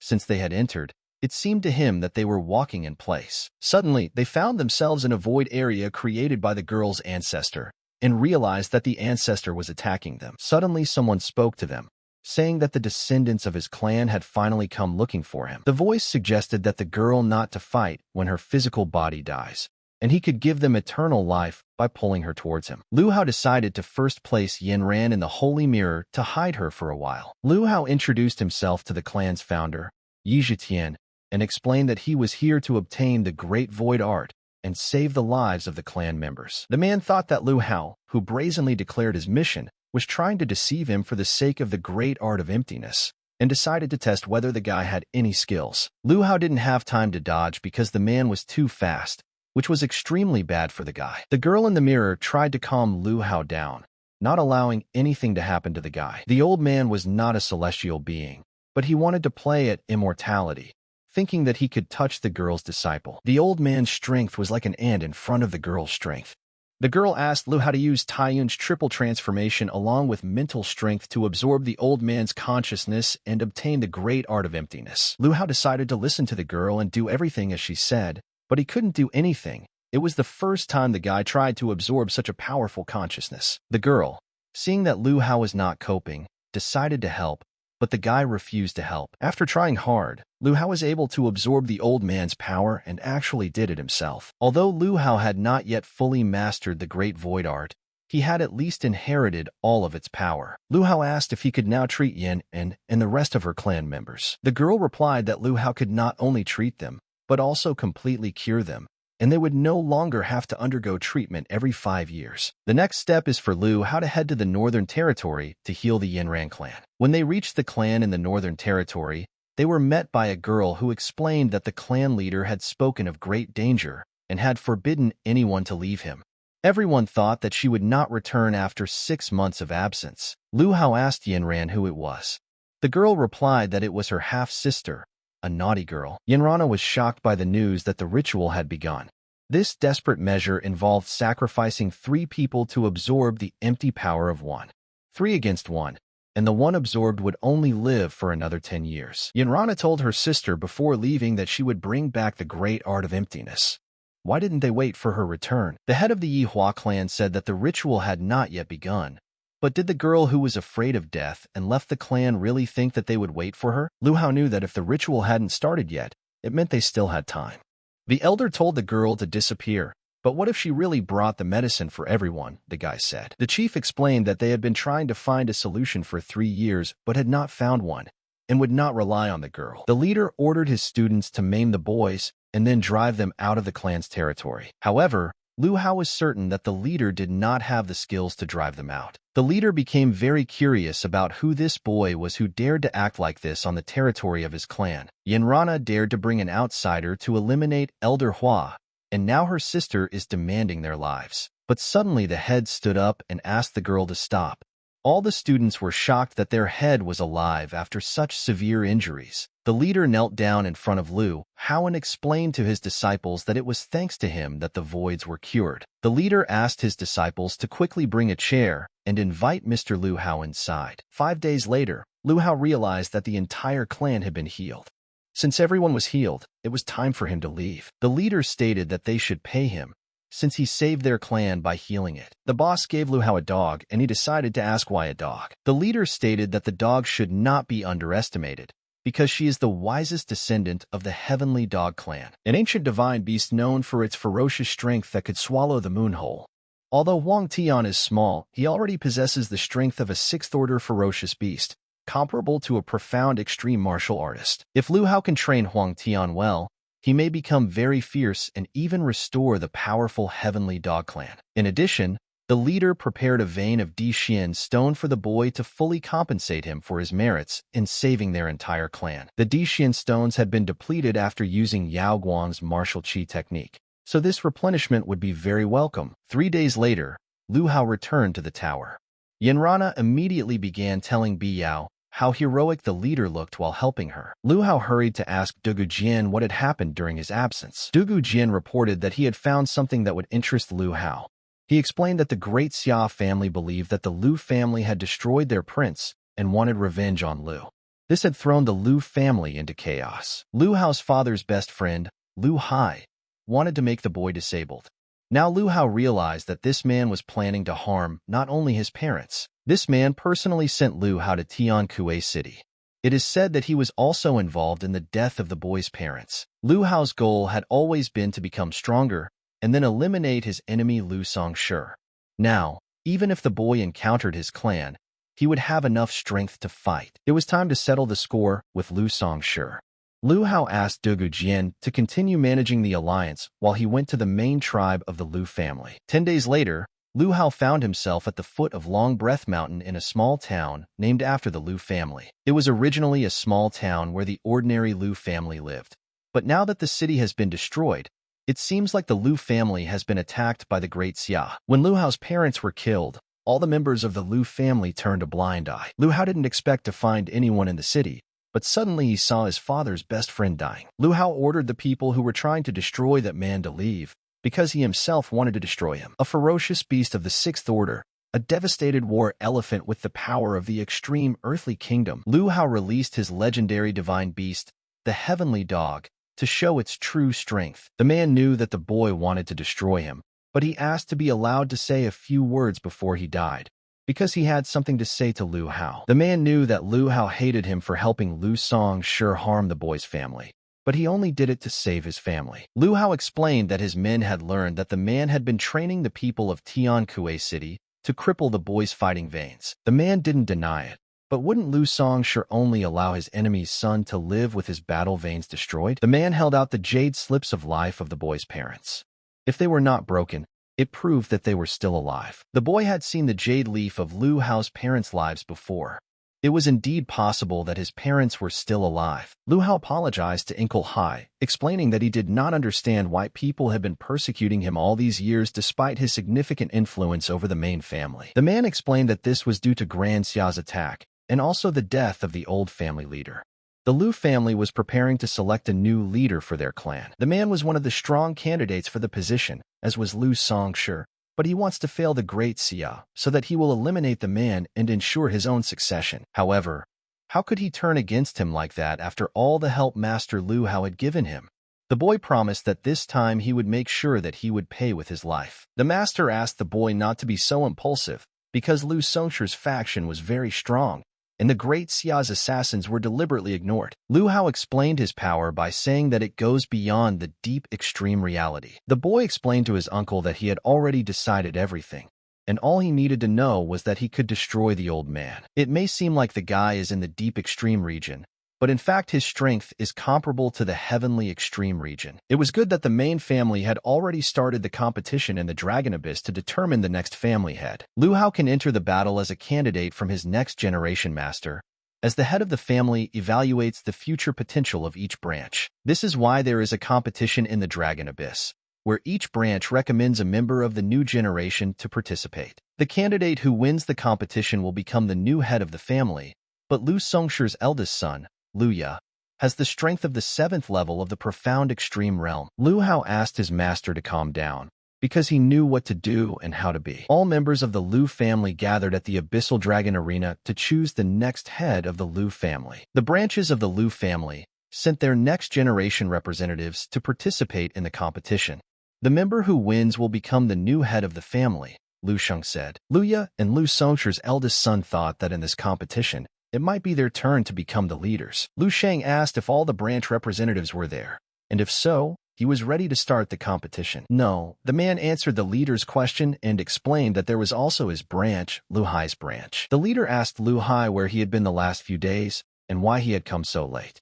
The master apologized to the great elder and said that he had some business to attend to. The great elder replied, adding that there was no point in keeping everyone waiting. The elder asked who his candidate was. Lu Hai recommends Lu Yingxiang's son, Lu Hao, who is already ready to participate in the competition. No one could believe that Lu Yingxiang's son was still alive, as he had been missing for many years. Lu Songshi remembered giving the order to eliminate Lu Hao when he was on Tianqi Mountain. But how could he survive? Lu Hao had ruined Lu Songshi's plans when they forced the Jian Sect during the 6th Sect's competition, so they would be more careful now. Lu Yaer told the great elder that he remembered how Lu Hao was expelled by the family head, and how an outsider could participate in the competition. Lu Yaer responded that the rules did not state that the candidate had to be from the main family. The elder stated that indeed, there was no violation of the rules on the part of Lu Hai's branch, and if everyone was ready, the competition would begin. The elder announced that the competition to choose the next family head in the Dragon Abyss had officially begun. Lu Songshi explained to his team that Lu Hao was the one who ruined his plans during the 6th Sect's competition and he might have power, so he asked them to be careful. Lu Yuer asked his father to calm down, because this time he would not only win the competition, but he would also personally destroy Lu Hao. After the competition started, Lu Yaer had already defeated more than half of the branch disciples in less than half an hour. This guy was clearly not that simple. The guy set a fighting record at his usual level and defeated 9 people. No one expected that Lu Yingxiang's son would have such strength, and it seems that he should not be underestimated, as he seems to be stronger than Lu Yuer. Lu Hao's fighting record was higher than Lu Yaer's, and it seemed like he could even win the championship, since the guy's lowest record was 10 people. Everyone only praised Lu Hao, but how dare he steal Lu Yuer's attention? The guy thought and declared that he would torment him even more. The elder stated that the competition would go to a final, in which only 2 would remain. The final battle will be between the Lu Hai and Lu Songshi branches, the great elder declared. Lu Yuer instantly vowed to show the arrogant Lu Hao the true gap between them. The disciples realized that the boy had started with a deep attack from the extreme realm of the battle dragon halberd, and it seemed that Lu Hao was in danger. But Lu Hao, without waiting for the right moment, blocked Lu Yaer's attack with only his spirit shield. Seeing that the boy couldn't handle the random blow, Lu Hao realized that the Lu family was indeed getting weaker. Lu Yaer was furious. How could that guy act so arrogantly in front of him? He was just a low-born outsider and had no right to act like that. But the guy had no right to force him to act arrogantly. Lu Hao decided to tell everyone the truth. He is not participating in the competition to win, but to torment Lu Yair a little, and then Lu Songshi. Lu Songshi asked the boy to calm down. This was just sparring, and he was being too rough. Was he really going to destroy his son? But when Lu Songshi harmed his parents, he didn't think he would be too cruel. Lu Hao will make Lu Songshi feel real pain. There was once an ancestral rule in the Lu family. Whenever they saw a real dragon, everyone had to kneel down. The elder stated that indeed, there was an order and all members of the Lu family must bow before the divine dragon. The elder asked everyone to pay tribute to the real dragon and honor him. Seeing that Lu Songshi was not kneeling, Lu Hao decided to ask why he was not showing respect. Lu Songshi still knelt down, but he didn't understand how this guy had the power of the divine dragon spirit and whether he had actually comprehended it. Lu Hao declared to his relatives that he returned to the main family not to show off, but to reveal the truth about his parents' death. The boy's parents wanted to buy the sacred dragon spirit plant from Lu Songshi to help awaken the boy's fighting veins, but not only did Lu Songshi sell them a fake, he also pretended to be the leader and expelled them. Lu Songshi said that the guy's words were just empty talk, and asked him to show evidence. The boy's uncle said that he had been with Lu Songshi for many years, and over the years, many of his crimes had accumulated. He had prepared evidence against him. Everyone knew about Lu Songshi's deeds, and the elder decided to ask if he had really committed all these crimes. Lu Songshi asked the great elder not to believe these empty talkers, because he had always been the most exemplary. But the elder said that the evidence was irrefutable, and if anyone had done evil, they must be punished. At the peak of the extreme heaven realm, explained that Lu Songshi must atone for his sins by dying. Uncle Lu Hao stopped the elder and explained that Lu Hao had already secured the position of the head of the family, and according to the rules, he was entitled to a reward. The elder asked Lu Hao if he wanted to use his privilege, since it actually allowed him to fulfill one request. Lu Hao agreed with the great elder's words and stated that he wanted to take advantage of the privilege and challenge Lu Songshi to a duel. If Lu Hao destroyed Lu Songshi, it would look like he was acting on the elder's orders, but if Lu Songshi destroyed him, he would be exempted from the death penalty. Lu Songshi thought very well. Privilege should not be neglected, he said, and added in the end that Lu Hao gave him a chance to be vindicated. Lu Songshi used his heavenly extreme realm technique. Uncle was worried about Lu Hao and asked him to be careful, because Lu Songshi was planning to release his full power. This is Lu Songshi's move, a forbidden technique of the Lu family. Dragon saliva is a deadly poison that few can resist, because once it hits someone, they die immediately. After seeing Lu Songshi's killer move, Lu Hao decided to show what he was capable of. Lu Hao, after using his technique, realized that he couldn't move and didn't understand what was going on at all. Since Lu Hao had already prepared for a life or death duel, did Lu Songshi really think that he would leave him alone? Lu Hao vowed to make Lu Songshi pay for what he did to his parents and for trying to completely wipe him off the face of the earth. Lu Hao mentally turned to his parents and explained that their business was coming to an end. Alright stated that since Lu Hao won the match against Lu Hai, according to the rules, Lu Hai would be the new head of the family from now on. Uncle asked Lu Hao to be careful and not to be deceived by the great elder's impartial appearance, because he suspected that Lu Songshi's recklessness was not due to his leniency. But if they were really in collusion, Lu Hao would definitely not let the great elder go. The elder said that he had already restored his status as a member of the main family, and from now on he was the pinnacle of the new generation of the Lu family. Lu Hao praised the elder for his kindness and asked for permission to find out what he wanted from this junior. The elder explained that the strength of their Lu family was declining, and there was no one like him among the younger generation. Everyone had seen the divine dragon bloodline, and for the sake of the future of the Lu family, he hoped that someone would take the time to record the method of awakening the divine dragon bloodline. This was a banquet with ill intentions, Lu Hao thought, and if he didn't write this down, he wouldn't be able to leave. The elder explained that the boy did not need to worry about being taken advantage of. If Lu Hao agreed to write, the elder would give him not only the Lu family's ancestral cauldron. The elder was also willing to give the guy the treasure map he had obtained by chance, and would even open the sacred land of the Dragon Abyss. The Dragon Abyss Sacred Lands is the Lu family's treasury. Every time it is opened, it consumes a huge amount of the Lu family's resources. It is extremely rare to be able to enter it, as it is filled with the fighting spirits left behind by the Lu family's ancestors, and this can greatly increase Lu Hao's strength. Lu Hao thanked the elder for his mercy and declared that for the sake of the future of the Lu family, he would faithfully record the divine dragon technique. Okay, the elder replied, noting that Lu Hao's contribution would be recorded in their family's history. Lu Hao didn't care about the future of the Lu family, but the old man who always interfered with Lu Songshi's affairs had to be punished. The sacred land of the Dragon Abyss that the boy was supposed to go to was supposed to open in 3 days. The sacred land is opened only once every 50 years, so why is it being opened now? The boy thought. Lu Sheng did indeed keep his word, but if Lu Hao's guess is correct, Lu Sheng is probably eagerly checking the technique he wrote down. Although Linkle Hai is now the king of pigs, the real power in the Lu family still belongs to Lu Sheng, and if something happens, his uncle will not be able to protect him. It looks like Lu Hao must quickly pass through the sacred land and leave the Lu family before Lu Xing discovers a surprise. Inside the sacred land of the Dragon Abyss, a spiritual connection was being established, but suddenly everyone started to get headaches. Couldn't any of them endure all of this?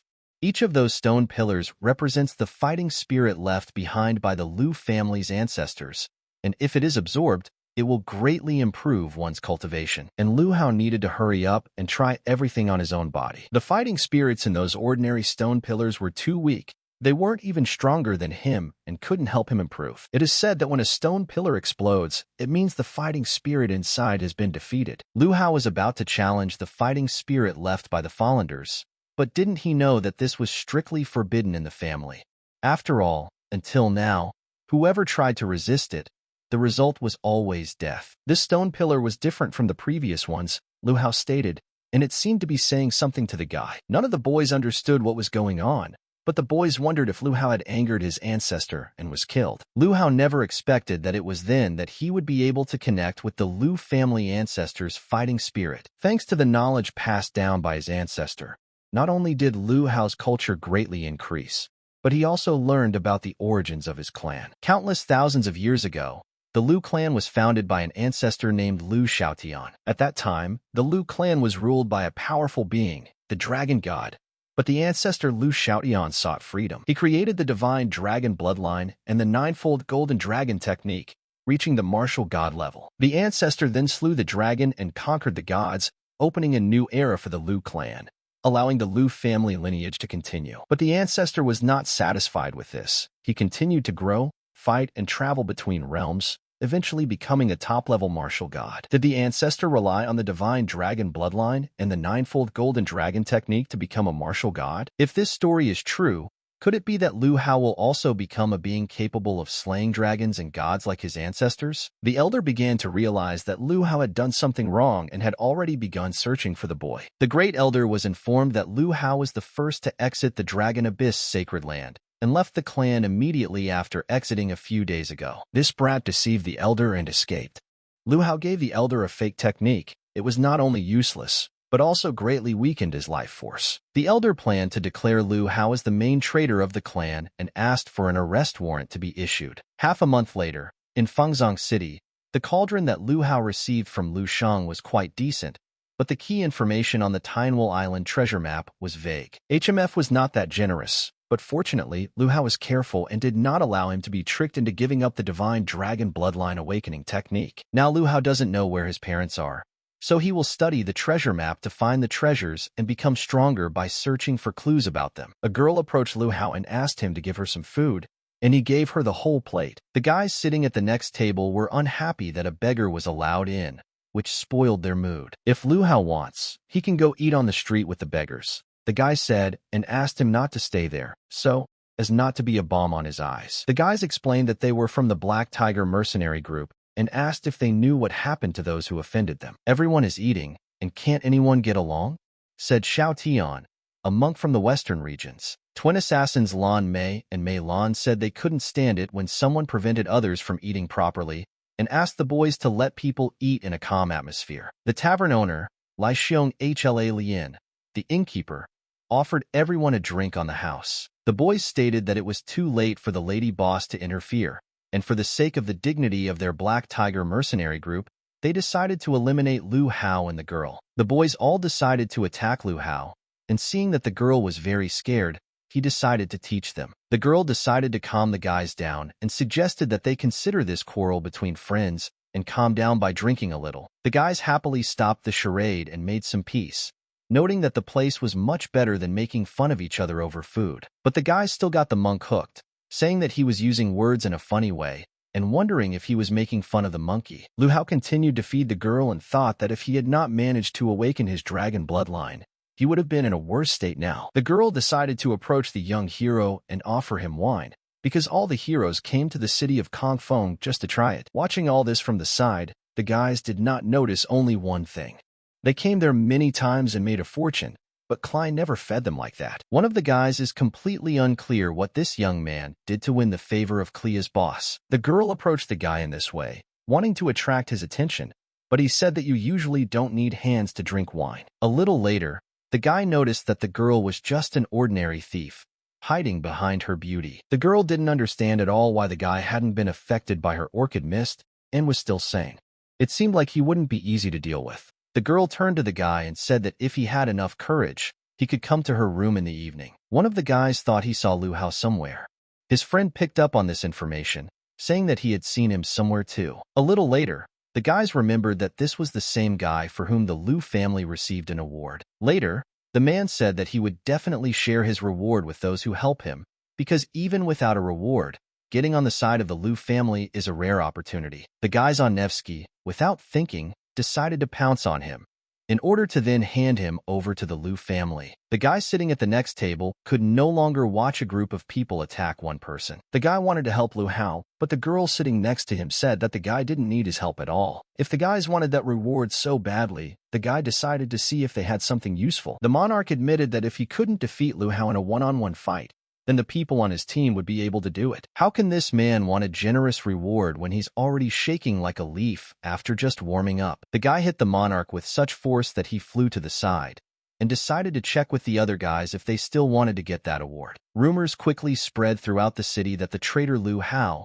who had been given a bounty by the Lu family, would be fighting the crowd alone, and that this would take place in the forest outside the city. In the forest outside the city, all the bounty hunters of the Lu family gathered to catch Lu Hao. One of the guys said that Lu Hao was a traitor because he betrayed his oath by destroying his kinsmen, and his atrocities were known far and wide. Even without a reward, no one would leave him alone. But, shutting everyone's mouths, Lu Hao offered them a fight. Lu Hao said that everyone there looked at him with hunger but feared his strength, and they were truly a bunch of hypocrites. Delaying the process would only waste time, but they could finish it fairly quickly. Lu Hao declared that he would fight blindfolded in the first round and asked who would attack him first. Some of the guys thought that Lu Hao was quite manly, which was impressive because he was not at all like the one on the poster. The girl said that the truth was always in his hands, and perhaps the Lu family had ulterior motives in making up excuses to capture him. Suddenly, a guy came out and declared that his 10 brothers would be the first to appear before Lu Hao. These 10 brothers coordinate their actions in attack and defense, causing a lot of trouble because they really came to join the fun. The guy, not waiting for the attack of the 10 brothers, decided to strike the first blow himself, laying them down. Some were shocked that the guy could beat these 10 strange opponents even blindfolded. Some people thought that Lu Hao wanted to gain a position for himself, and he promised that one day he would teach the boy to do good deeds and chant the scriptures. One of the guys decided to ask the monarch where he got the information that Lu Hao had such intentions. The monarch explained that he had unlimited power and could naturally look into people's hearts. If anyone wants to learn this,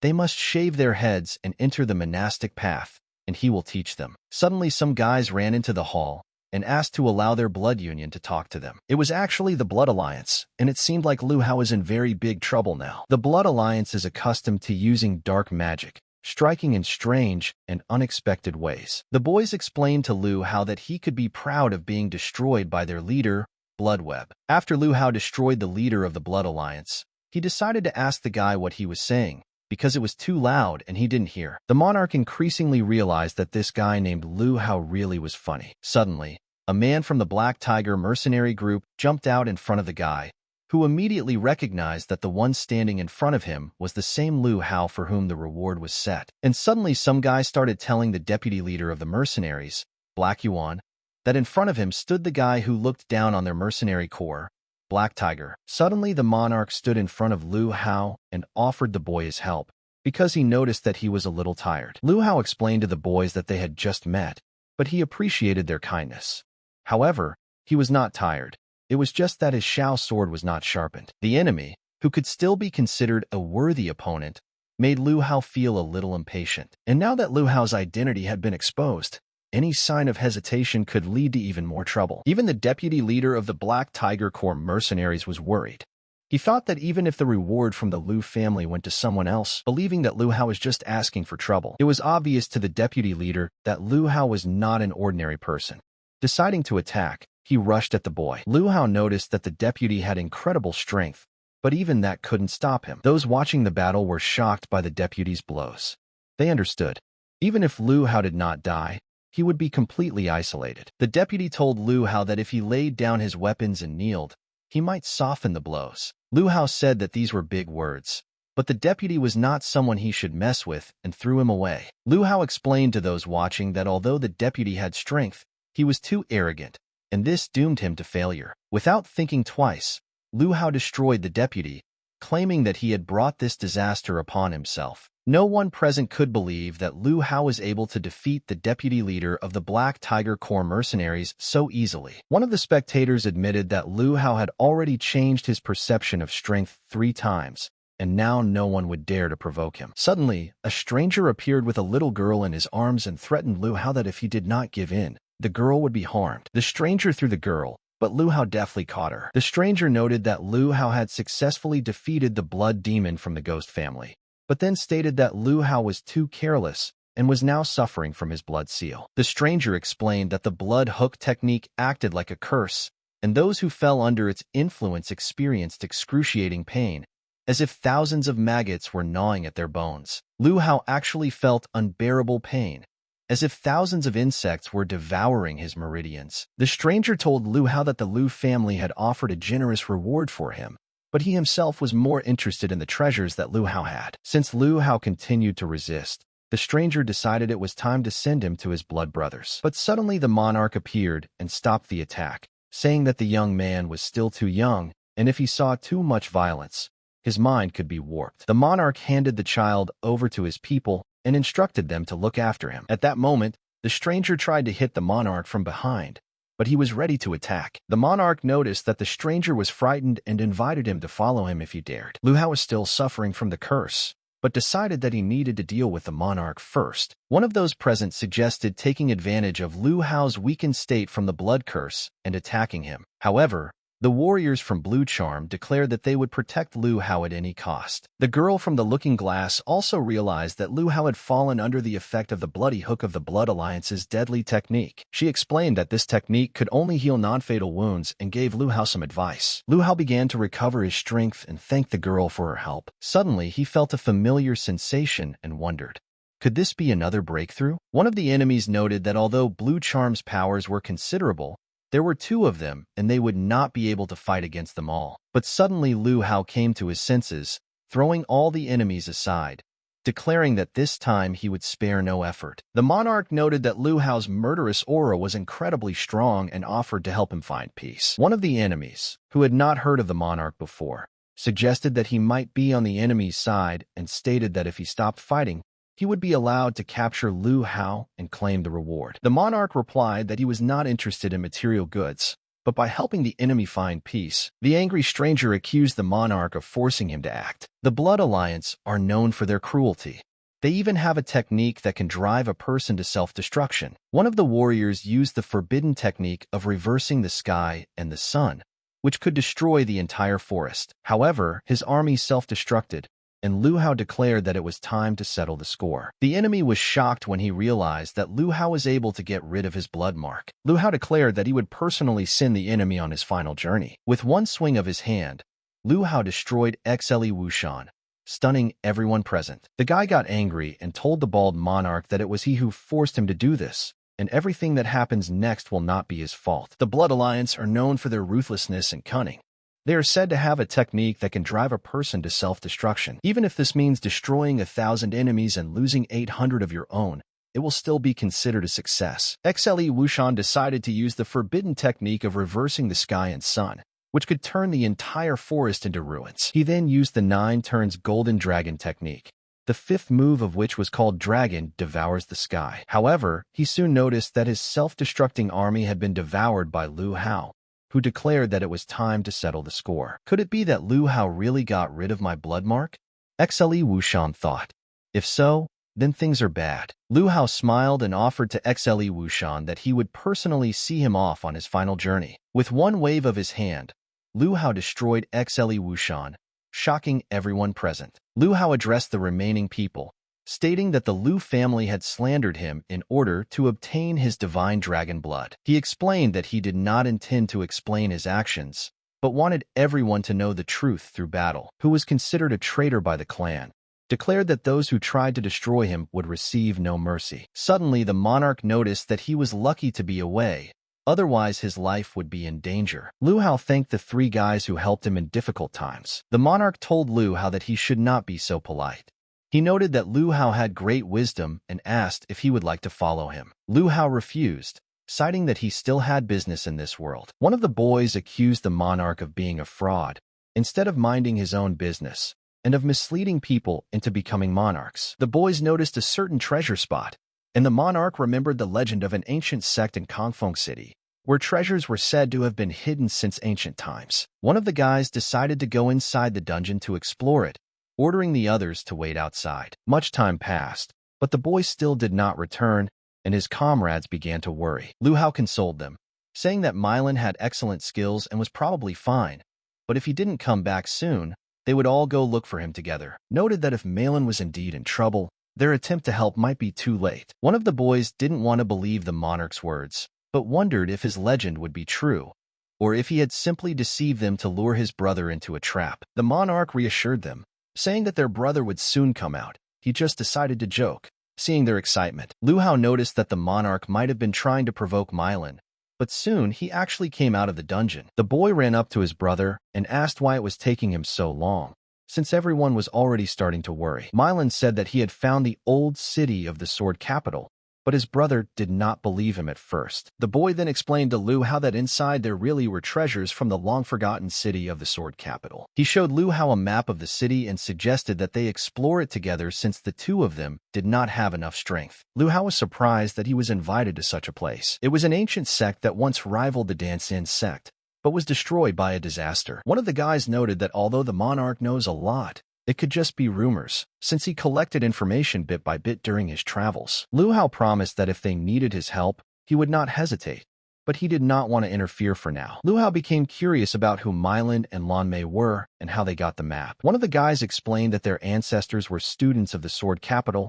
and this map was passed down in their family. 5 years ago, when treacherous ministers seized power, the brother's father ordered a copy of the map to be made in order to strengthen his power. The father himself led the expedition, but a month later news came that he and his guards had disappeared, and power in the empire had passed to the insidious general. The boy always believed that their father's disappearance was not accidental. It allowed the general to create chaos, hide the theft of the map, and control the palace. According to the information the boy had gathered, their father was last seen in Confronting City, so he left the palace to continue his investigation. The boy asked his brother why he had never told him this, and if he had not secretly followed him, would he have continued to hide it from him? The brother replied that he did not want to involve him in this, but since he had already followed him, now he would have to participate. But Lu came up and asked him which kingdom they were from. He understood that in this region there were 4 kingdoms, but he had never heard of such a change of power in any of these kingdoms. The boy replied that they were not from this region.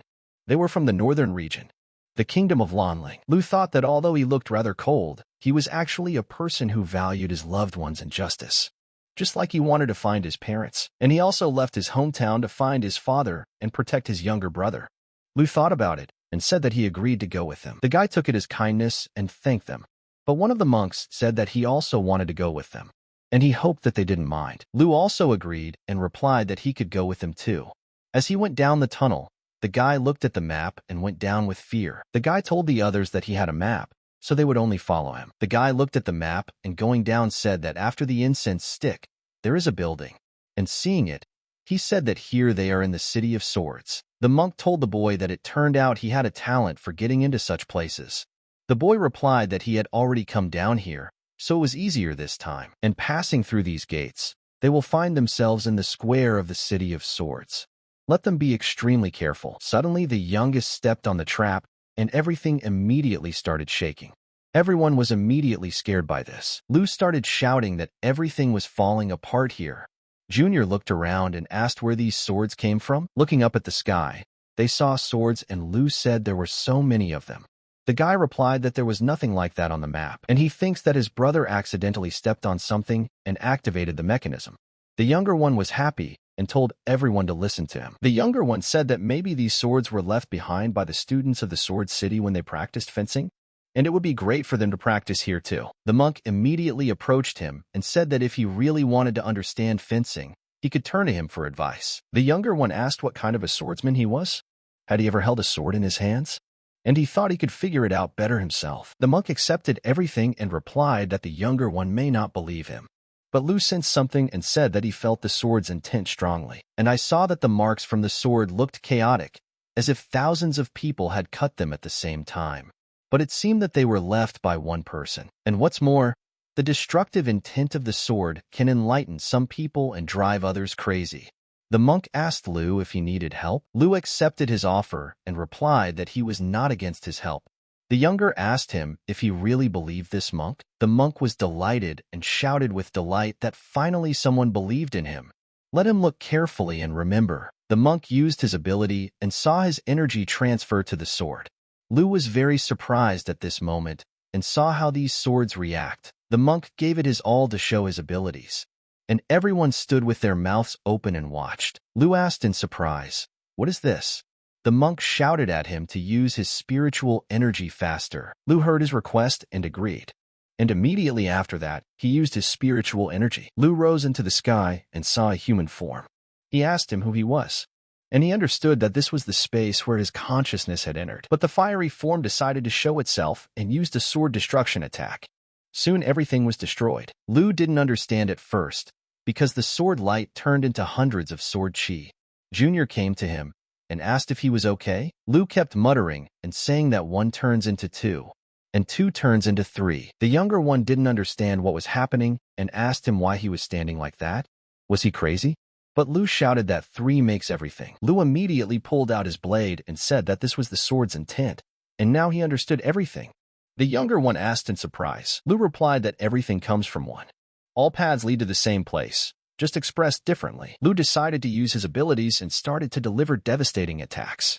The guy looked and said that he thought the place was rising. Junior asked Lu what he had just done. Why did everything suddenly start shaking and rising? The monk came up and said that as he himself expected, Lu was not an ordinary person. Lu asked, "What was that just now?" The monk replied that it was a vision of the past. The great cause and effect mantra can reveal the past and future for tens of thousands of years, having no analogs in the world. Lu asked, can he see the past and the future? And can he see his future? He immediately thought, could this monk have the divine foresight of the god of war? The monk replied that his future would be filled with endless slaughter. His brothers and loved ones, one after another they would die, and they will die right before his eyes. Lu wondered why the future he was talking about matched the one he had seen with the god of war, and is it possible that he is still on the wrong path? Lu began to get angry and asked the monk to tell him what else he saw. The monk replied that the Buddha had told him that this could not be spoken of. Lu had asked him to tell him everything, but after that Lu immediately passed out and lay unconscious. Junior kept shouting at him all this time to wake up. Having opened his eyes a little, he saw and heard everything. The younger one asked his brother why he didn't wake up. The boy answered that he had already opened his eyes. Lu asked if he had passed out. Junior hugged him and shouted that he was awake, and asked if he knew how long he had been out. The boy told his brother to stop shaking him. If he continued like that, he would pass out again. The younger one asked him if he had seen that monk before he lost consciousness. He had disappeared as soon as they entered. Lu replied that no, it was all quite chaotic and they split up.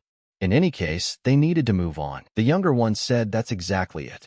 And with the departure of that annoying monk, it finally became quiet here. The guy only understood that the monk was not simple. Just like Lu Hao. After the first room, they went into the large hall. Junior said that it looked like there had been a fierce battle here. A battle no less intense than what they had seen outside. The guy told Lu that if they went through this hall, they would get to the secret archive. Everything they were looking for should be there. Lu said okay and suggested they move on. Having reached the secret archive, the boy said that here it is.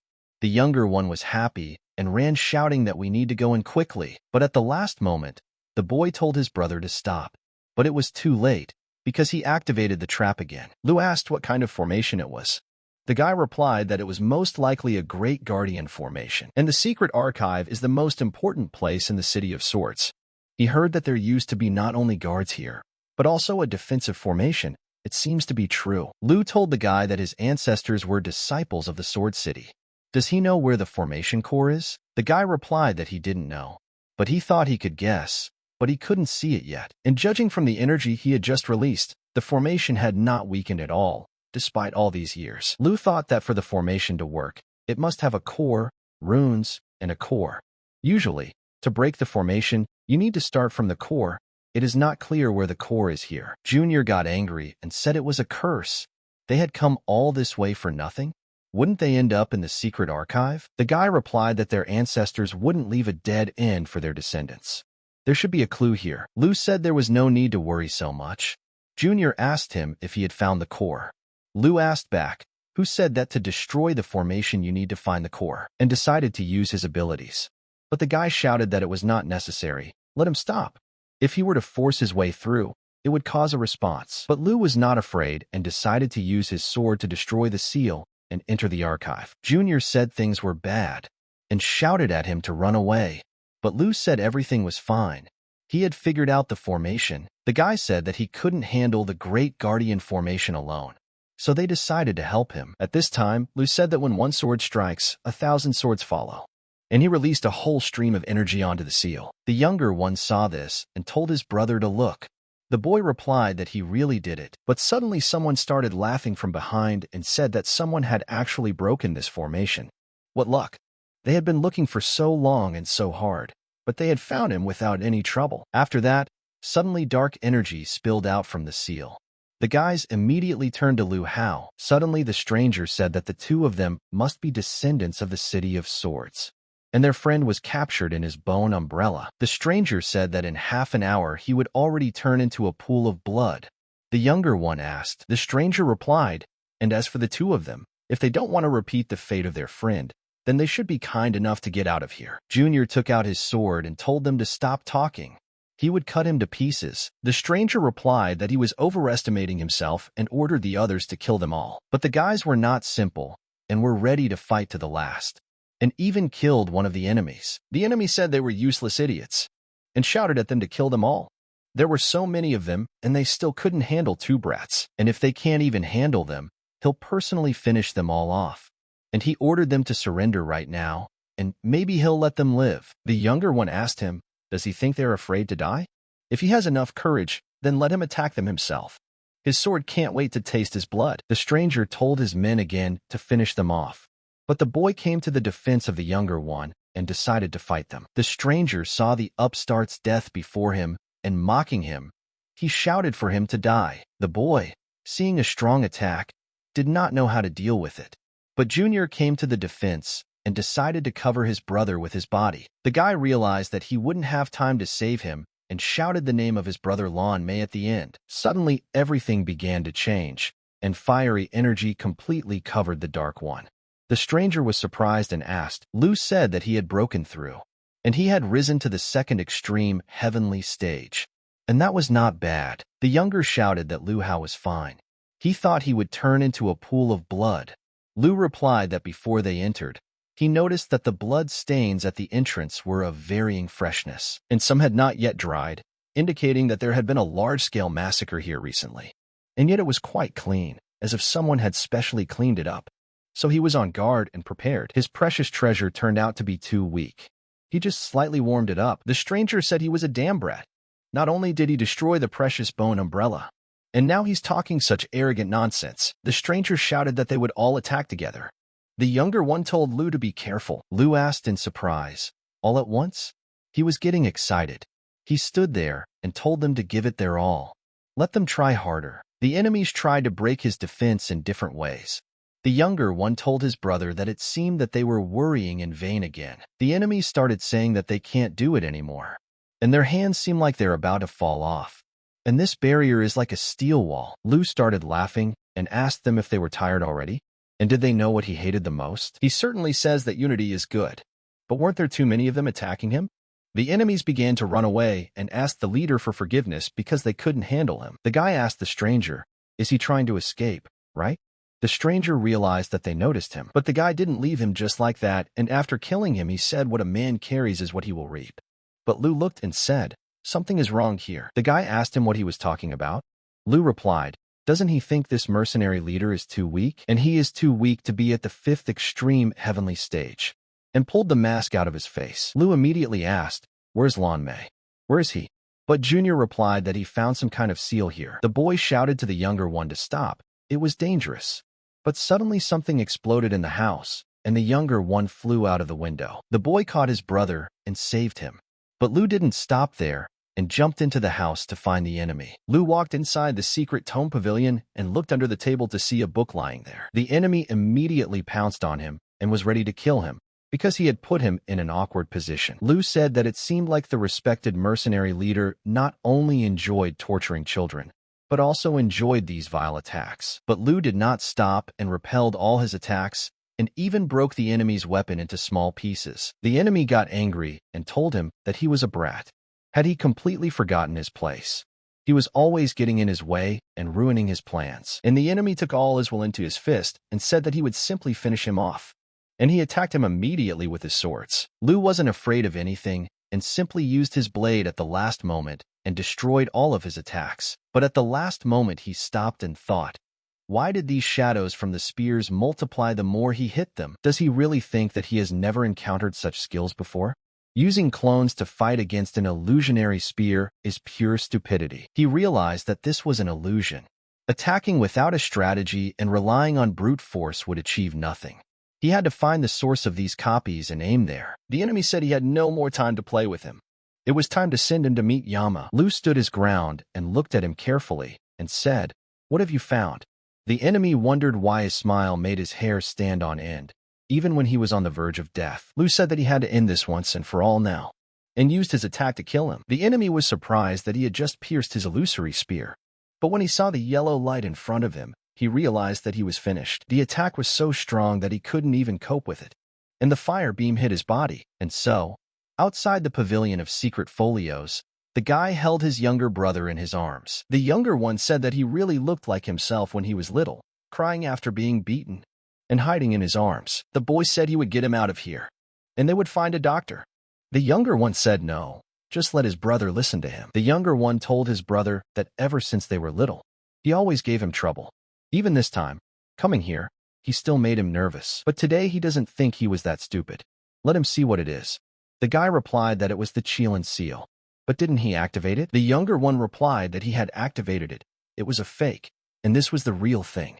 He never thought that he would be useful today. Doesn't he think that he should praise his younger brother? The boy turned to the younger one and said that he was very weak now and should stop talking nonsense. The younger brother replied to his brother that Lu was very strong. He could not do it alone. Let him not force himself. When he was gone, he could help him ascend the throne. And suddenly Lu came and asked since when he agreed to help him take the throne. The younger replied that his brother behaved harshly, but he was soft-hearted. If only he could help him take the throne and restore peace to the Lanling kingdom. In the future, he would definitely help him. The boy got angry and told the younger one to stop talking. He wouldn't let him die, but the younger one was badly injured and immediately started coughing up blood. The guy told the younger one to hold on. He would take him to the doctor right now. But Lu opened his arms and told them to calm down. But the boy was scared and told him to go to the road. Lu said that the younger's spine was shattered and his internal organs were covered in shrapnel. If he carried him now, he would definitely die. The boy realized that he couldn't save his brother. But Lu decided to help him and used his powers to lift the younger one into the air. Lu told the boy not to worry and maybe he could save him. And he had to use his powers. The boy was surprised that Lu's blood was filled with such powerful life energy. Lu understood that since he had perfected the Taiyun technique, it seemed to him that even his blood had life energy. It was incredible. 15 minutes later, Junior came to his senses and opened his eyes. The boy was surprised and asked if he was awake. Lu said that the younger boy was seriously injured. His blood only saved his life for a while. When he woke up, he would need proper rest. Lu actually thought that giving him some of his blood would drain him, but he doesn't feel any discomfort. Lu asked the boy what he was planning to do next. He replied that there must be a group of mercenaries who had some plans for the Lanling Kingdom and were waiting here to strike. And in the end, in the City of Swords, what everyone covets most is the 7 great swords. Lu asked in surprise, "The 7 great swords?" The boy replied that yes, a city of swords. A city built and maintained by swords. But as for the 7 great swords, he had only come across market information. He only knows that these are swords of great power, crafted by the city's finest blacksmiths. However, their appearance and true power are still shrouded in mystery, and many records related to the 7 great swords have not survived. And to this day, no one knows what danger lurks within them. Were there not even rumors? The guy answered that there were none. And that's the strangest thing. They only say that those who found the swords disappeared without a trace. Lu made a strange face and said he was curious. And suddenly the guy handed him a scroll. Lu asked what he was doing. The guy replied that he was going to try to find them himself. But Dan Mei was still unconscious and needed care. It seemed like he had a better chance of finding them. So what did Lu Hao think? How could he refuse? And decided to take the scroll without any reason or concern. Lu then went on searching and wondered how many remains were scattered here. The methods of the killers were truly ruthless. Of course, it was no surprise that even from a distance he could sense the murderous intent in the air. But standing in front of one of the rooms, he decided that he needed to see what was there. And without hesitation, but he felt that there was clearly no one here. But why did he feel for a moment that someone was watching him and thought that perhaps he had just imagined it? Inside the mansion of the city Lodra, a council was being held. The warrior began to laugh and said that this series of killings was truly exciting. But time was running out.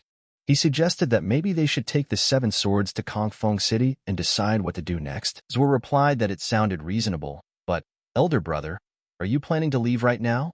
The right guard of the bloody mercenaries replied that it was natural. He heard that the mercenaries had a lot of people this time. If they encountered them and they tried to take the swords, there might be trouble. Zhuo said that was logical, but as for the 7th sword, they haven't decided who will take it yet. The right guard of the bloody swords suddenly tried to take the sword, but suddenly energy covered it. The warrior asked, "What's going on? Is their sword flying away?" Lu grabbed him and replied that these swords had no owners. But if they were killing innocents just to get these swords, wouldn't that be unacceptable? Zhao started shouting and asking, "Where did this brat come from? He dares to say such nonsense." The right back pointed and told them to bring him his head. Lu said that they were too arrogant, and immediately decided to engage in a fight with them to finish them off once and for all. But the right back and the left back felt that he had such a powerful killing intent. Lu walked up to them and saw that the 2 main guys had escaped. The right back said that he didn't expect that guy to be so strong. They reacted quickly, otherwise they would have been buried with the rest. The left back told his older brother that they were the elite of bloody mercenaries. How can they let this brat make them run? Why don't they go back and confront him face to face? The right defender asked in surprise, "Fight him? If he wants to go back, let him give him his 3 swords and he can go back himself. They already have 6 swords, he doesn't want to lose them." The left back replied that he was just a boy. How strong could he be? He and his brother together. How could they handle him? But suddenly, unexpectedly, the left back started bleeding. The right back was surprised and asked. Lu said he might not be very strong, but he had enough strength to deal with ruthless bastards like them. The right defender asked how he caught up with them so quickly, and with one blow of his sword, he was able to kill their juniors who were at the 4th extreme heavenly stage. We told him to hand over the swords. If the swords fall into the hands of unprincipled people like them, the world will be plunged into even greater chaos. The right defender replied, "Good. A wise man does not fight when all the odds are against him, and if he wants the swords, he will give them to him." But after that he decided to attack unexpectedly and said that the stranger may be strong, but he is too arrogant, and now he'll see how he dodges his spear. Lu looked at the spear and saw it coming towards his face, but at the last moment the right back was very surprised because his attack did not work. No one had ever blocked his surprise attack so easily. Lu didn't waste any time and charged his fist. His blow was so powerful that his fist pierced the right back's body, killing him instantly. Lu said he didn't want to start more bloodshed here, but he left him no choice. Lu immediately took all the swords from him and lined them up in front of him. He understood that these 7 swords might seem like quite ordinary blades, but if you look closely, they really do have hidden power. And he believes that Lan Mei is already safe, and as soon as he leaves this place, it will be necessary to check on him. But suddenly, unexpectedly, someone pounced on him and attacked. Lu foresaw this and said it was no wonder he felt like someone was watching him, and he had already noticed that there was some kind of consciousness flowing in that statue, which was definitely lifeless.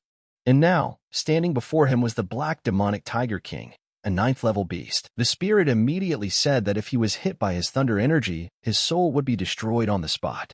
And he must be careful. The Tiger King immediately pounced on him with his claws, because he had to tear him to pieces. But suddenly a talisman appeared in front of him, who decided to help his owner.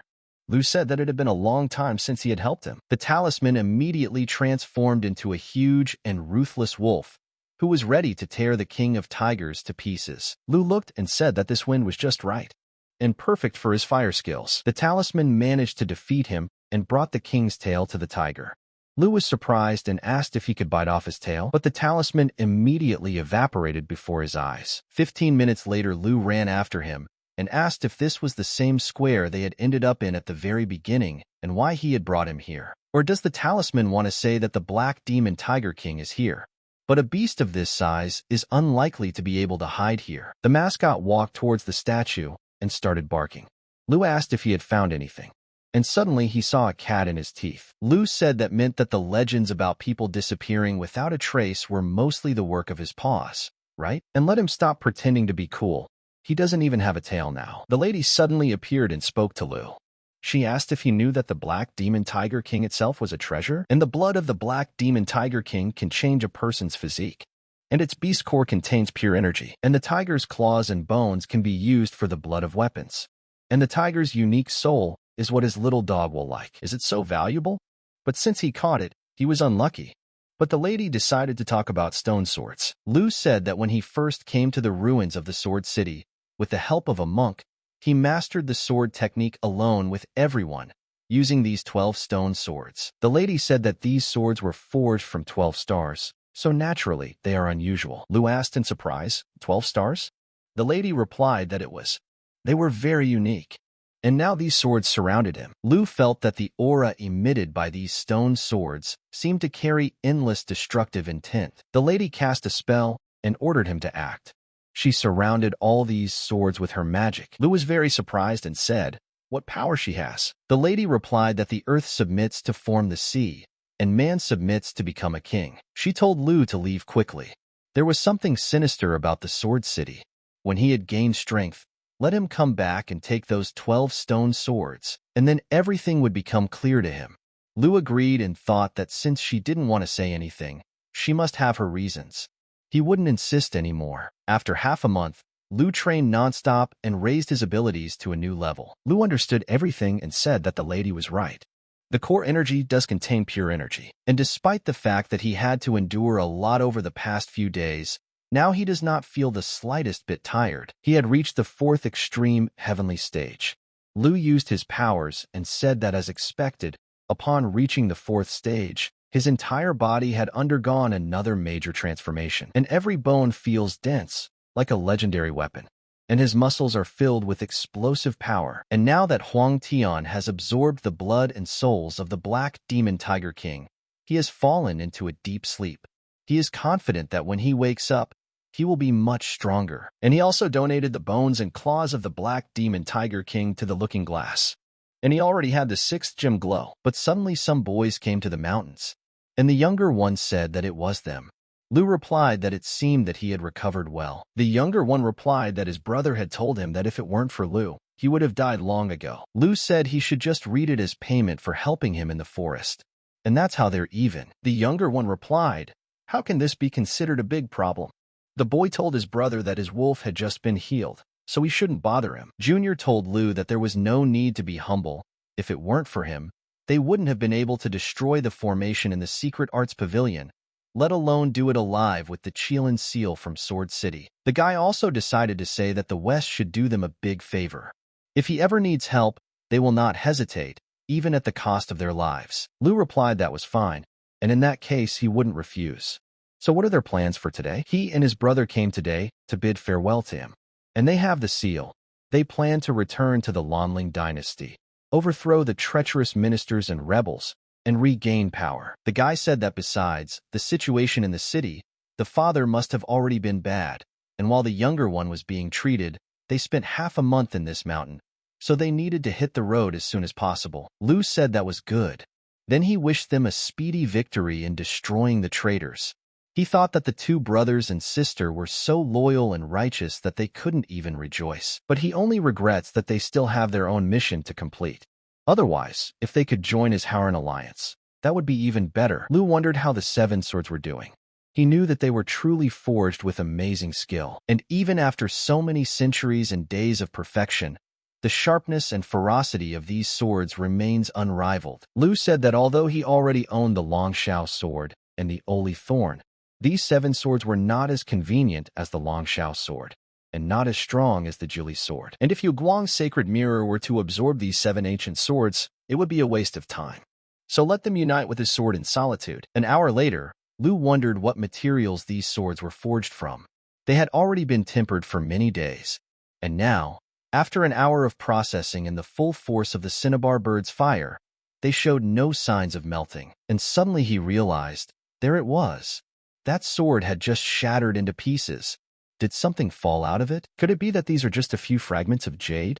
Why did the treasure map that Lu Sheng didn't receive suddenly start acting strange? Lu said that these pieces of jade were of excellent quality, and upon closer inspection, the patterns on them depicted broken rivers and mountains.